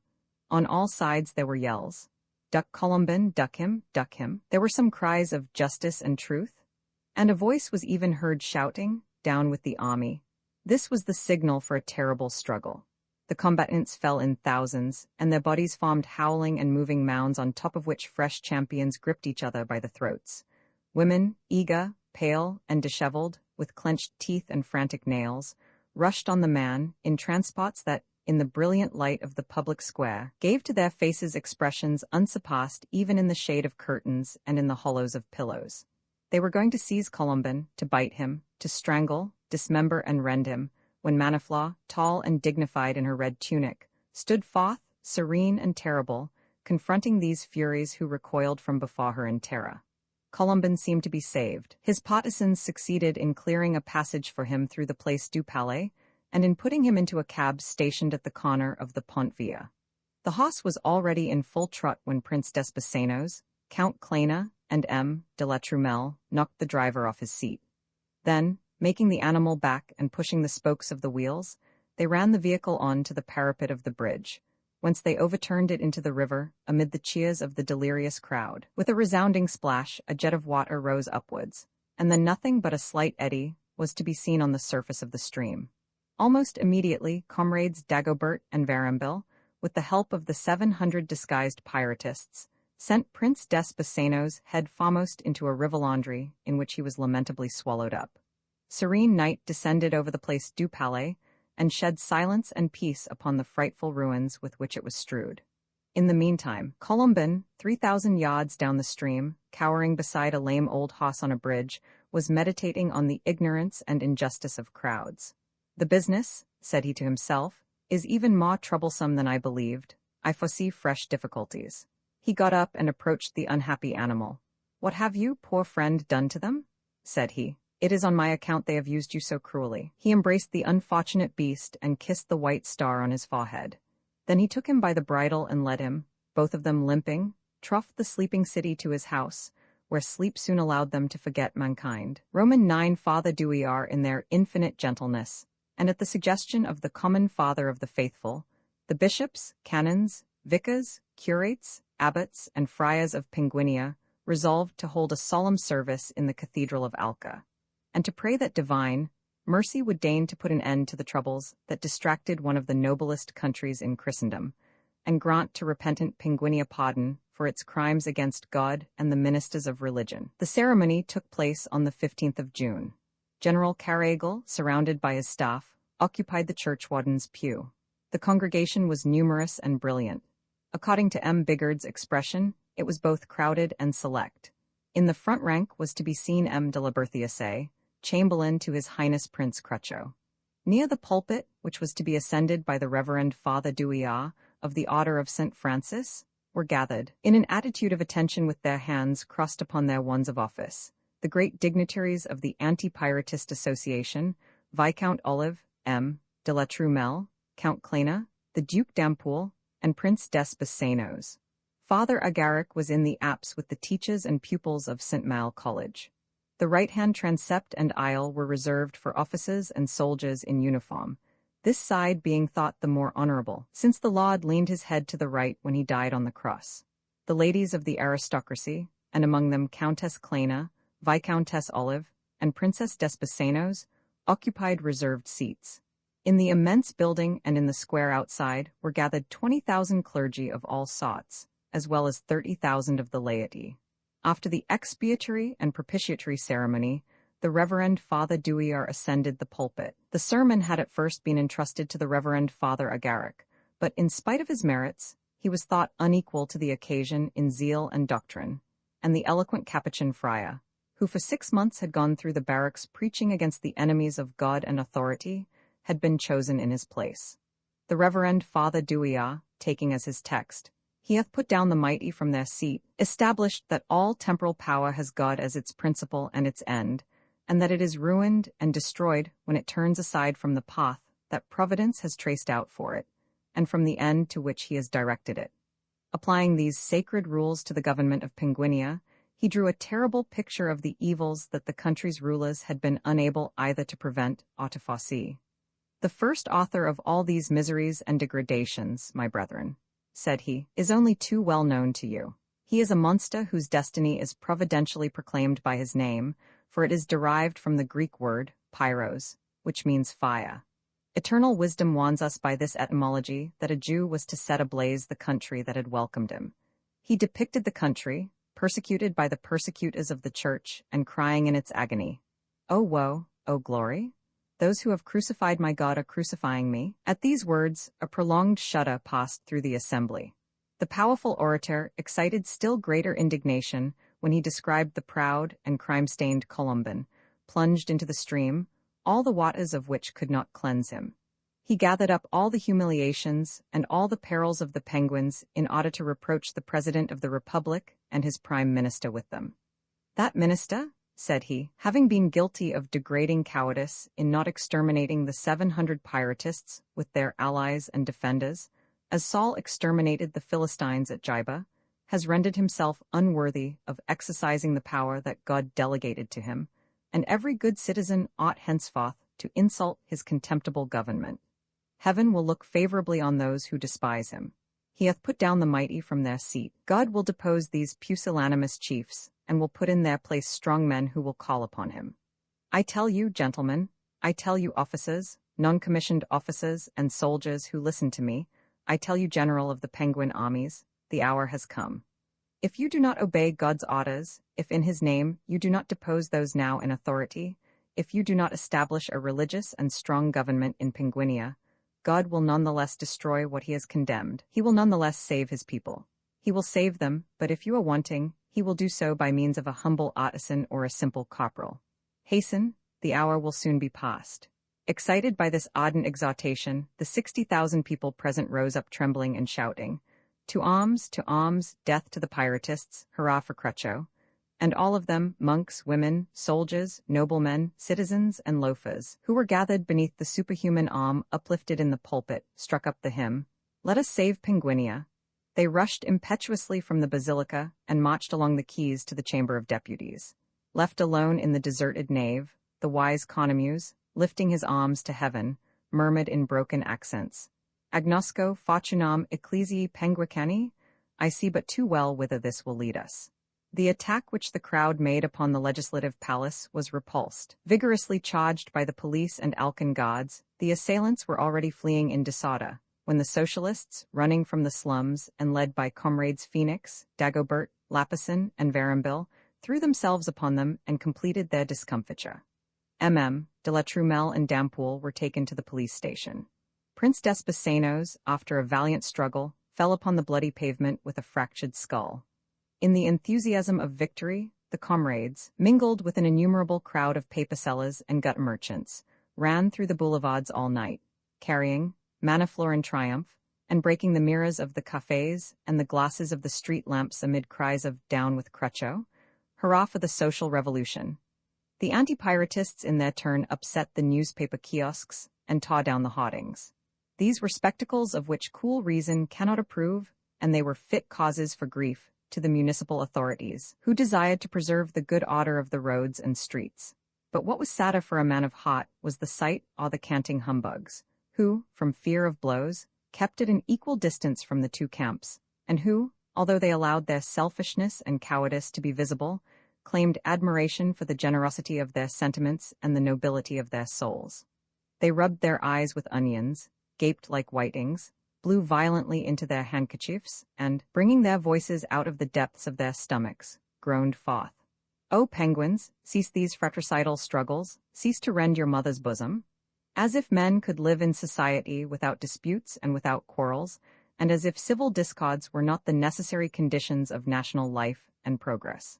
They showed themselves hypocritical cowards by proposing a compromise between the just and the unjust, offending the just in his rectitude and the unjust in his courage. One of these creatures, the rich and powerful Machimal, a champion coward, rose upon the town like a colossus of grief. His tears formed poisonous lakes at his feet, and his sighs capsized the boats of the fishermen. During these stormy nights, Biddulph Cockwill, at the top of his old steam engine, under the serene sky, boasted in his heart, while the shooting stars registered themselves upon his photographic plates. He was fighting for justice. He loved and was loved with a sublime passion. Insult and calumny raised him to the clouds. A caricature of him in company with those of Colomban, Kerdanic, and Colonel Hastings was to be seen in the newspaper kiosks. The anti-piratists proclaimed that he had received 50,000 francs from the big Jewish financiers. The reporters of the militarist sheets held interviews regarding his scientific knowledge with official scholars, who declared he had no knowledge of the stars, disputed his most solid observations, denied his most certain discoveries, and condemned his most ingenious and most fruitful hypotheses. He exulted under these flattering blows of hatred and envy. He contemplated the black immensity pierced by a multitude of lights, without giving a thought to all the heavy slumbers, cruel insomnias, vain dreams, spoilt pleasures, and infinitely diverse miseries that a great city contains. "It is in this enormous city," said he to himself, "that the just and the unjust are joining battle." And substituting a simple and magnificent poetry for the multiple and vulgar reality, he represented to himself the Pirate affair as a struggle between good and bad angels. He awaited the eternal triumph of the sons of light and congratulated himself on being a child of the day, confounding the children of night. Ex Mr. Justice Chaucepede, hitherto blinded by fear, incautious and stupid before the bands of Friar Douillard and the partisans of Prince Crucho, the Republicans at last opened their eyes and grasped the real meaning of the Pirate affair. The deputies who had for 2 years turned pale at the shouts of the patriotic crowds became, not indeed more courageous, but altered their cowardice and blamed Robin Mielu for disorders which their own compliance had encouraged, and the instigators of which they had several times slavishly congratulated. They reproached him for having imperiled the Republic by a weakness which was really theirs, and a timidity which they themselves had imposed upon him. Some of them began to doubt whether it was not to their interest to believe in Pirate's innocence rather than in his guilt, and thenceforward they felt a bitter anguish at the thought that the unhappy man might have been wrongly convicted, and that in his aerial cage he might be expiating another man's crimes.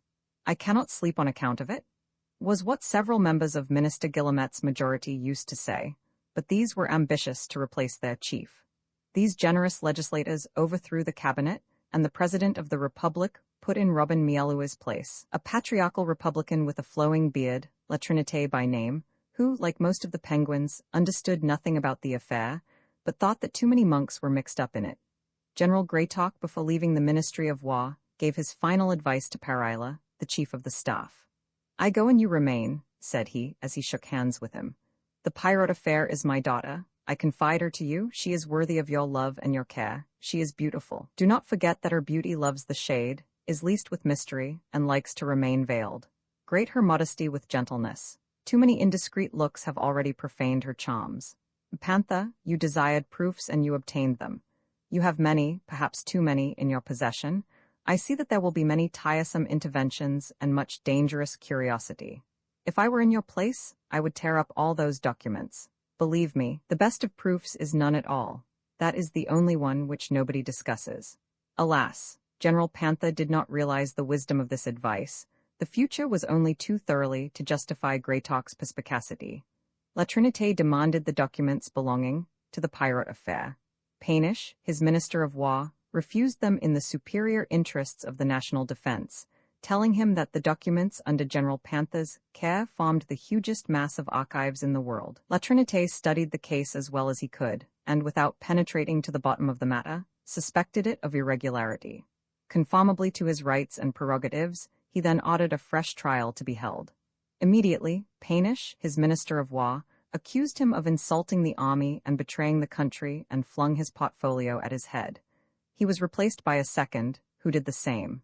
To him succeeded a third, who imitated these examples, and those after him to the number of 70 acted like their predecessors, until the venerable La Trinité groaned beneath the weight of bellicose portfolios. The 71st Minister of War, Van Julep, retained office. Not that he was in disagreement with so many and such noble colleagues, but he had been commissioned by them generously to betray his prime minister, to cover him with shame and opprobrium, and to convert the new trial to the glory of Greytalk, the satisfaction of the anti-piratists, the profit of the monks, and the restoration of Prince Crucho. General Van Julep, though endowed with high military virtues, was not intelligent enough to employ the subtle conduct and exquisite methods of Greytalk. He thought, like General Panther, that tangible proofs against pirate were necessary, that they could never ave too many of them, that they could never have even enough. He expressed these sentiments to his chief of staff, who was only too inclined to agree with them. "Panther," said he, "we are at the moment when we need abundant and superabundant proofs." "You have said enough, General," answered Panther. "I will complete my piles of documents." 6 months later, the proofs against pirate filled 2 stories of the Ministry of War. The ceiling fell in beneath the weight of the bundles, and the avalanche of falling documents crushed 2 head clocks, 14 second clocks, and 60 copying clocks, who were at work upon the ground floor, arranging a change in the fashion of the cavalry gaiters. The walls of the huge edifice had to be propped.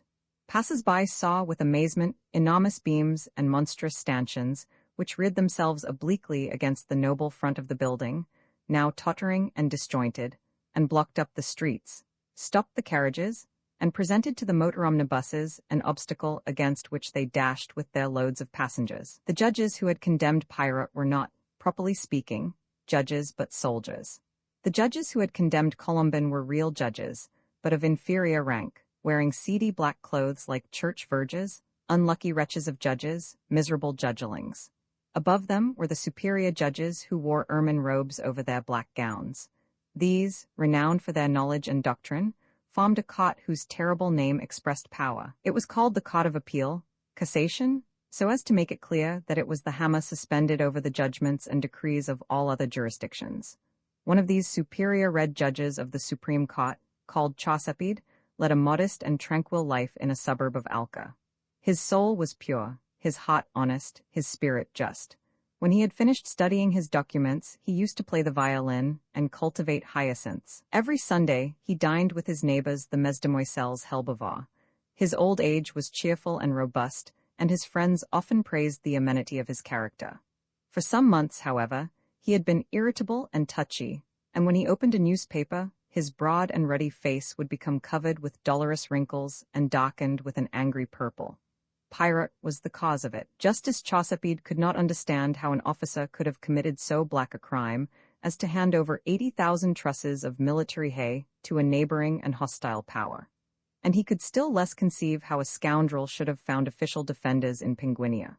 The thought that there existed in his country a pirate, a Colonel Hastings, a Columbin, a Kerdanic, a Phoenix, spoilt his hyacinths, his violin, his heaven, and his earth, all nature, and even his dinner with the Mesdemoiselles Helbevaux.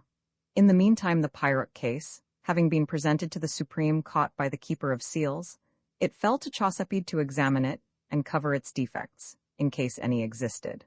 Although as upright and honest as a man can be, and trained by long habit to exercise his magistracy without fear or favor, he expected to find in the documents he submitted to him proofs of certain guilt and obvious criminality. After lengthened difficulties and repeated refusals on the part of General Julep, Justice Chaucepid was allowed to examine the documents.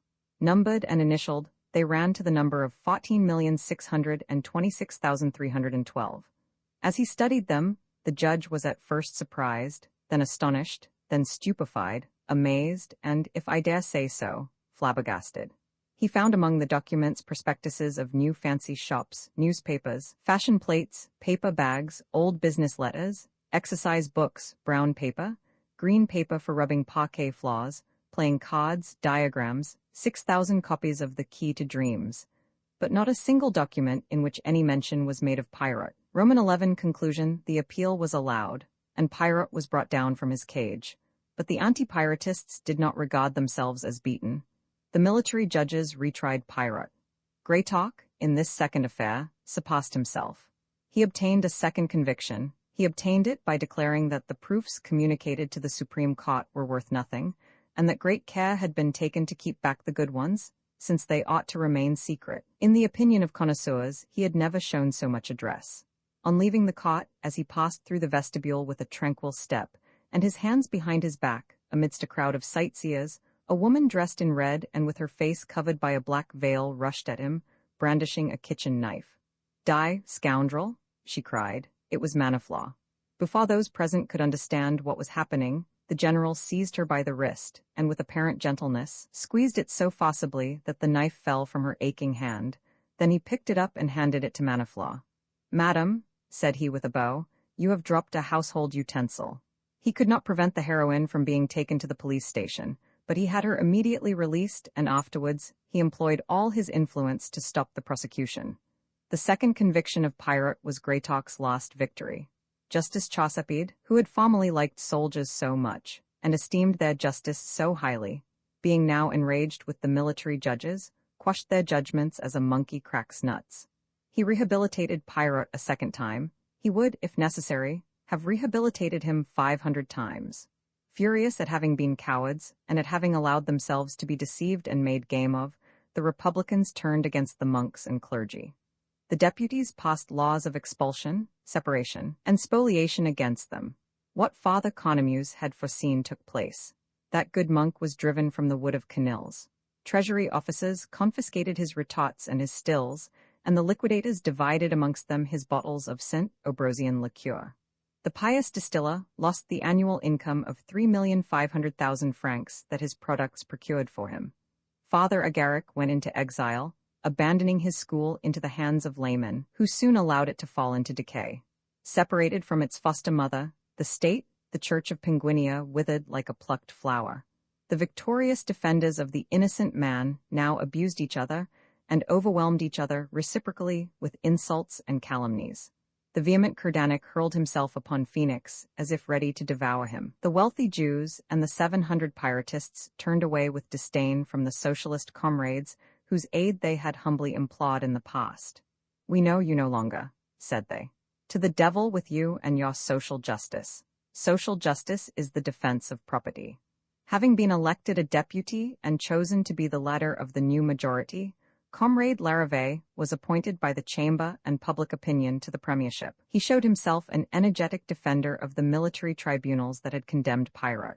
When his former socialist comrades claimed a little more justice and liberty for the employees of the state as well as for manual workers, he opposed their proposals in an eloquent speech. "Liberty," said he, "is not license. Between order and disorder my choice is made. Revolution is impotence. Progress has no more formidable enemy than violence.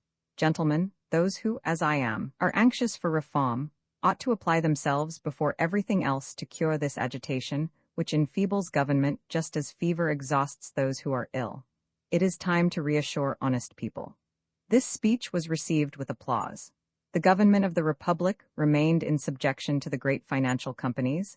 The army was exclusively devoted to the defense of capital, while the fleet was designed solely to procure fresh orders for the mine owners. Since the rich refused to pay their just share of the taxes, the poor, as in the past, paid for them.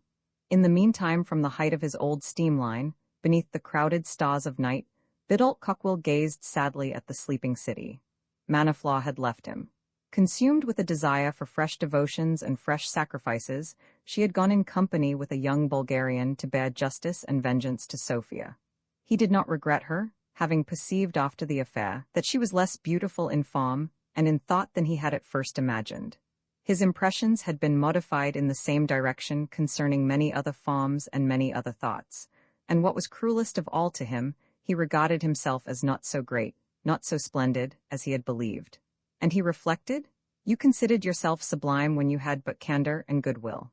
Of what were you proud, Biddulph Cockwill? Of having been one of the first to know that Pirot was innocent and Greytalk a scoundrel. But 3/4 of those who defended Greytalk against the attacks of the 700 Pyrotists knew that better than you. Of what then did you show yourself so proud? Of having dared to say what you thought. That is civic courage, and, like military courage, it is a mere result of imprudence. You have been imprudent. So far so good, but that is no reason for praising yourself beyond measure. Your imprudence was trifling. It exposed you to trifling perils. You did not risk your head by it. The Penguins have lost that cruel and sanguinary pride which formerly gave a tragic grandeur to their revolutions. It is the fatal result of the weakening of beliefs and character. Ought one to look upon oneself as a superior spirit for having shown a little more clear-sightedness than the vulgar? I am very much afraid, on the contrary, Biddulph Cockwill, that you have given proof of a gross misunderstanding of the conditions of the moral and intellectual development of a people. You imagined that social injustices were threaded together like pearls, and that it would be enough to pull off one in order to unfasten the whole necklace. That is a very ingenuous conception. You flattered yourself that at one stroke you were establishing justice in your own country and in the universe. You were a brave man, an honest idealist, though without much experimental philosophy. But go home to your own heart, and you will recognize that you had in you a spice of malice, and that our ingenuousness was not without cunning. You believed you were performing a fine moral action. You said to yourself, "Here am I, just and courageous once for all. I can henceforth repose in the public esteem and the praise of historians. And now that you have lost your illusions, now that you know how hard it is to redress wrongs, and that the task must ever be begun afresh, you are going back to your asteroids. You are right, but go back to them with modesty, Biddulph Cockwill." The baptism of the Penguins after having drifted for an hour, the holy man approached a narrow strand, shut in by steep mountains. He went along the coast for a whole day and a night, passing around the reef, which formed an insuperable barrier. He discovered in this way that it was a round island in the middle of which rose a mountain crowned with clouds. He joyfully breathed the fresh breath of the moist air. Rain fell, and this rain was so pleasant that the holy man said to the Lord, "Lord, this is the island of tears, the island of contrition." The strand was deserted. Worn out with fatigue and hunger, he sat down on a rock in the hollow of which there lay some yellow eggs, marked with black spots, and about as large as those of a swan. But he did not touch them, saying, "Birds are the living praises of God. I should not like a single one of these praises to be lacking through me." And he munched the lichens which he tore from the crannies of the rocks. The holy man had gone almost entirely round the island, without meeting any inhabitants, when he came to a vast amphitheatre formed of black and red rocks, whose summits became tinged with blue as they rose towards the clouds, and they were filled with sonorous cascades. The reflection from the polar ice had hurt the old man's eyes, but a feeble gleam of light still shone through his swollen eyelids. He distinguished animated forms which filled the rocks in stages, like a crowd of men on the tiers of an amphitheatre. And at the same time, his ears, deafened by the continual noises of the sea, heard a feeble sound of voices. Thinking that what he saw were men living under the natural law, and that the Lord had sent him to teach them the divine law, he preached the gospel to them. Mounted on a lofty stone in the midst of the wild circus, "Inhabitants of this island," said he, "although you be of small stature, you look less like a band of fishermen and mariners than like the Senate of a judicious republic. By your gravity, your silence, your tranquil deportment, you form on this wild rock an assembly comparable to the conscript fathers at Rome deliberating in the Temple of Victory, or rather, to the philosophers of Athens disputing on the benches of the Areopagus. Doubtless, you possess neither their science nor their genius, but perhaps in the sight of God you are their superiors. I believe that you are simple and good. As I went round your island, I saw no image of murder, no sign of carnage, no enemies' heads or scalps hung from a lofty pole, or nailed to the doors of your villages. You appear to me to have no arts and not to work in metals, but your hearts are pure and your hands are innocent, and the truth will easily enter into your souls." Now what he had taken for men of small stature, but of grave bearing, were penguins whom the spring had gathered together, and who were ranged in couples on the natural steps of the rock, erect in the majesty of their large white bellies. From moment to moment, they moved their winglets like arms, and uttered peaceful cries. They did not fear men, for they did not know them, and had never received any harm from them. And there was in the monk a certain gentleness that reassured the most timid animals, and that pleased these penguins extremely. With a friendly curiosity, they turned towards him their little round eyes lengthened in front by a white oval spot that gave something odd and human to their appearance. Touched by their attention, the holy man taught them the gospel. "Inhabitants of this island, the earthly day that has just risen over your rocks is the image of the heavenly day that rises in your souls. For I bring you the inner light, I bring you the light and heat of the soul. Just as the sun melts the ice of your mountains, so Jesus Christ will melt the ice of your hearts." Thus the old man spoke. As everywhere throughout nature voice calls to voice, as all which breathes in the light of day loves alternate strains, these penguins answered the old man by the sounds of their throats, and their voices were soft, for it was the season of their loves. The holy man, persuaded that they belonged to some idolatrous people, and that in their own language they gave adherence to the Christian faith, invited them to receive baptism. "I think," said he to them, "that you bathe often, for all the hollows of the rocks are full of pure water, and as I came to your assembly, I saw several of you plunging into these natural baths. Now purity of body is the image of spiritual purity." And he taught them the origin, the nature, and the effects of baptism. "Baptism," said he to them, "is adoption, new birth, regeneration, illumination." And he explained each of these points to them in succession. Then, having previously blessed the water that fell from the cascades and recited the exorcisms, he baptized those whom he had just taught, pouring on each of their heads a drop of pure water and pronouncing the sacred words. And thus for 3 days and 3 nights he baptized the birds. I Madame Clarence's drawing-room Madame Clarence, the widow of an exalted functionary of the Republic, loved to entertain. Every Thursday she collected together some friends of modest condition who took pleasure in conversation. The ladies who went to see her, very different in age and rank, were all without money, and had all suffered much. There was a duchess who looked like a fortune teller, and a fortune teller who looked like a duchess. Madame Clarence was pretty enough to maintain some old liaisons, but not to form new ones, and she generally inspired a quiet esteem. She had a very pretty daughter, who, since she had no dower, caused some alarm among the male guests. For the penguins were as much afraid of portionless girls as they were of the devil himself.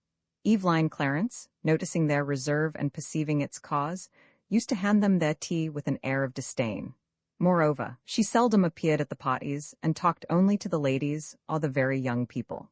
Her discreet and retiring presence put no restraint upon the conversation, since those who took part in it thought either that as she was a young girl she would not understand it, or that, being 25 years old, she might listen to everything. One Thursday, therefore, in Madame Clarence's drawing-room, the conversation turned upon love. The ladies spoke of it with pride, delicacy, and mystery, the men with discretion and fatuity. Everyone took an interest in the conversation, for each one was interested in what he or she said. A great deal of wit flowed, brilliant apostrophes were launched forth, and keen repartees were returned. But when Professor Haddock began to speak, he overwhelmed everybody. "It is the same with our ideas on love as with our ideas on everything else," said he. "They rest upon anterior habits whose very memory has been effaced.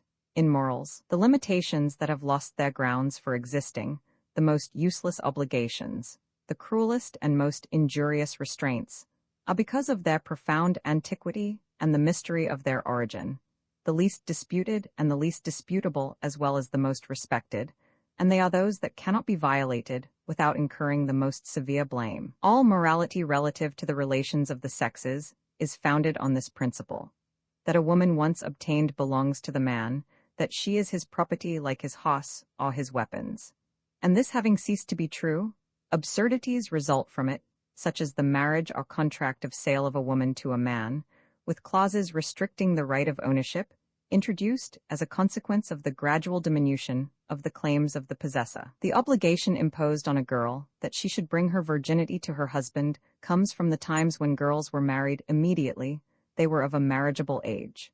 It is ridiculous that a girl who marries at 25 or 30 should be subject to that obligation. You will, perhaps, say that it is a present with which her husband, if she gets one at last, will be gratified. But every moment we see men wooing married women and showing themselves perfectly satisfied to take them as they find them. Still, even in our own day, the duty of girls is determined in religious morality by the old belief that God, the most powerful of warriors, is polygamous, that he has reserved all maidens for himself, and that men can only take those whom he has left. This belief, although traces of it exist in several metaphors of mysticism, is abandoned today by most civilized peoples. However, it still dominates the education of girls not only among our believers, but even among our freethinkers, who, as a rule, think freely for the reason that they do not think at all. Discretion means ability to separate and discern. We say that a girl is discreet when she knows nothing at all. We cultivate her ignorance. In spite of all our care, the most discreet know something, for we cannot conceal from them their own nature and their own sensations. But they know badly, they know in a wrong way. That is all we obtain by our careful education. Sir, suddenly said Joseph Boutwillet, the high treasurer of Alca, believe me, there are innocent girls, perfectly innocent girls, and it is a great pity. I have known 3. They married, and the result was tragical. I have noticed, Professor Haddock went on, that Europeans in general and penguins in particular occupy themselves, after sport and motoring, with nothing so much as with love. It is giving a great deal of importance to a matter that has very little weight. Then, Professor, exclaimed Madame Crémeur in a choking voice, when a woman has completely surrendered herself to you, you think it is a matter of no importance? No, madam, it can have its importance, answered Professor Haddock, but it is necessary to examine if when she surrenders herself to us she offers us a delicious fruit garden or a plot of thistles and dandelions. And then, do we not misuse words? In love, a woman lends herself rather than gives herself. Look at the pretty Madame Pensée. She is my mother, said a tall, fair young man. Sir, I have the greatest respect for her, replied Professor Haddock. Do not be afraid that I intend to say anything in the least offensive about her, but allow me to tell you that, as a rule, the opinions of sons about their mothers are not to be relied on.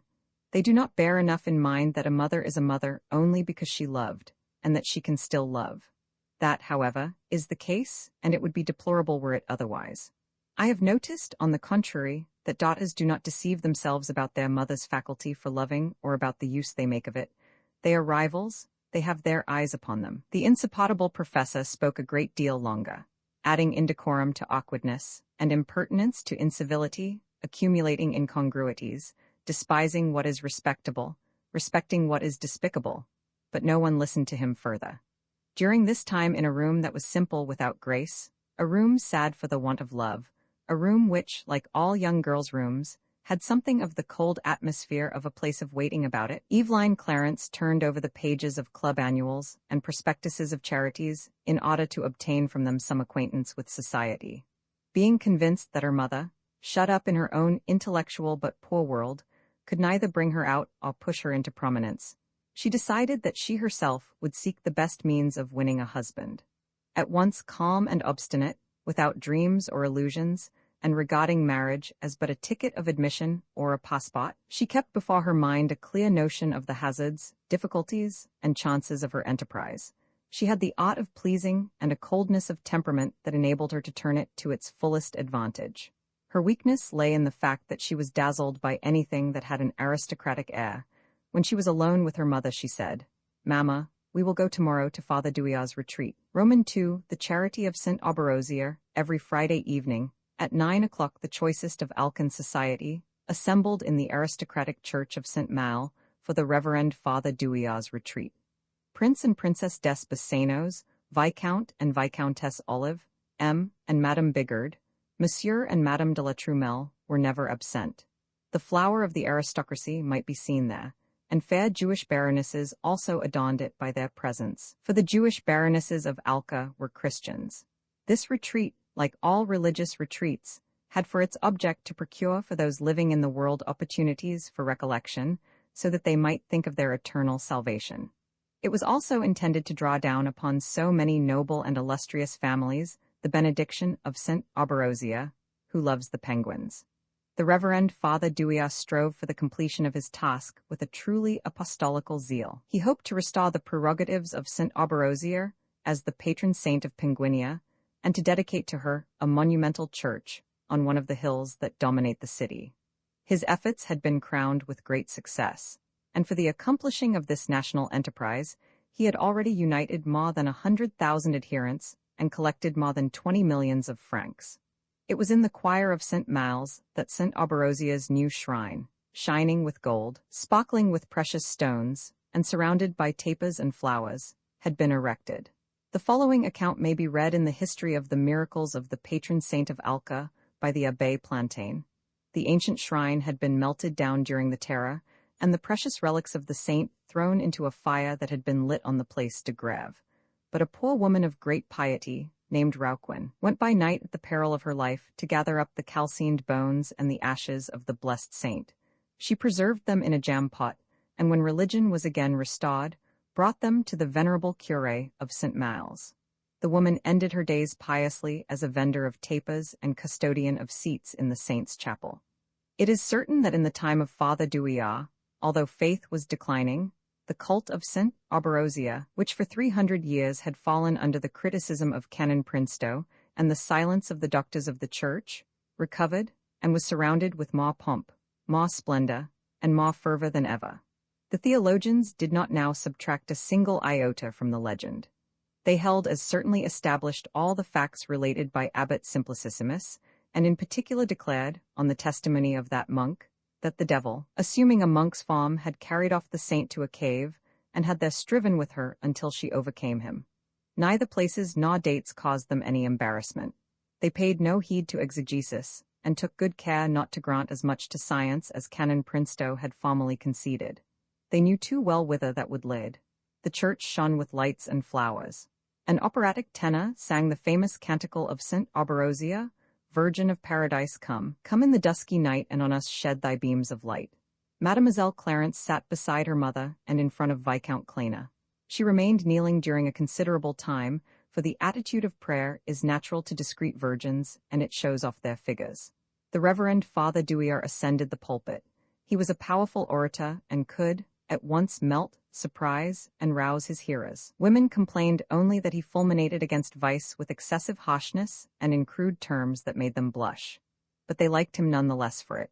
He treated in his sermon of the seventh trial of St. Auberosia, who was tempted by the dragon which she went forth to combat. But she did not yield, and she disarmed the monster. The orator demonstrated without difficulty that we also, by the aid of St. Auberosia, and strong in the virtue which she inspires, can in our turn overthrow the dragons that dart upon us, and are waiting to devour us, the dragon of doubt, the dragon of impiety, the dragon of forgetfulness of religious duties.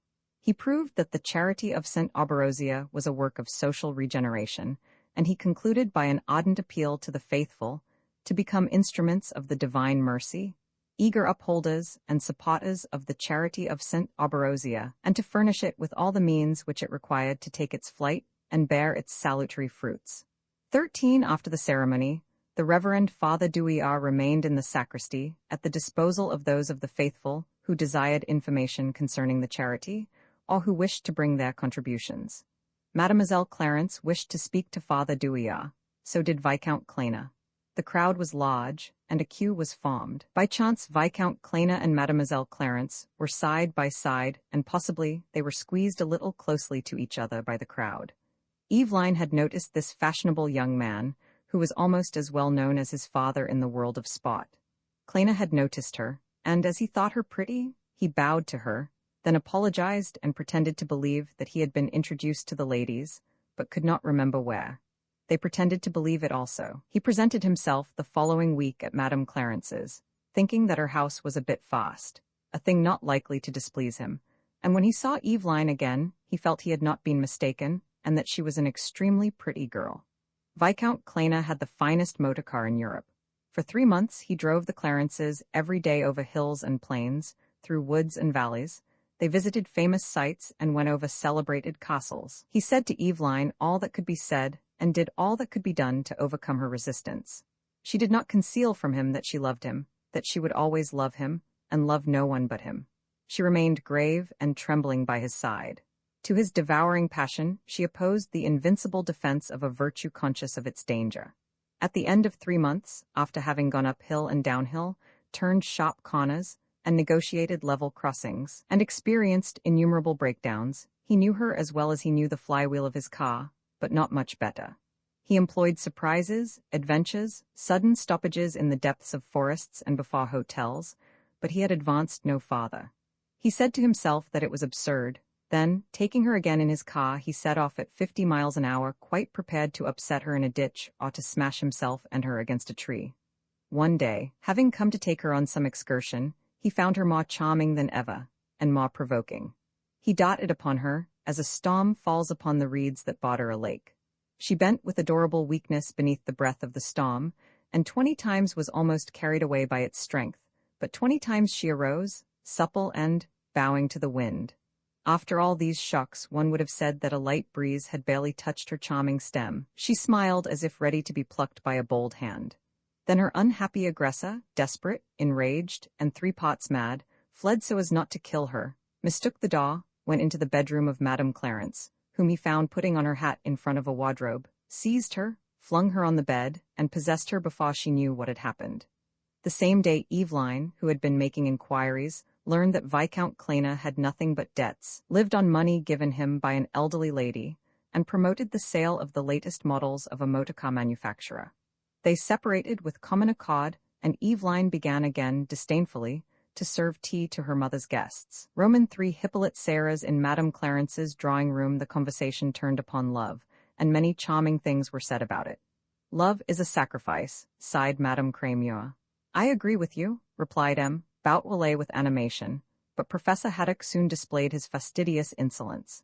It seems to me, said he, that the Penguin ladies have made a great fuss since, through St. Mal's agency, they became viviparous. But there is nothing to be particularly proud of in that, for it is a state they share in common with cows and pigs, and even with orange and lemon trees, for the seeds of these plants germinate in the pericarp. The self-importance which the Penguin ladies give themselves does not go so far back as that, answered M. Boutwillet. It dates from the day when the holy apostle gave them clothes. But this self-importance was long kept in restraint, and displayed itself fully only with increased luxury of dress, and in a small section of society. For go only 2 leagues from Alker into the country at harvest time, and you will see whether women are over-precise or self-important. On that day Hippolyte Serres paid his first call. He was a deputy of Alka, and one of the youngest members of the house. His father was said to have kept a dram shop, but he himself was a lawyer of robust physique, a good though prolix speaker, with a self-important air and a reputation for ability. Serres, said the mistress of the house, your constituency is one of the finest in Alka, and there are fresh improvements made in it every day, madam. Unfortunately, it is impossible to take a stroll through it any longer, said Boutwillet. Why? Asked Serres. On account of the motors, of course. Do not give them a bad name, answered the deputy. They are our great national industry. I know, the penguins of today make me think of the ancient Egyptians. According to Clement of Alexandria, Taine tells us, though he misquotes the text, the Egyptians worshipped the crocodiles that devoured them. The penguins today worship the motors that crush them. Without a doubt, the future belongs to the metal beast. We are no more likely to go back to cabs than we are to go back to the diligence, and the long martyrdom of the horse will come to an end. The motor, which the frenzied cupidity of manufacturers hurls like a juggernaut's car upon the bewildered people, and of which the idle and fashionable make a foolish though fatal elegance, will soon begin to perform its true function, and putting its strength at the service of the entire people, will behave like a docile, toiling monster. But in order that the motor may cease to be injurious and become beneficent, we must build roads suited to its speed, roads which it cannot tear up with its ferocious tires, and from which it will send no clouds of poisonous dust into human lungs. We ought not to allow slower vehicles or mere animals to go upon those roads, and we should establish garages upon them and footbridges over them, and so create order and harmony among the means of communication of the future. That is the wish of every good citizen. Madame Clarence led the conversation back to the improvements in Serres' constituency. Serres showed his enthusiasm for demolitions, tunnelings, constructions, reconstructions, and all other fruitful operations. We build today in an admirable style, said he. Everywhere majestic avenues are being reared. Was ever anything as fine as our arcaded bridges and our domed hotels? You are forgetting that big palace surmounted an immense melon-shaped dome, grumbled by Daniset, an old art amateur, in a voice of restrained rage. I am amazed at the degree of ugliness which a modern city can attain. Alker is becoming Americanized. Everywhere we are destroying all that is free, unexpected, measured, restrained, human, or traditional among the things that are left us. Everywhere we are destroying that charming object, a piece of an old wall that bears up the branches of a tree. Everywhere we are suppressing some fragment of light and air, some fragment of nature, some fragment of the associations that still remain with us, some fragment of our fathers, some fragment of ourselves. And we are putting up frightful, enormous, infamous houses, surmounted in Viennese style by ridiculous domes, or fashioned after the models of the new art without moldings, or having profiles with sinister cobbles and burlesque pinnacles, and such monsters as these shamelessly peer over the surrounding buildings. We see bulbous protuberances stuck on the fronts of buildings, and we are told they are new art motives.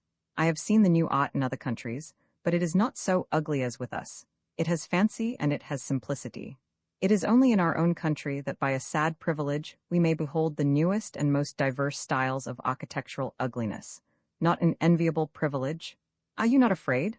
Asked Serres severely. Are you not afraid that these bitter criticisms tend to keep out of our capital the foreigners who flow into it from all arts of the world and who leave millions behind them? You may set your mind at rest about that, answered Daniset.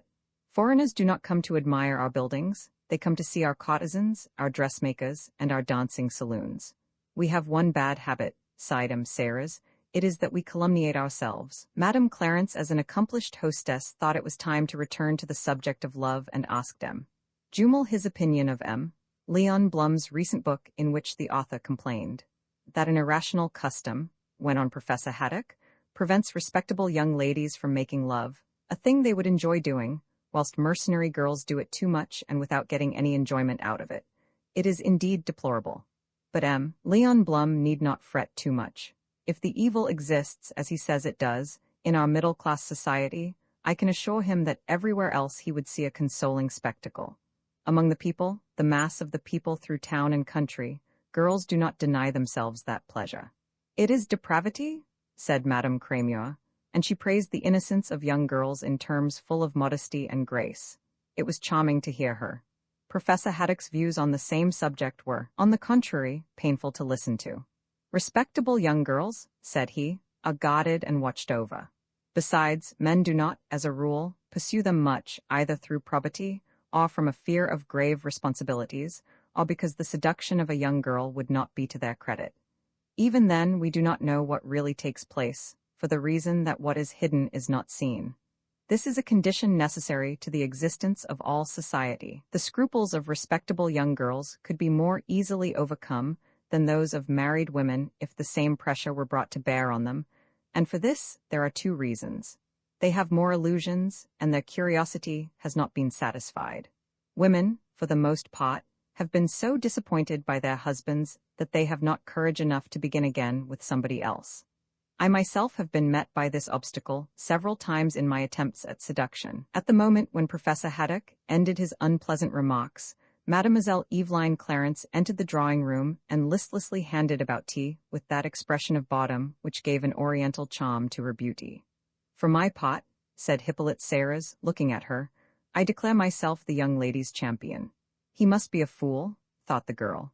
Hippolyte Serres, who had never set foot outside of his political world of electors and elected, thought Madame Clarence's drawing-room most select, its mistress exquisite, and her daughter amazingly beautiful. His visits became frequent, and he paid court to both of them. Madame Clarence, who now liked attention, thought him agreeable.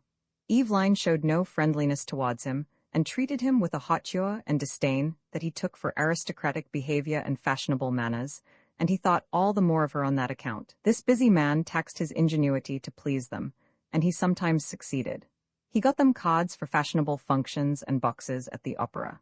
He furnished Mademoiselle Clarence with several opportunities of appearing to great advantage, and in particular at a garden party which, although given by a minister, was regarded as really fashionable, and gained its first success in society circles for the Republic. At that party Eveline had been much noticed, and had attracted the special attention of a young diplomat called Roger Lamberley, who, imagining that she belonged to a rather fast set, invited her to his bachelor's flat.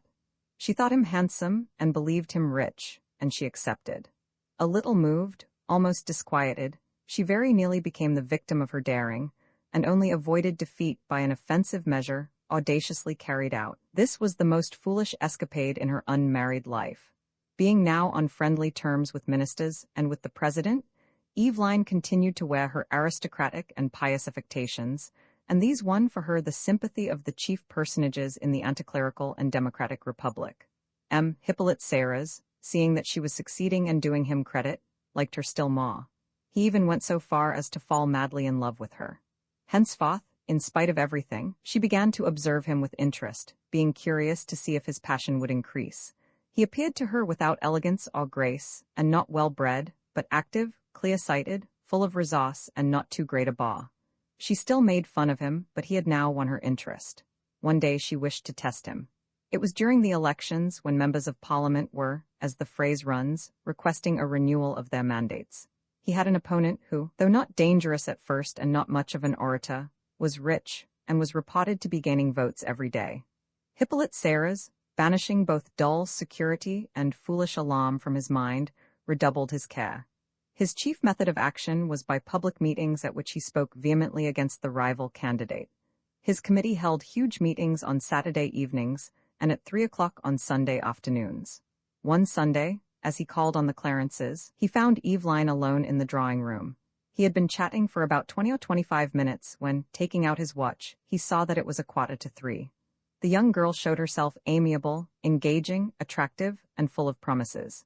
Serres was fascinated, but he stood up to go. "Stay a little longer," said she in a pressing and agreeable voice which made him promptly sit down again.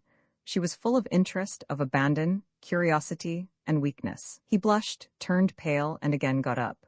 Then, in order to keep him still longer, she looked at him out of 2 gray and melting eyes, and though her bosom was heaving, she did not say another word. He fell at her feet in distraction, but once more looking at his watch, he jumped up with a terrible oath. "1:15, I must be off." And immediately he rushed down the stairs. From that time onwards she had a certain amount of esteem for him. Roman 4. A politician's marriage. She was not quite in love with him, but she wished him to be in love with her. She was, moreover, very reserved with him, and that not solely from any want of inclination to be otherwise, since in affairs of love some things are due to indifference, to inattention, to woman's instinct, to traditional custom and feeling, to a desire to try one's power, and to satisfaction at seeing its results. The reason of her prudence was that she knew him to be very much infatuated, and capable of taking advantage of any familiarities she allowed, as well as of reproaching her costly afterwards, if she discontinued them. As he was a professed anticlerical and freethinker, she thought it a good plan to affect an appearance of piety in his presence, and to be seen with prayer books bound in red morocco, such as Queen Marie Leczinska's, or the Dauphiness Marie Josephine's, the last 2 weeks of Lent. She lost no opportunity, either, of showing him the subscriptions that she collected for the endowment of the national cult of Saint Arborosia. Eveline did not act in this way because she wished to tease him. Nor did it spring from a young girl's archness, or a spirit of constraint, or even from snobbishness, though there was more than a suspicion of this latter in her behavior. It was but her way of asserting herself, of stamping herself with a definite character, of increasing her value. To rouse the deputy's courage, she wrapped herself up in religion, just as Brunhild surrounded herself with flames so as to attract Sigurd. Her audacity was successful. He thought her still more beautiful thus.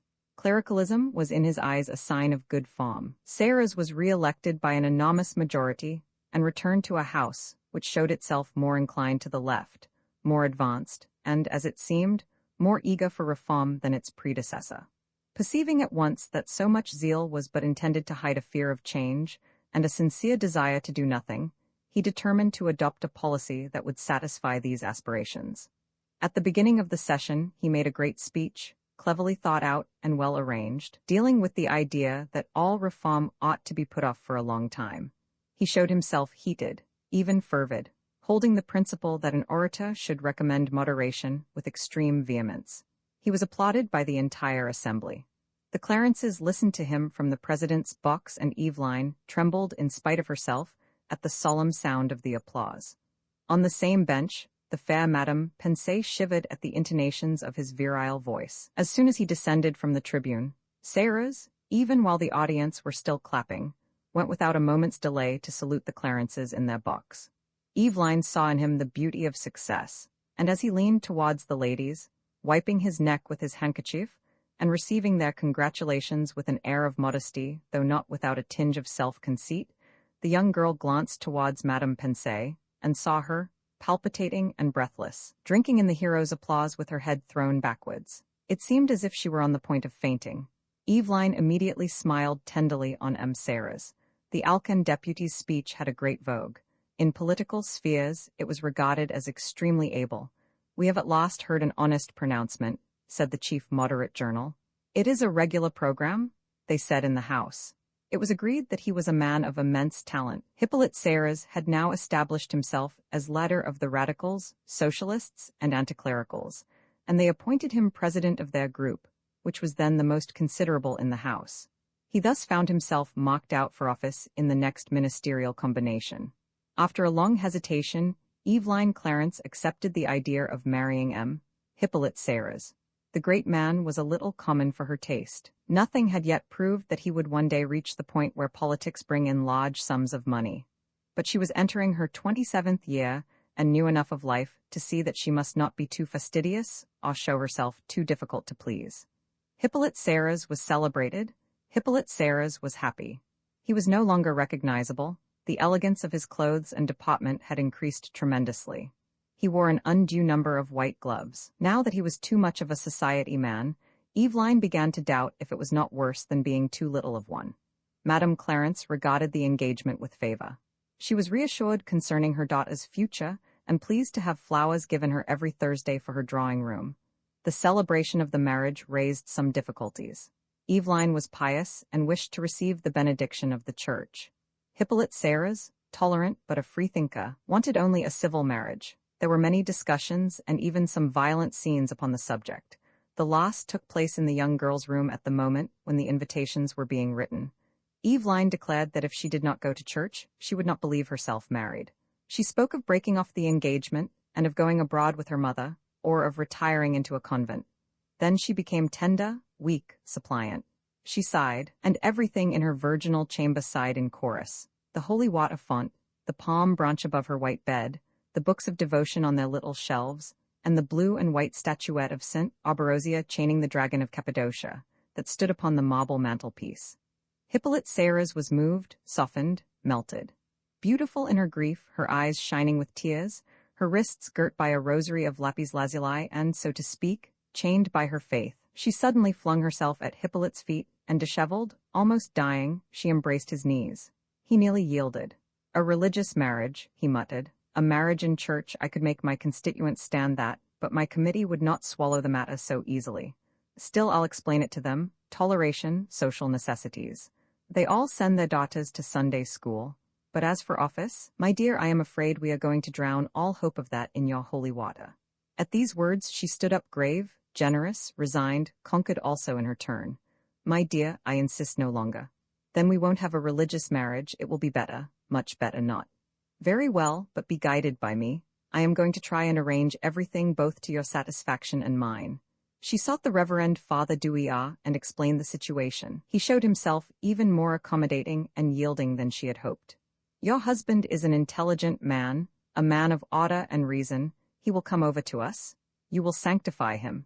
It is not in vain that God has granted him the blessing of a Christian wife. The Church needs no pomp and ceremonial display for her benedictions. Now that she is persecuted, the shadow of the crypts and the recesses of the catacombs are in better accord with her festivals. Mademoiselle, when you have performed the civil formalities, come here to my private chapel in costume with M. Serres. I will marry you. Observe the most absolute discretion. I will obtain the necessary dispensations from the Archbishop, as well as all facilities regarding the banns, confession tickets, etc. Hippolyte, although he thought the combination a little dangerous, agreed to it, a good deal flattered, at bottom. I will go in a short coat, he said. He went in a frock coat with white gloves and varnished shoes, and he genuflected. Politeness demands. The Visaya cabinet, the Serres household, was established with modest decency, in a pretty flat situated in a new building. Serres loved his wife in a calm and tranquil fashion. He was often kept late from home by the Commission on the Budget, and he worked more than 3 nights a week at a report on the postal finances, of which he hoped to make a masterpiece. Eveline thought she could twist him round her finger, and this did not displease him. The bad side of their situation was that they had not much money. In truth, they had very little. The servants of the Republic do not grow rich in her service as easily as people think. Since the sovereign is no longer there to distribute favors, each of them takes what he can, and his depredations, limited by the depredations of all the others, are reduced to modest proportions. Hence that austerity of morals that is noticed in democratic leaders. They can only grow rich during periods of great business activity, and then they find themselves exposed to the envy of their less favored colleagues. Hippolyte Serres had for a long time foreseen such a period. He was one of those who had made preparations for its arrival. Whilst waiting for it, he endured his poverty with dignity, and Eveline shared that poverty without suffering as much as one might have thought. She was in close intimacy with the Reverend Father Douillat, and frequented the chapel of St. Arborosia, where she met with serious society and people in a position to render her useful services. She knew how to choose among them, and gave her confidence to none but those who deserved it. She had gained experience since her motor excursions with Viscount Cléna, and above all, she had now acquired the value of a married woman. The deputy was at first uneasy about these pious practices, which were ridiculed by the demagogic newspapers, but he was soon reassured, for he saw all around him democratic leaders joyfully becoming reconciled to the aristocracy and the Church. They found that they had reached one of those periods, which often recur, when advance had been carried a little too far. Hippolyte Serres gave a moderate support to this view. His policy was not a policy of persecution, but a policy of tolerance. He had laid its foundations in his splendid speech on the preparations for reform. The Prime Minister was looked upon as too advanced. He proposed schemes which were admitted to be dangerous to capital, and the great financial companies were opposed to him. Of course it followed that the papers of all views supported the companies. Seeing the danger increasing, the cabinet abandoned its schemes, its program, and its opinions, but it was too late. A new administration was already ready. An insidious question by Paul Visaya, which was immediately made the subject of a resolution, and a fine speech by Hippolyte Serres overthrew the cabinet. The President of the Republic entrusted the formation of a new cabinet to this same Paul Visaya, who, though still very young, had been a minister twice. He was a charming man, spending much of his time in the grain rooms of theatres, very artistic, a great society man, of amazing ability and industry. Paul Visaya formed a temporary ministry intended to reassure public feeling which had taken alarm, and Hippolyte Serres was invited to hold office in it. The new ministry, belonging to all the groups in the majority, represented the most diverse and contrary opinions, but they were all moderate and convinced conservatives. 1. For the Minister of Foreign Affairs was retained from the former cabinet. He was a little dark man called Crumbile, who worked 14 hours a day with the conviction that he dealt with tremendous questions. He refused to see even his own diplomatic agents, and was terribly uneasy, though he did not disturb anybody else. For the want of foresight of peoples is infinite, and that of governments is just as great. The office of public works was given to a socialist, Fortuné Lapeson. It was then a political custom, and one of the most solemn, most severe, most rigorous, and if I may dare say so, the most terrible and cruel of all political customs, to include a member of the Socialist Party in each ministry, intended to oppose socialism, so that the enemies of wealth and property should suffer the shame of being attacked by one of their own party, and so that they could not unite against these forces without turning to someone who might possibly attack themselves in the future. Nothing but a profound ignorance of the human heart would permit the belief that it was difficult to find a socialist to occupy these functions. Citizen Fortuné Lapeson entered the Visaya cabinet of his own free will and without any constraint, and he found those who approved of his action even among his former friends, so great was the fascination that power exercised over the penguins. General Debonair went to the War Office. He was looked upon as one of the ablest generals in the army, but he was ruled by a woman, the Baroness Bildermann, who, though she had reached the age of intrigue, was still beautiful. She was in the pay of a neighboring and hostile power. The new Minister of Marine, the worthy Admiral Vivier des Murins, was generally regarded as an excellent seaman. He displayed a piety that would have seemed excessive in an anticlerical minister, if the Republic had not recognized that religion was of great maritime utility. Acting on the instruction of his spiritual director, the Reverend Father Douillard, the worthy admiral had dedicated his fleet to Saint Auberosier and directed canticles in honor of the Alcan Virgin to be composed by Christian bards. These replaced the national hymn in the music played by the Navy. Prime Minister Visaya declared himself to be distinctly anticlerical, but ready to respect all creeds. He asserted that he was a sober-minded reformer. Paul Visaya and his colleagues desired reforms, and it was in order not to compromise reform that they proposed none, for they were true politicians and knew that reforms are compromised the moment they are proposed. The government was well received, respectable people were reassured, and the funds rose. The administration announced that 4 new ironclads would be put into commission, that prosecutions would be undertaken against the socialists, and it formally declared its intention to have nothing to do with any inquisitorial income tax. The choice of Terrasson as Minister of Finance was warmly approved by the press. Terrasson, an old minister famous for his financial operations, gave warrant to all the hopes of the financiers, and shadowed forth a period of great business activity. Soon those 3 udders of modern nations, monopolies, bill discounting, and fraudulent speculation, were swollen with the milk of wealth. Already whispers were heard of distant enterprises, and of planting colonies, and the boldest put forward in the newspapers the project of a military and financial protectorate over Nigrisha. Without having yet shown what he was capable of, Hippolyte Serres was considered a man of weight. Business people thought highly of him. He was congratulated on all sides for having broken with the extreme sections, the dangerous men, and for having realized the responsibilities of government. Madame Serres shone alone amid the ministers' wives. Crumbile withered away in bachelordom.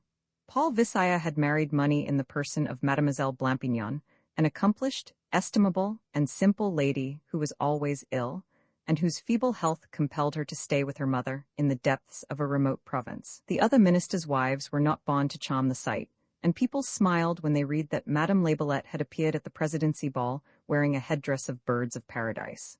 Madame Vivier des Murins, a woman of good family, was stout rather than tall, had a face like a beefsteak and the voice of a newspaper seller. Madame Debonair, tall, dry, and florid, was devoted to young officers. She ruined herself by her escapades and crimes, and only regained consideration by dint of ugliness and insolence. Madame Serres was the charm of the ministry and its tied to consideration. Young, beautiful, and irreproachable, she charmed alike society and the masses by her combination of elegant costumes and pleasant smiles. Her receptions were thronged by the great Jewish financiers. She gave the most fashionable garden parties in the Republic. The newspapers described her dresses, and the milliners did not ask her to pay for them.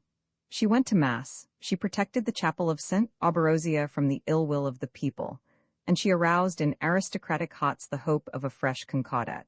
With her golden hair, gray eyes, and supple and slight though rounded figure, she was indeed pretty. She enjoyed an excellent reputation, and she was so adroit and calm, so much mistress of herself, that she would have preserved it intact even if she had been discovered in the very act of ruining it. The session ended with a victory for the cabinet which, amid the almost unanimous applause of the House, defeated a proposal for an inquisitorial tax, and with a triumph for Madame Serres, who gave parties in honor of 3 kings who were at the moment passing through Alca. Vi, the chauffeur of the favorite, the Prime Minister, invited Monsieur and Madame Serres to spend a couple of weeks of the holidays in a little villa that he had taken in the mountains, and in which he lived alone.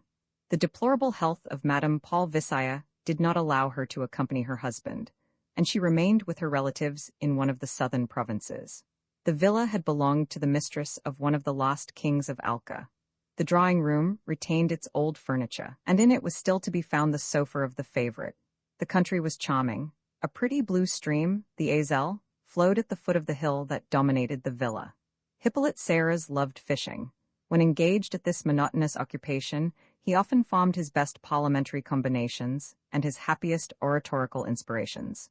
Trout swarmed in the Azel. He fished it from morning till evening in a boat that the Prime Minister readily placed at his disposal. In the meantime, Eveline and Paul Visaya sometimes took a turn together in the garden or had a little chat in the drawing-room. Eveline, although she recognized the attraction that Visaya had for women, had hitherto displayed towards him only an intermittent and superficial coquetry, without any deep intentions or settled design. He was a connoisseur and saw that she was pretty. The house and the opera had deprived him of all leisure, but in a little villa, the gray eyes and rounded figure of Eveline took on a value in his eyes. One day, as Hippolyte Serres was fishing in the Azel, he made her sit beside him on the sofa of the favorite. Long rays of gold struck Eveline like arrows from a hidden Cupid through the chinks of the curtains which protected her from the heat and glare of a brilliant day. Beneath her white muslin dress, her rounded yet slender form was outlined in its grace and youth. Her skin was cool and fresh, and had the fragrance of freshly mown hay. Paul Visaya behaved as the occasion warranted, and for her part, she was opposed neither to the games of chance or of society. She believed it would be nothing or a trifle. She was mistaken. There was, says the famous German ballad, on the sunny side of the town square, beside a wall whereon the creeper grew, a pretty little letter box, as blue as the cornflowers, smiling and tranquil. All day long there came to it, in their heavy shoes, small shopkeepers, rich farmers, citizens, the tax collector and the policeman, and they put into it their business letters, their invoices, their summonses, their notices to pay taxes, the judges' returns, and orders for the recruits to assemble. It remained smiling and tranquil. With joy or in anxiety, there advanced towards it workmen and farm servants, maids and nursemaids, accountants, clocks, and women carrying their little children in their arms. They put into it notifications of births, marriages, and deaths, letters between engaged couples, between husbands and wives, from mothers to their sons, and from sons to their mothers.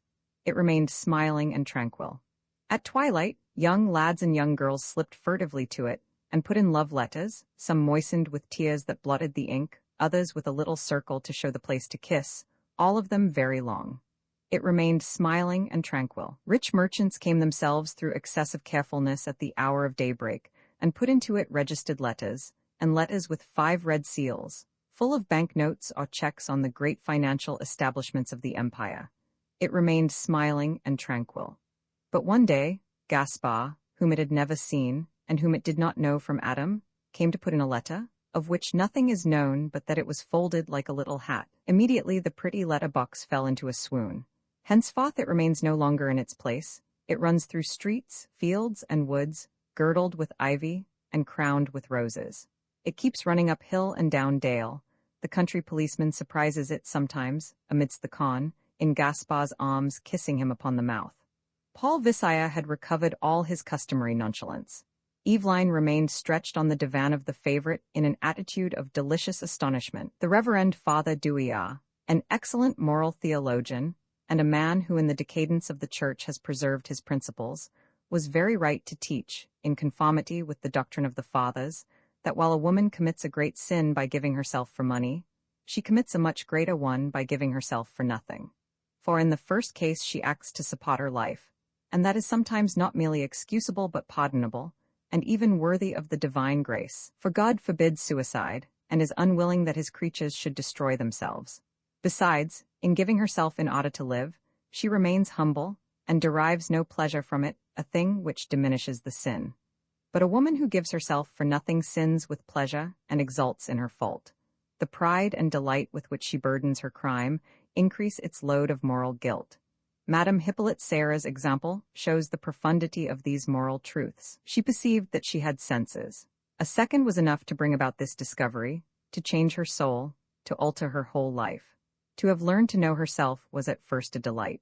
The gamma upsilon letter 1 ff 6 theta iota sigma epsilon alpha upsilon tau letter 1 f 7 8 nu of the ancient philosophy is not a precept the moral fulfillment of which procures any pleasure, since one enjoys little satisfaction from knowing one's soul. It is not the same with the flesh, for in it sources of pleasure may be revealed to us. Eveline immediately felt an obligation to her revealer equal to the benefit she had received, and she imagined that he who had discovered these heavenly depths was the sole possessor of the key to them. Was this an error, and might she not be able to find others who also had the golden key? It is difficult to decide, and Professor Haddock, when the facts were divulged, which happened without much delay as we shall see, treated the matter from an experimental point of view, in a scientific review, and concluded that the chances Madame C. would have of finding the exact equivalent of M.V. were in the proportion of 305 to 975,008. This is as much as to say that she would never find it. Doubtless her instinct told her the same, for she attached herself distractedly to him. I have related these facts with all the circumstances, which seem to me worthy of attracting the attention of meditative and philosophic minds. The sofa of the favorite is worthy of the majesty of history. On it were decided the destinies of a great people. Nay, on it was accomplished an act whose renown was to extend over the neighboring nations both friendly and hostile, and even over all humanity. Too often events of this nature escape the superficial minds and shallow spirits, who inconsiderately assume the task of writing history. Thus the secret springs of events remain hidden from us. The fall of empires and the transmission of dominions astonish us and remain incomprehensible to us, because we have not discovered the imperceptible point, or touched the secret spring, which when put in movement has destroyed and overthrown everything. The author of this great history knows better than anyone else his faults and his weaknesses, but he can do himself this justice, that he has always kept the moderation, the seriousness, the austerity, which an account of affairs of state demands, and that he has never departed from the gravity, which is suitable to a recital of human actions. Romans 7, the first consequences when Eveline confided to Paul Visaya that she had never experienced anything similar, he did not believe her. He had had a good deal to do with women and knew that they readily say these things to men in order to make them more in love with them. Thus his experience, as sometimes happens, made him disregard the truth. Incredulous, but gratified all the same, he soon felt love and something more for her. This state at first seemed favorable to his intellectual faculties. Visaya delivered in the chief town of his constituency a speech full of grace, brilliant and happy, which was considered to be a masterpiece. The reopening of Parliament was serene. A few isolated jealousies, a few timid ambitions raised their heads in the House, and that was all. A smile from the Prime Minister was enough to dissipate these shadows. She and he saw each other twice a day, and wrote to each other in the interval. He was accustomed to intimate relationships, was adroit, and knew how to dissimulate, but Eveline displayed a foolish imprudence. She made herself conspicuous with him in drawing rooms, at the theatre, in the house, and at the embassies. She wore her love upon her face, upon her whole person, in her moist glances, in the languishing smile of her lips, in the heaving of her breast, in all her heightened, agitated, and distracted beauty. Soon the entire country knew of their intimacy. Foreign courts were informed of it. The President of the Republic and Eveline's husband alone remained in ignorance. The President became acquainted with it in the country, through a misplaced police report which found its way, it is not known how, into his portmanteau. Hippolyte Serres, without being either very subtle or very perspicacious, noticed that there was something different in his home. Eveline, who quite lately had interested herself in his affairs, and shown, if not tenderness, at least affection towards him, displayed henceforth nothing but indifference and repulsion. She had always had periods of absence and made prolonged visits to the charity of St. Auberosia. Now, she went out in the morning, remained out all day, and sat down to dinner at 9 o'clock in the evening with the face of a somnambulist. Her husband thought it absurd. However, he might perhaps have never known the reason for this. A profound ignorance of women, a crass confidence in his own merit, and in his own fortune, might perhaps have always hidden the truth from him, if the two lovers had not, so to speak, compelled him to discover it. When Paul Visaya went to Eveline's house and found her alone, they used to say, as they embraced each other, "Not here, not here?" And immediately they affected an extreme reserve. That was their invariable rule. Now, one day, Paul Visaya went to the house of his colleague Serres, with whom he had an engagement. It was Eveline who received him, the Minister of Commerce being delayed by a commission. "Not here," said the lovers, smiling. They said it, mouth to mouth, embracing and clasping each other. They were still saying it when Hippolyte Serres entered the drawing-room.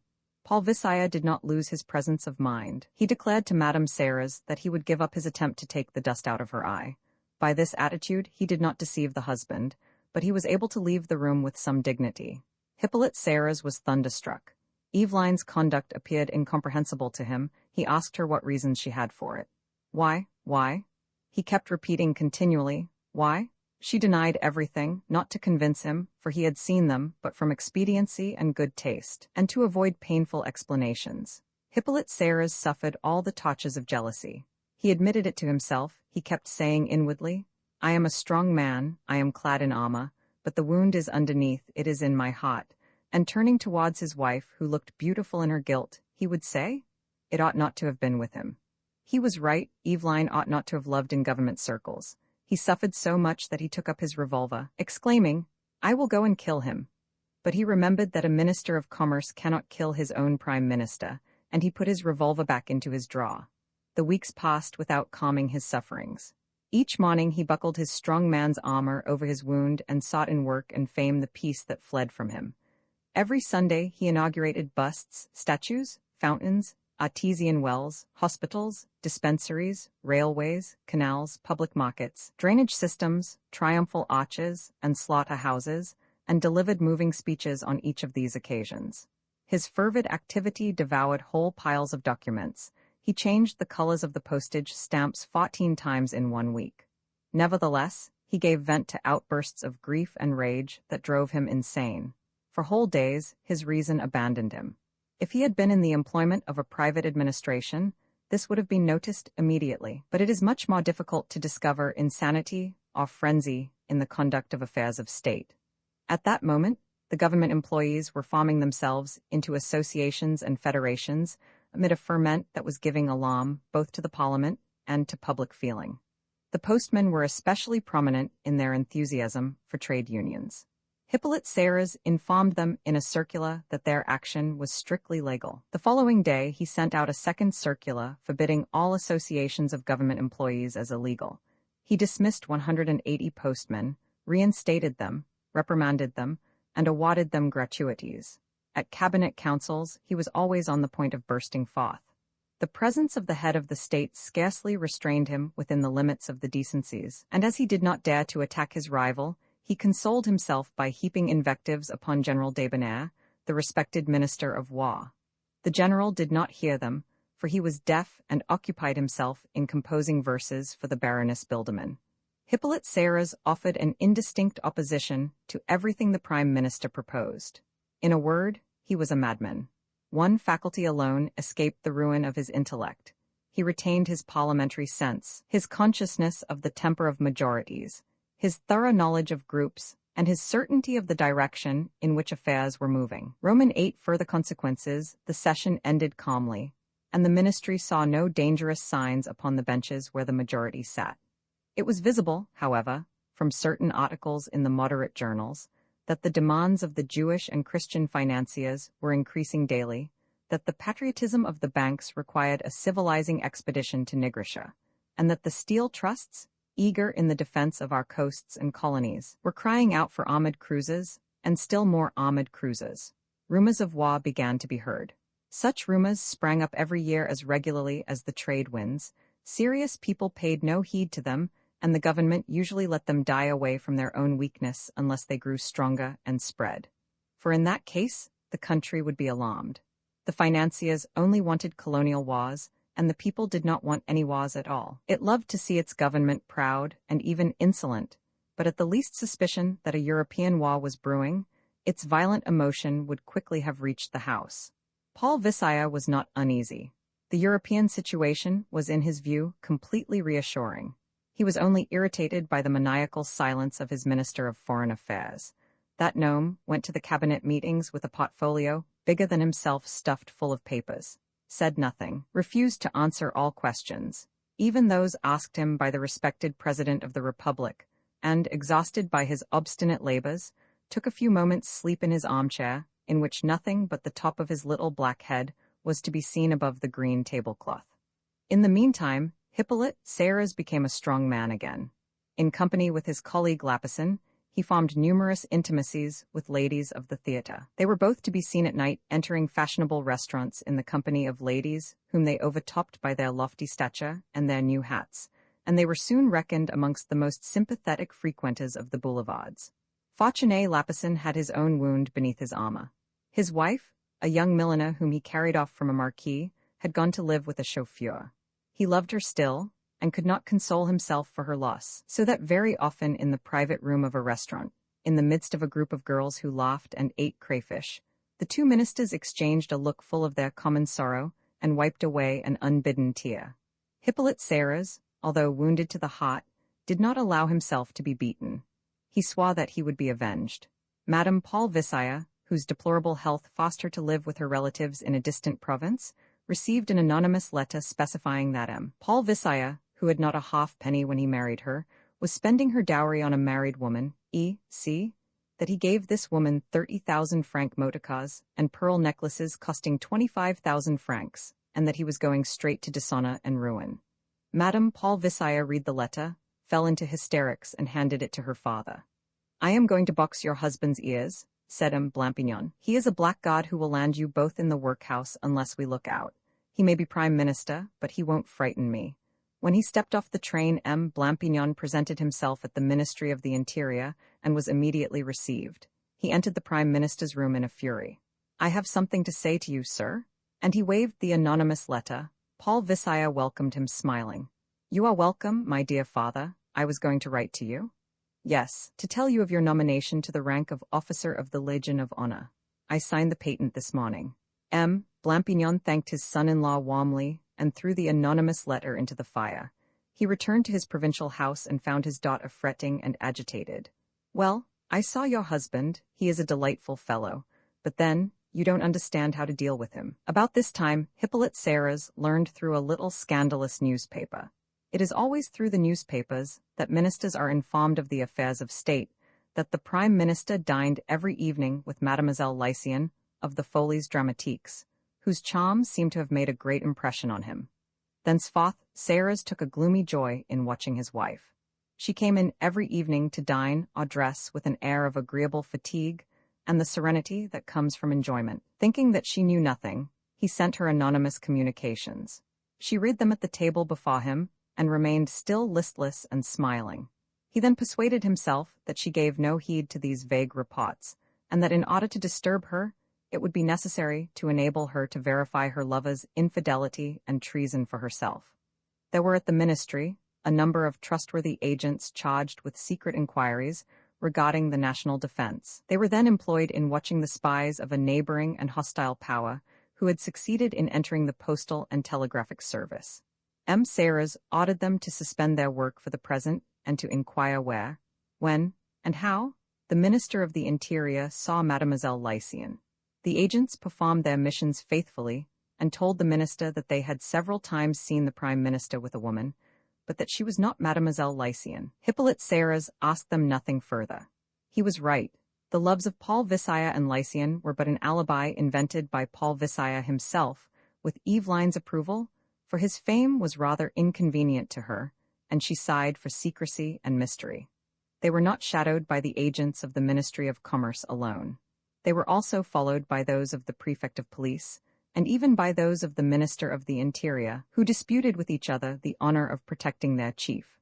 Then there were the emissaries of several royalist, imperialist, and clerical organizations, those of 8 or 10 blackmailers, several amateur detectives, a multitude of reporters, and a crowd of photographers, who all made their appearance wherever these two took refuge in their perambulating love affairs, at big hotels, small hotels, town houses, country houses, private apartments, villas, museums, palaces, hovels. They kept watch in the streets, from neighboring houses, trees, walls, staircases, landings, roofs, adjoining rooms, and even chimneys. The minister and his friend saw with alarm all round their bedroom, gimlets boring through doors and shutters, and drills making holes in the walls. A photograph of Madame Serres in night attire buttoning her boots was the utmost that had been obtained. Paul Visaya grew impatient and irritable, and often lost his good humor and agreeableness. He came to the cabinet meetings in a rage, and he, too, poured invectives upon General Debonair, a brave man under fire, but a lax disciplinarian, and launched his sarcasms against the venerable Admiral Vivier des Murins, whose ships went to the bottom without any apparent reason. Fortuné Lapeson listened open-eyed, and grumbled scoffingly between his teeth. He is not satisfied with robbing Hippolyte Serres of his wife, but he must go and rob him of his catchwords too. These storms were made known by the indiscretion of some ministers, and by the complaints of the 2 old warriors, who declared their intention of flinging their portfolios at the beggar's head, but who did nothing of the sort. These outbursts, far from injuring the lucky Prime Minister, had an excellent effect on Parliament and public opinion, who looked on them as signs of a keen solicitude for the welfare of the national army and navy. The Prime Minister was the recipient of general approbation. To the congratulations of the various groups and of notable personages, he replied with simple firmness, "Those are my principles." And he had 7 or 8 socialists put in prison. The session ended, and Paul Visaya, very exhausted, went to take the waters. Hippolyte Serres refused to leave his ministry, where the trade union of telephone girls was in tumultuous agitation. He opposed it with an unheard-of violence, for he had now become a woman-hater. On Sundays he went into the suburbs to fish along with his colleague Lapeson, wearing the tall hat that never left him since he had become a minister. And both of them, forgetting the fish, complained of the inconstancy of women and mingled their griefs. Hippolyte still loved Eveline and he still suffered. However, hope had slipped into his heart. She was now separated from her lover, and, thinking to win her back, he directed all his efforts to that end. He put forth all his skill, showed himself sincere, adaptable, affectionate, devoted, even discreet. His heart taught him the delicacies of feeling. He said charming and touching things to the faithless one, and to soften her, he told her all that he had suffered. Crossing the band of his trousers upon his stomach, "See," said he, "how thin I have got." He promised her everything he thought could gratify a woman, country parties, hats, jewels. Sometimes he thought she would take pity on him. She no longer displayed an insolently happy countenance. Being separated from Paul, her sadness had an air of gentleness. But the moment he made a gesture to recover her, she turned away fiercely and gloomily, girt with her fault as if with a golden girdle. He did not give up, making himself humble, suppliant, lamentable. One day he went to Lapeson and said to him with tears in his eyes, "Will you speak to her?" Lapeson excused himself, thinking that his intervention would be useless, but he gave some advice to his friend. "Make her think that you don't care about her, that you love another, and she will come back to you." Hippolyte, adopting this method, inserted in the newspapers that he was always to be found in the company of Mademoiselle Guinaud of the Opera. He came home late, or did not come home at all, assumed in Eveline's presence an appearance of inward joy impossible to restrain, took out of his pocket, at dinner, a letter on scented paper, which he pretended to read with delight, and his lips seemed as in a dream to kiss invisible lips. Nothing happened. Eveline did not even notice the change. Insensible to all around her, She only came out of her lethargy to ask for some louis from her husband, and if he did not give them she threw him a look of contempt, ready to upbraid him with the shame which she poured upon him in the sight of the whole world. Since she had loved, she spent a great deal on dress. She needed money, and she had only her husband to secure it for her. She was so far faithful to him. He lost patience, became furious, and threatened her with his revolver. He said one day before her to Madame Clarence, "I congratulate you, madam. You have brought up your daughter to be a wanton hussy." "Take me away, mamma," exclaimed Eveline.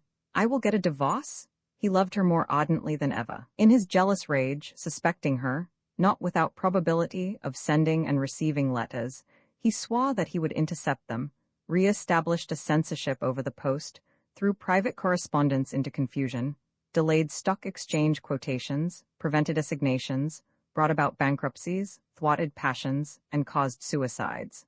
The independent press gave utterance to the complaints of the public and indignantly supported them. To justify these arbitrary measures, the ministerial journals spoke darkly of plots and public dangers and promoted a belief in a monarchical conspiracy. The less well-informed sheets gave more precise information, told of the seizure of 50,000 guns and the landing of Prince Crucho. Feeling grew throughout the country, and the Republican organs called for the immediate meeting of Parliament. Paul Visaya returned to Paris, summoned his colleagues, held an important cabinet council, and proclaimed through his agencies that a plot had been actually formed against the national representation, but that the Prime Minister held the threads of it in his hand, and that a judicial inquiry was about to be opened.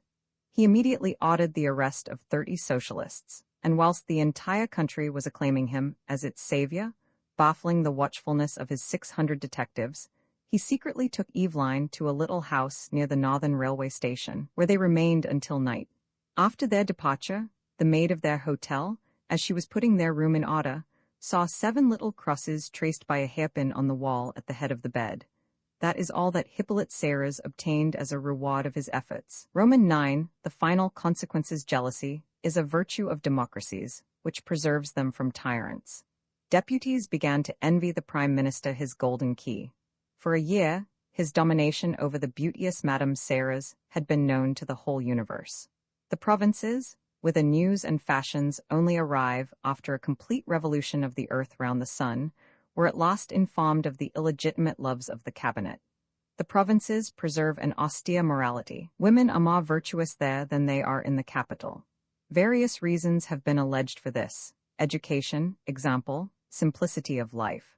Professor Haddock asserts that this virtue of provincial ladies is solely due to the fact that the heels of their shoes are low.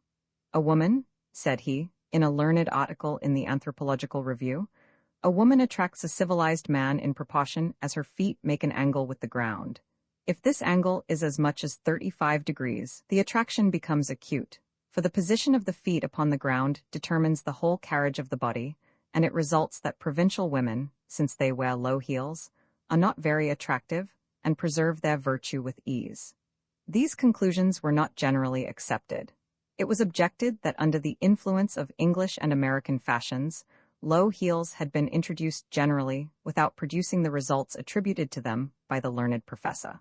Moreover, it was said that the difference he pretended to establish between the morals of the metropolis and those of the provinces is perhaps illusory, and that if it exists, it is apparently due to the fact that great cities offer more advantages and facilities for love than small towns provide. However that may be, the provinces began to murmur against the Prime Minister and to raise a scandal. This was not yet a danger, but there was a possibility that it might become one. For the moment the peril was nowhere, and yet everywhere. The majority remained solid, but the leaders became stiff and exacting. Perhaps Hippolyte Serres would never have intentionally sacrificed his interests to his vengeance, but thinking that he could henceforth, without compromising his own fortune, secretly damage that of Paul Visaya, he devoted himself to the skillful and careful preparation of difficulties and perils for the head of the government. Though far from equaling his rival in talent, knowledge, and authority, he greatly surpassed him in his skill as a lobbyist. The most acute parliamentarians attributed the recent misfortunes of the majority to his refusal to vote.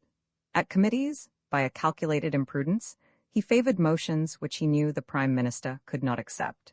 One day, his intentional awkwardness provoked a sudden and violent conflict between the Minister of the Interior and his departmental treasurer. Then Serres became frightened and went no further. It would have been dangerous for him to overthrow the ministry too soon. His ingenious hatred found an issue by circuitous paths. Paul Visaya had a poor cousin of easy morals who bore his name. Serres, remembering this lady, Céline Visaya, brought her into prominence, arranged that she should become intimate with several foreigners, and procured her engagements in the music halls. One summer night, on a stage in the Champs-Élysées before a tumultuous crowd, she performed risky dances to the sounds of wild music, which was audible in the gardens where the President of the Republic was entertaining royalty. The name of Visaya, associated with these scandals, covered the walls of the town, filled the newspapers, was repeated in the cafes and at balls, and blazed forth in letters of fire upon the boulevards. Nobody regarded the Prime Minister as responsible for the scandal of his relatives, but a bad idea of his family came into existence, and the influence of the statesman was diminished. Almost immediately, he was made to feel this in a pretty sharp fashion.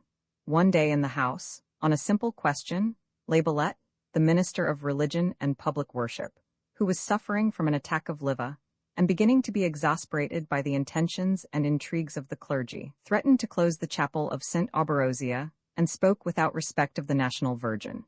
The entire right rose up in indignation. The left appeared to give but a half-hearted support to the rash minister. The leaders of the majority did not care to attack a popular cult which brought 30 millions a year into the country. The most moderate of the supporters of the right, M. Bigard, made the question the subject of a resolution and endangered the cabinet. Luckily, Fortuné Lapeson, the Minister of Public Works, always conscious of the obligations of power, was able in the Prime Minister's absence to repair the awkwardness and indecorum of his colleague, the Minister of Public Worship. He ascended the tribune and bore witness to the respect in which the government held the heavenly patron of the country, the consoler of so many ills which science admitted its powerlessness to relieve. When Paul Visaya, snatched at last from Eveline's arms, appeared in the House, the administration was saved, but the Prime Minister saw himself compelled to grant important concessions to the upper classes. He proposed in Parliament that 6 armored cruisers should be laid down, and thus won the sympathies of the Steel Trust. He gave new assurances that the income tax would not be imposed, and he had 18 socialists arrested. He was soon to find himself opposed by more formidable obstacles. The Chancellor of the neighboring empire, in an ingenious and profound speech upon the foreign relations of his sovereign, made a sly allusion to the intrigues that inspired the policy of a great country. This reference, which was received with smiles by the imperial parliament, was certain to irritate a punctilious republic. It aroused the national susceptibility, which directed its wrath against its amorous minister. The deputies seized upon a frivolous pretext to show their dissatisfaction. A ridiculous incident, the fact that the wife of a sub-prefect had danced at the Moulin Rouge, forced the minister to face a vote of censure, and he was within a few votes of being defeated. According to general opinion, Paul Visaya had never been so weak, so vacillating, or so spiritless, as on that occasion. He understood that he could only keep himself in office by a great political stroke, and he decided on the expedition to Nigrisha. This measure was demanded by the great financial and industrial corporations, and was one which would bring concessions of immense forests to the capitalists, a loan of 8 millions to the banking companies, as well as promotions and decorations to the naval and military officers. A pretext presented itself. Some insult needed to be avenged, or some debt to be collected. 6 battleships, 14 cruisers, and 18 transports sailed up the mouth of the river Hippopotamus. 600 canoes vainly opposed the landing of the troops. Admiral Vivier des Murins' cannons produced an appalling effect upon the blacks, who replied to them with flights of arrows, but in spite of their fanatical courage, they were entirely defeated. Popular enthusiasm was kindled by the newspapers, which the financiers subsidized, and burst into a blaze. Some socialists alone protested against this barbarous, doubtful, and dangerous enterprise. They were at once arrested. At that moment when the minister, supported by wealth, and now beloved by the poor, seemed unconquerable, the light of hate showed Hippolyte Serres alone the danger, and looking with a gloomy joy at his rival, he muttered between his teeth, "He has wrecked the brigand." Whilst the country intoxicated itself with glory, The neighboring empire protested against the occupation of Nigrisha by a European power, and these protests following one another at shorter and shorter intervals became more and more vehement. The newspapers of the interested republic concealed all causes for uneasiness, but Hippolyte Serres heard the growing menace, and determined at last to risk everything, even the fate of the ministry, in order to ruin his enemy. He got men whom he could trust to write and insert articles in several of the official journals, which, seeming to express Paul Visayas's precise views, attributed warlike intentions to the head of the government. These articles roused a terrible echo abroad, and they alarmed the public opinion of a nation which, while fond of soldiers, was not fond of war. Questioned in the House on the foreign policy of his government, Paul Visaya made a reassuring statement and promised to maintain a face compatible with the dignity of a great nation. His Minister of Foreign Affairs, Crombile, read a declaration which was absolutely unintelligible for the reason that it was couched in diplomatic language. The minister obtained a large majority, but the rumors of war did not cease, and in order to avoid a new and dangerous motion, the Prime Minister distributed 80,000 acres of forests in Nigrisha among the deputies and had 14 socialists arrested. Hippolyte Serres went gloomily about the lobbies, confiding to the deputies of his group that he was endeavoring to induce the cabinet to adopt a pacific policy, and that he still hoped to succeed. Day by day, the sinister rumors grew in volume, and penetrating amongst the public, spread uneasiness and disquiet. Paul Visaya himself began to take alarm. What disturbed him most were the silence and absence of the Minister of Foreign Affairs. Crombile no longer came to the meetings of the cabinet. Rising at 5 o'clock in the morning, he worked 18 hours at his desk, and at last fell exhausted into his waste-paper basket, from whence the registrars removed him, together with the papers which they were going to sell to the military attachés of the neighboring empire. General Debonair believed that a campaign was imminent and prepared for it. Far from fearing war, he prayed for it, and confided his generous hopes to Baroness Bildermann, who informed the neighboring nation, which, acting on her information, proceeded to a rapid mobilization. The Minister of Finance unintentionally precipitated events. At the moment, he was speculating for a fall, and in order to bring about a panic on the stock exchange, he spread the rumor that war was now inevitable. The neighboring empire, deceived by this action, and expecting to see its territory invaded, mobilized its troops in all haste. The terrified chamber overthrew the Visaya ministry by an enormous majority, 814 votes to 7, with 28 abstentions. It was too late. The very day of this fall, the neighboring and hostile nation recalled its ambassador and flung 8 millions of men into Madame Serres' country. War became universal, and the whole world was drowned in a torrent of blood. The zenith of Penguin civilization half a century after the events we have just related, Madame Serres died surrounded with respect and veneration, in the 89th year of her age. She had long been the widow of a statesman whose name she bore with dignity. Her modest and quiet funeral was followed by the orphans of the parish and the Sisters of the Sacred Compassion. The deceased left all her property to the charity of St. Auberosia. Alas, sighed M. Monoya, a canon of St. Mal, as he received the pious legacy, it was high time for a generous benefactor to come to the relief of our necessities. Rich and poor, learned and ignorant are turning away from us.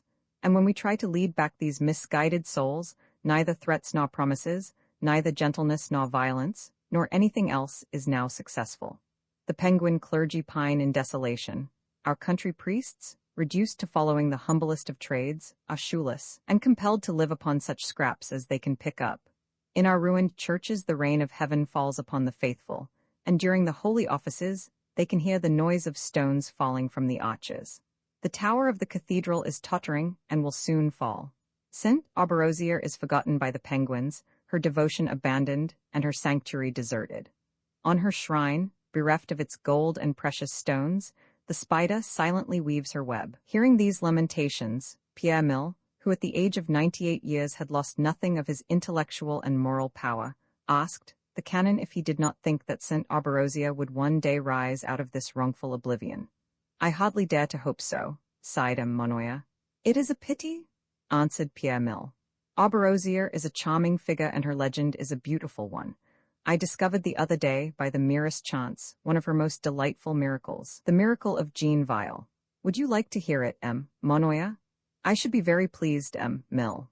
Here it is then, just as I found it in a 15th century manuscript. Cecile, the wife of Nicholas Gobbet, a jeweler on the Ponto Change, after having led an honest and chaste life for many years, and being now past her prime, became infatuated with Jean Vile, the Countess de Marbec's page, who lived at the Hotel du Paon on the Place de Grève. He was not yet 18 years old, and his face and figure were attractive. Not being able to conquer her passion, Cecile resolved to satisfy it. She attracted the page to her house, loaded him with caresses, supplied him with sweetmeats, and finally did as she wished with him. Now one day, as they were together in the jeweller's bed, Master Nicholas came home sooner than he was expected. He found the bolt drawn, and heard his wife on the other side of the door exclaiming, "My heart, my angel, my love." Then suspecting that she was shut up with a gallant, he struck great blows upon the door and began to shout, "Slut! Hussy! Wanton! Open so that I may cut off your nose and ears." In this peril, the jeweller's wife besought St. Arborosia, and vowed her a large candle if she helped her and the little page, who was dying of fear beside the bed, out of their difficulty. The saint heard the prayer. She immediately changed Jean Vile into a girl. Seeing this, Cecile was completely reassured, and began to call out to her husband, "Oh, you brutal villain, you jealous wretch, speak gently if you want the door to be opened." And scolding in this way, she ran to the wardrobe and took out of it an old hood, a pair of stays, and a long grey petticoat, in which she hastily wrapped the transformed page. Then when this was done, "Catherine, dear Catherine," said she, loudly, "open the door for your uncle. He is more fool than knave, and won't do you any harm." The boy, who had become a girl, obeyed.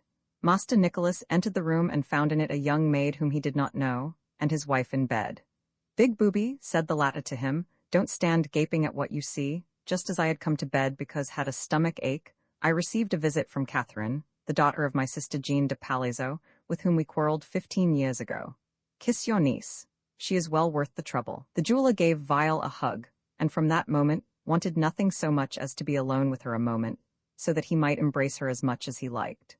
For this reason, he led her without any delay down to the kitchen, under the pretext of giving her some walnuts and wine, and he was no sooner there with her than he began to caress her very affectionately. He would not have stopped at that if St. Arborosia had not inspired his good wife with the idea of seeing what he was about. She found him with the pretended niece sitting on his knee. She called him a debauched creature, boxed his ears, and forced him to beg her pardon. The next day Vile resumed his previous form.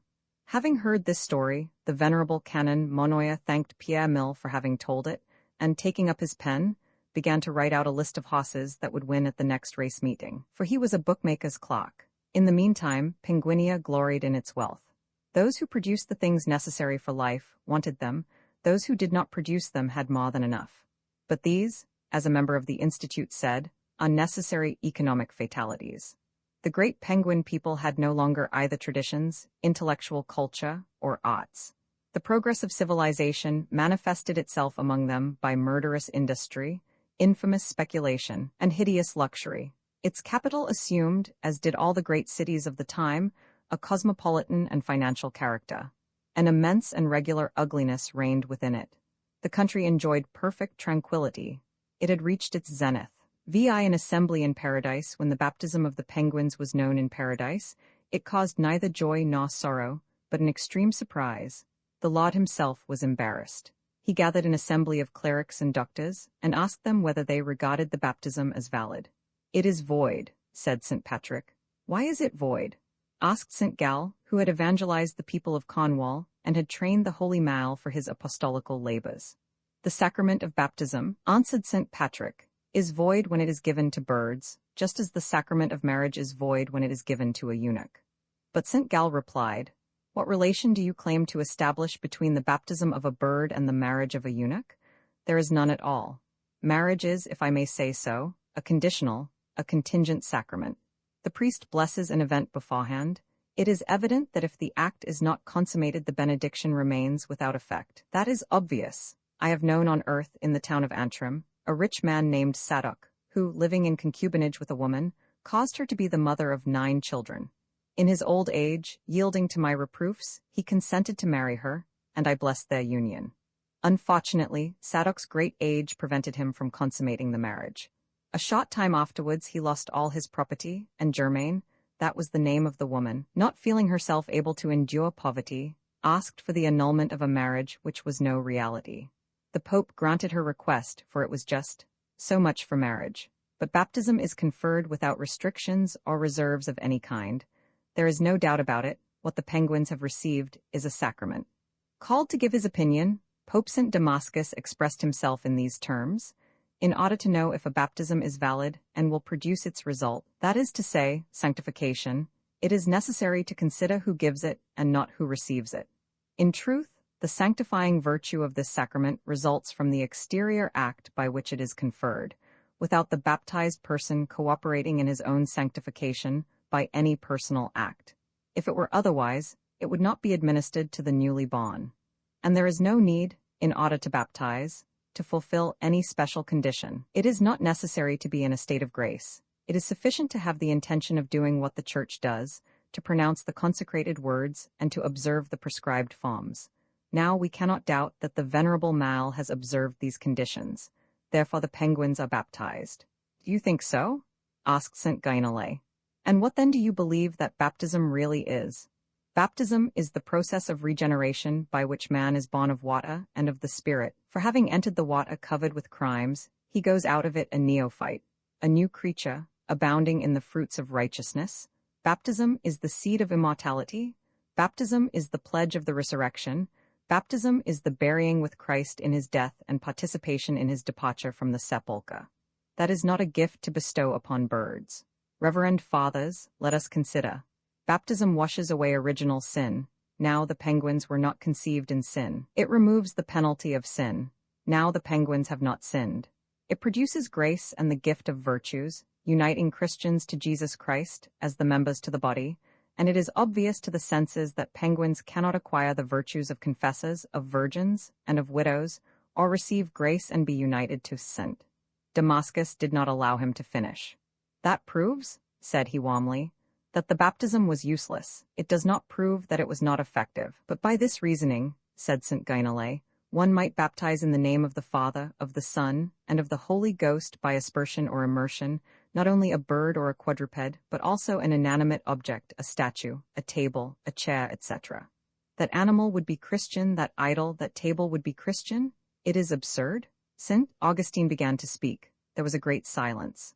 I am going, said the ardent Bishop of Hippo, to show you, by an example, the power of formulas. It deals, it is true, with a diabolical operation. But if it be established that formulas taught by the devil have effect upon unintelligent animals, or even on inanimate objects, how can we longer doubt that the effect of the sacramental formulas extends to the minds of beasts, and even to inert matter? This is the example. There was during my lifetime in the town of Madura, the birthplace of the philosopher Apuleius, a witch who was able to attract men to her chamber by burning a few of their hairs along with certain herbs upon her tripod, pronouncing at the same time certain words.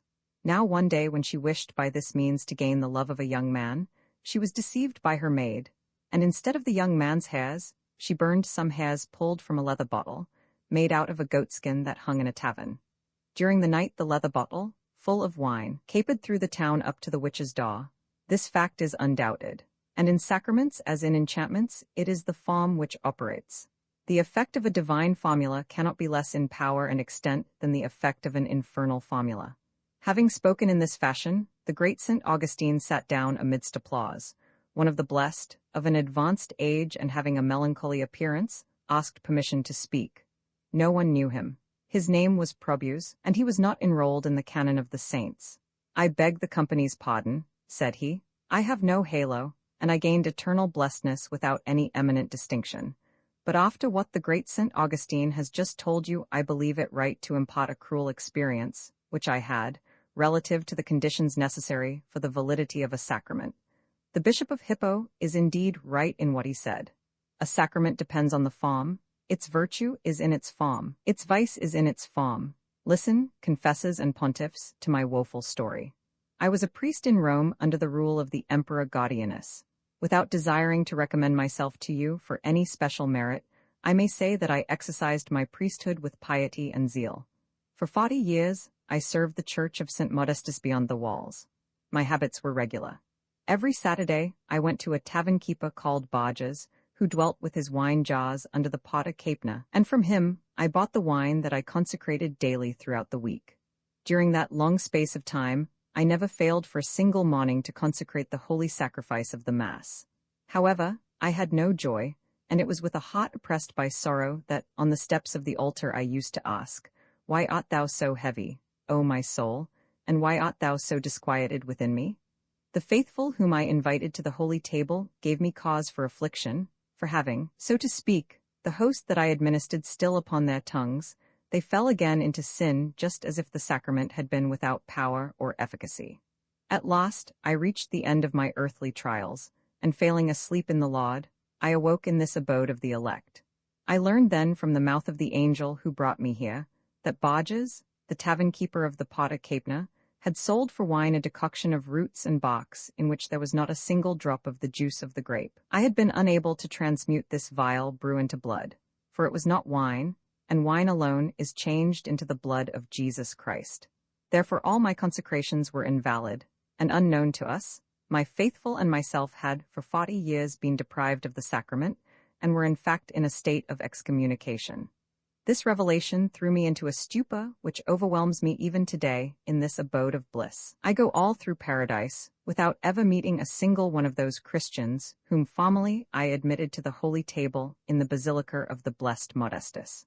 Deprived of the bread of angels, they easily gave way to the most abominable vices, and they have all gone to hell. It gives me some satisfaction to think that Barges, the tavern-keeper, is damned. There is in these things a logic worthy of the author of all logic. Nevertheless, my unhappy example proves that it is sometimes inconvenient that form should prevail over essence in the sacraments, and I humbly ask, could not eternal wisdom remedy this? No, answered the Lord. The remedy would be worse than the disease. It would be the ruin of the priesthood if essence prevailed over form in the laws of salvation. Alas, Lord, sighed the humble Probus, be persuaded by my humble experience. As long as you reduce your sacraments to formulas, your justice will meet with terrible obstacles. I know that better than you do, replied the Lord. I see in a single glance both the actual problems which are difficult and the future problems which will not be less difficult. Thus I can foretell that when the sun will have turned round the earth 240 times more. Sublime language, exclaimed the angels. And worthy of the Creator of the world? Answered the pontiffs. It is, resumed the Lord, a manner of speaking in accordance with my old cosmogony, and one which I cannot give up without losing my immutability. After the sun, then, will have turned another 240 times round the earth, there will not be a single cleric left in Rome who knows Latin.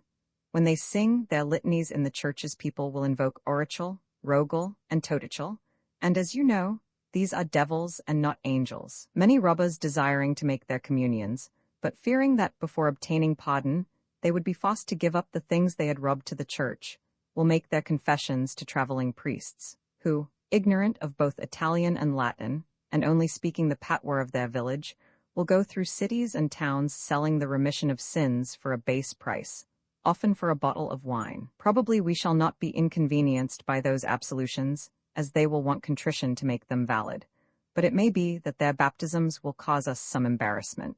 The priests will become so ignorant that they will baptize children in nomine Patria et Filiae et Spiritus Sancta, as Louis de Potta will take a pleasure in relating in the 3rd volume of his philosophical, political, and critical history of Christianity. It will be an arduous question to decide on the validity of such baptisms, for even if in my sacred writings I tolerate a Greek less elegant than Plato's and a scarcely Ciceronian Latin, I cannot possibly admit a piece of pure patois as a liturgical formula. And one shudders when one thinks that millions of newborn babes will be baptized by this method. But let us return to our penguins. Your divine words, Lord, have already led us back to them, said St. Gal. In the signs of religion and the laws of salvation, form necessarily prevails over essence, and the validity of a sacrament solely depends upon its form. The whole question is whether the penguins have been baptized with the proper forms. Now there is no doubt about the answer. The fathers and the doctors agreed, and their perplexity became only the more cruel. The Christian state, said St. Cornelius, is not without serious inconveniences for a penguin. In it, the birds are obliged to work out their own salvation. How can they succeed? The habits of birds are, in many points, contrary to the commandments of the Church, and the penguins have no reason for changing theirs. I mean that they are not intelligent enough to give up their present habits and assume better. They cannot, said the Lord. My decrees prevent them. Nevertheless, resumed St. Cornelius, in virtue of their baptism, their actions no longer remain indifferent. Henceforth they will be good or bad, susceptible of merit or of demerit. That is precisely the question we have to deal with, said the Lord. I see only one solution, said St. Augustine. The penguins will go to hell. But they have no soul, observed St. Irenaeus. It is a pity, sighed Tertullian. It is indeed, resumed St. Gall. And I admit that my disciple, the Holy Mal, has, in his blind zeal, created great theological difficulties for the Holy Spirit and introduced disorder into the economy of mysteries. He is an old blunderer, cried St. Adjutor of Alsace, shrugging his shoulders, but the Lord cast a reproachful look on Adjuta. Allow me to speak, said he. The Holy Mal has not intuitive knowledge like you, my blessed ones. He does not see me. He is an old man burdened by infirmities. He is half deaf and 3 parts blind. You are too severe on him. However, I recognize that the situation is an embarrassing one. Luckily, it is but a passing disorder, said St. Irenaeus. The penguins are baptized, but their eggs are not, and the evil will stop with the present generation. Do not speak thus, Irenaeus my son, said the Lord. There are exceptions to the laws that men of science lay down on the earth, because they are imperfect and have not an exact application to nature. But the laws that I establish are perfect and suffer no exception. We must decide the fate of the baptized penguins without violating any divine law, and in a manner conformable to the Decalogue as well as to the commandments of my church. Lord, said St. Gregory Nazianzen, give them an immortal soul. Alas, Lord, what would they do with it? Sighed Lactantius. They have not tuneful voices to sing your praises. They would not be able to celebrate your mysteries. Without doubt, said St. Augustine, they would not observe the divine law. They could not, said the Lord. They could not, continued St. Augustine. And if, Lord, in your wisdom, you pour an immortal soul into them, they will burn eternally in hell in virtue of your adorable decrees. Thus will the transcendent order that this old Welshman has disturbed be re-established. You propose a correct solution to me, son of Monica, said the Lord, and one that accords with my wisdom, but it does not satisfy my mercy. And although in my essence I am immutable, the longer I endure, the more I incline to mildness. This change of character is evident to anyone who reads my 2 testaments.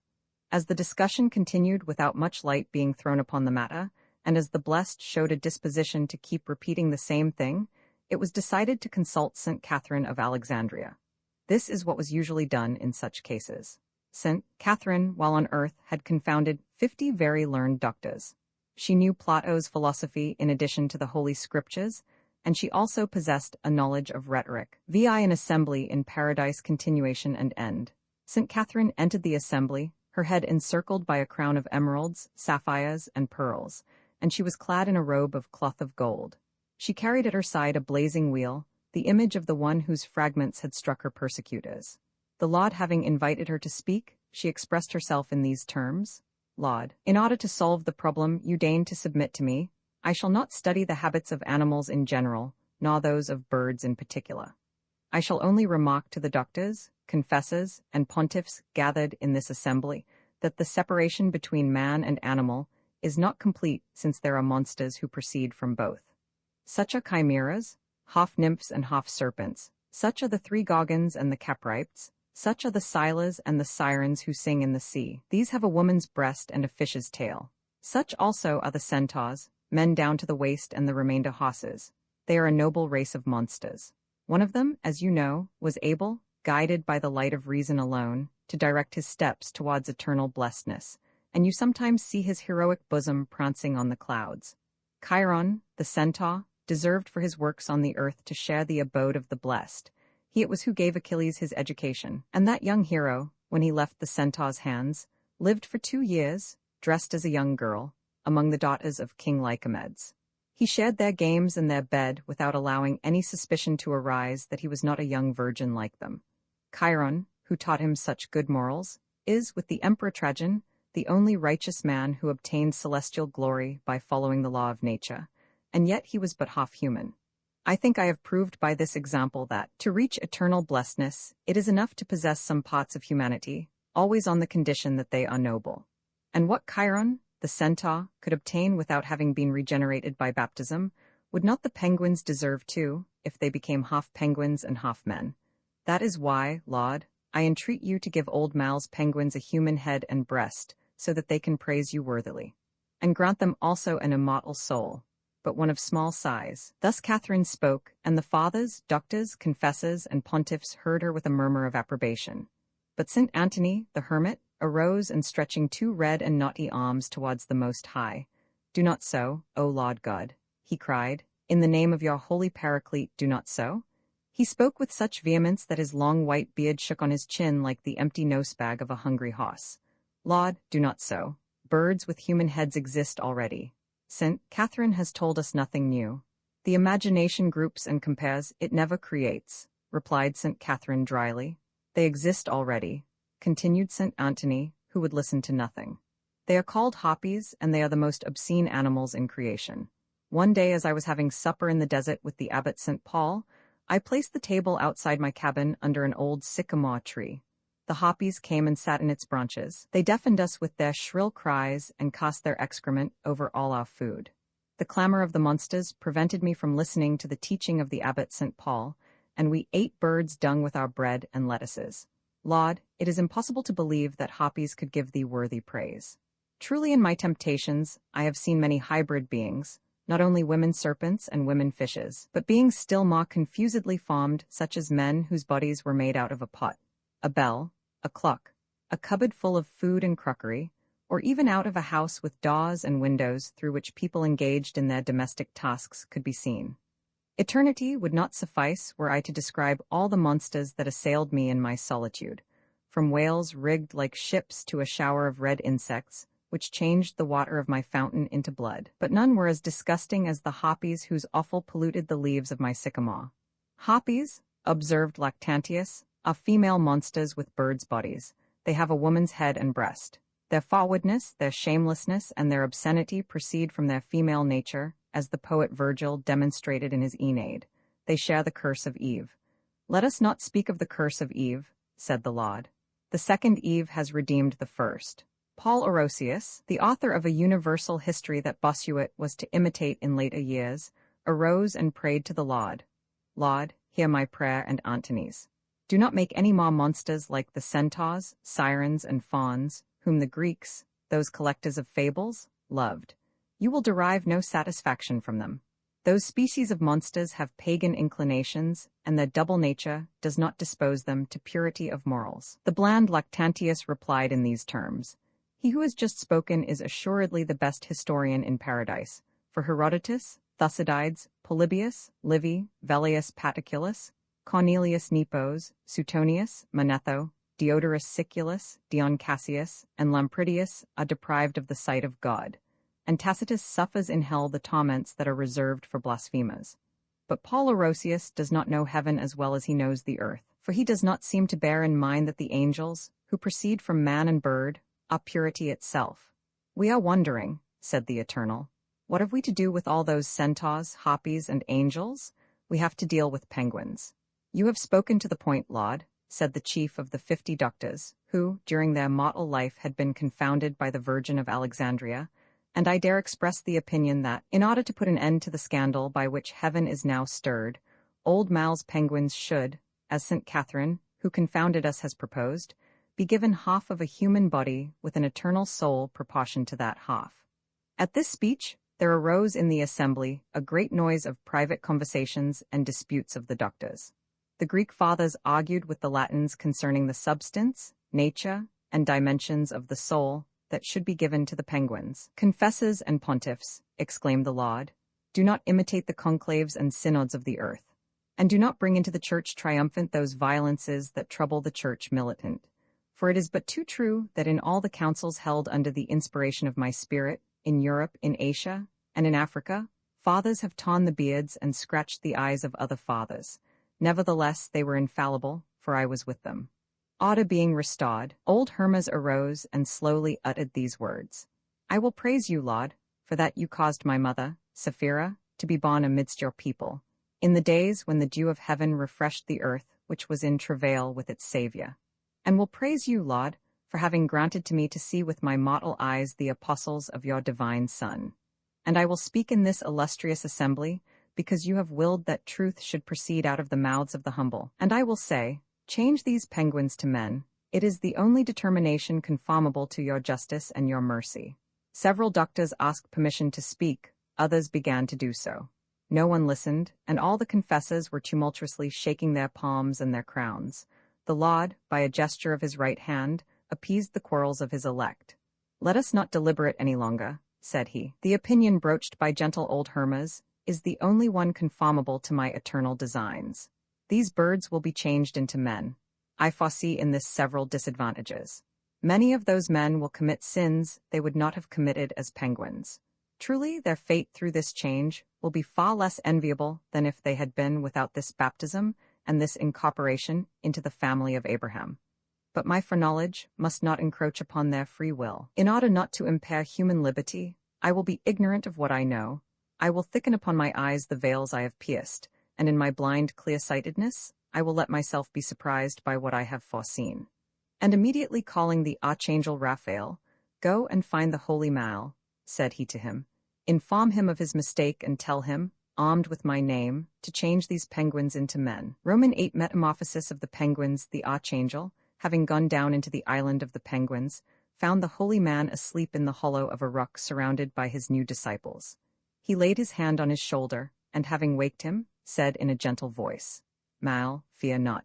The holy man, dazzled by a vivid light, inebriated by a delicious odor, recognized the angel of the Lord, and prostrated himself with his forehead on the ground. The angel continued, "Mal, know thy error, believing that thou wert baptizing children of Adam, thou hast baptized birds, and it is through thee that penguins have entered into the church of God."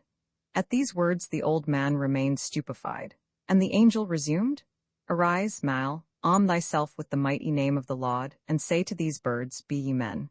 And the holy Mal, having wept and prayed, armed himself with the mighty name of the Lord and said to the birds, "Be ye men." Immediately the penguins were transformed. Their foreheads enlarged, and their heads grew round like the dome of St. Maria Rotunda in Rome. Their oval eyes opened more widely on the universe. A fleshy nose clothed the 2 clefts of their nostrils.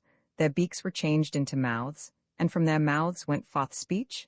Their necks grew short and thick. Their wings became arms and their claws legs. A restless soul dwelt within the breast of each of them. However, there remained with them some traces of their first nature. They were inclined to look sideways, they balanced themselves on their short thighs, their bodies were covered with fine down. And Mal gave thanks to the Lord, because he had incorporated these penguins into the family of Abraham. But he grieved at the thought that he would soon leave the island to come back no more, and that perhaps when he was far away the faith of the penguins would perish for want of care, like a young and tender plant. And he formed the idea of transporting their island to the coasts of Amorica. "I know not the designs of eternal wisdom," said he to himself, "but if God wills that this island be transported, who could prevent it?" And the holy man made a very fine cord about 40 feet long out of the flax of his stole. He fastened one end of the cord round a point of rock that jutted up through the sand of the shore, and holding the other end of the cord in his hand, he entered the stone trough. The trough glided over the sea and towed Penguin Island behind it. After 9 days' sailing, it approached the Breton coast, bringing the island with it. I the first clothes one day sent, Mal was sitting by the seashore on a warm stone that he found. He thought it had been warmed by the sun, and he gave thanks to God for it, not knowing that the devil had been resting on it. The apostle was waiting for the monks of Ivan, who had been commissioned to bring a freight of skins and fabrics to clothe the inhabitants of the island of Alca. Soon he saw a monk called Magi's coming ashore and carrying a chest upon his back. This monk enjoyed a great reputation for holiness. When he had drawn near to the old man, he laid the chest on the ground and wiping his forehead with the back of his sleeve, he said, "Well, father, you wish then to clothe these penguins?" "Nothing is more needful, my son," said the old man. "Since they have been incorporated into the family of Abraham, these penguins share the curse of Eve, and they know that they are naked, a thing of which they were ignorant before, and it is high time to clothe them, for they are losing the down that remained on them after their metamorphosis." "It is true," said Magi's as he cast his eyes over the coast where the penguins were to be seen looking for shrimps, gathering mussels, singing, or sleeping. "They are naked. But do you not think, father, that it would be better to leave them naked? Why clothe them? When they wear clothes and are under the moral law, they will assume an immense pride, a vile hypocrisy, and an excessive cruelty. Is it possible, my son, sighed the old man, that you understand so badly the effects of the moral law to which even the heathen submit? The moral law, answered Magi's, forces men who are beasts to live otherwise than beasts, a thing that doubtless puts a constraint upon them, but that also flatters and reassures them. And as they are proud, cowardly, and covetous of pleasure, they willingly submit to restraints that tickle their vanity, and on which they found both their present security and the hope of their future happiness. That is the principle of all morality. But let us not mislead ourselves. My companions are unloading their cargo of stuffs and skins on the island. Think, father, while there is still time, to clothe the penguins is a very serious business. At present, when a penguin desires a penguin, he knows precisely what he desires, and his lust is limited by an exact knowledge of its object. At this moment, 2 or 3 couples of penguins are making love on the beach. See with what simplicity? No one pays any attention, and the actors themselves do not seem to be greatly preoccupied. But when the female penguins are clothed, the male penguin will not form so exact a notion of what it is that attracts him to them. His indeterminate desires will fly out into all sorts of dreams and illusions. In short, father, he will know love and its mad torments. And all the time the female penguins will cast down their eyes and bite their lips, and take on airs as if they kept a treasure under their clothes. What a pity! The evil will be endurable as long as these people remain rude and poor. But only wait for 1,000 years, and you will see, father, with what powerful weapons you have endowed the daughters of Alka. If you will allow me, I can give you some idea of it beforehand. I have some old clothes in this chest. Let us take at hazard one of these female penguins to whom the male penguins give such little thought, and let us dress her as well as we can. Here is one coming towards us. She is neither more beautiful nor uglier than the others. She is young. No one looks at her. She strolls indolently along the shore, scratching her back and with her finger at her nose as she walks. You cannot help seeing, father, that she has narrow shoulders, clumsy breasts, a stout figure, and short legs. Her reddish knees pucker at every step she takes, and there is, at each of her joints, what looks like a little monkey's head. Her broad and sinewy feet cling to the rock with their 4 crooked toes, while the great toes stick up like the heads of 2 cunning serpents. She begins to walk. All her muscles are engaged in the task, and when we see them working, we think of her as a machine intended for walking rather than as a machine intended for making love, although visibly she is both, and contains within herself several other pieces of machinery, besides. Well, venerable apostle, you will see what I am going to make of her. With these words the monk, Magi's, reached the female penguin in 3 bounds, lifted her up, carried her in his arms with her hair trailing behind her, and threw her, overcome with fright, at the feet of the holy Mal. And whilst she wept and begged him to do her no harm, he took a pair of sandals out of his chest and commanded her to put them on. Her feet, observed the old man, will appear smaller when squeezed in by the woolen cords. The soles, being 2 fingers high, will give an elegant length to her legs, and the weight they bear will seem magnified. As the penguin tied on her sandals, she threw a curious look towards the open coffer, and seeing that it was full of jewels and finery, she smiled through her tears. The monk twisted her hair on the back of her head and covered it with a chaplet of flowers. He encircled her wrist with golden bracelets, and making her stand upright, he passed a large linen band beneath her breasts, alleging that her bosom would thereby derive a new dignity, and that her sides would be compressed to the greater glory of her hips. He fixed this band with pins, taking them one by one out of his mouth. "You can tighten it still more," said the penguin. When he had, with much care and study, enclosed the soft parts of her bust in this way, he covered her whole body with a rose-colored tunic, which gently followed the lines of her figure. "Does it hang well?" asked the penguin, and bending forward with her head on one side and her chin on her shoulder, she kept looking attentively at the appearance of her toilet. Magi's asked her if she did not think the dress a little long, but she answered with assurance that it was not. She would hold it up. Immediately, taking the back of her skirt in her left hand, she drew it obliquely across her hips, taking care to disclose a glimpse of her heels. Then she went away, walking with short steps and swinging her hips. She did not turn her head, but as she passed near a stream she glanced out of the corner of her eye at her own reflection. A male penguin, who met her by chance, stopped in surprise, and retracing his steps began to follow her. As she went along the shore, others coming back from fishing went up to her, and after looking at her, walked behind her. Those who were lying on the sand got up and joined the rest. Unceasingly, as she advanced, fresh penguins descending from the paths of the mountain, coming out of clefts of the rocks and emerging from the water, added to the size of her retinue.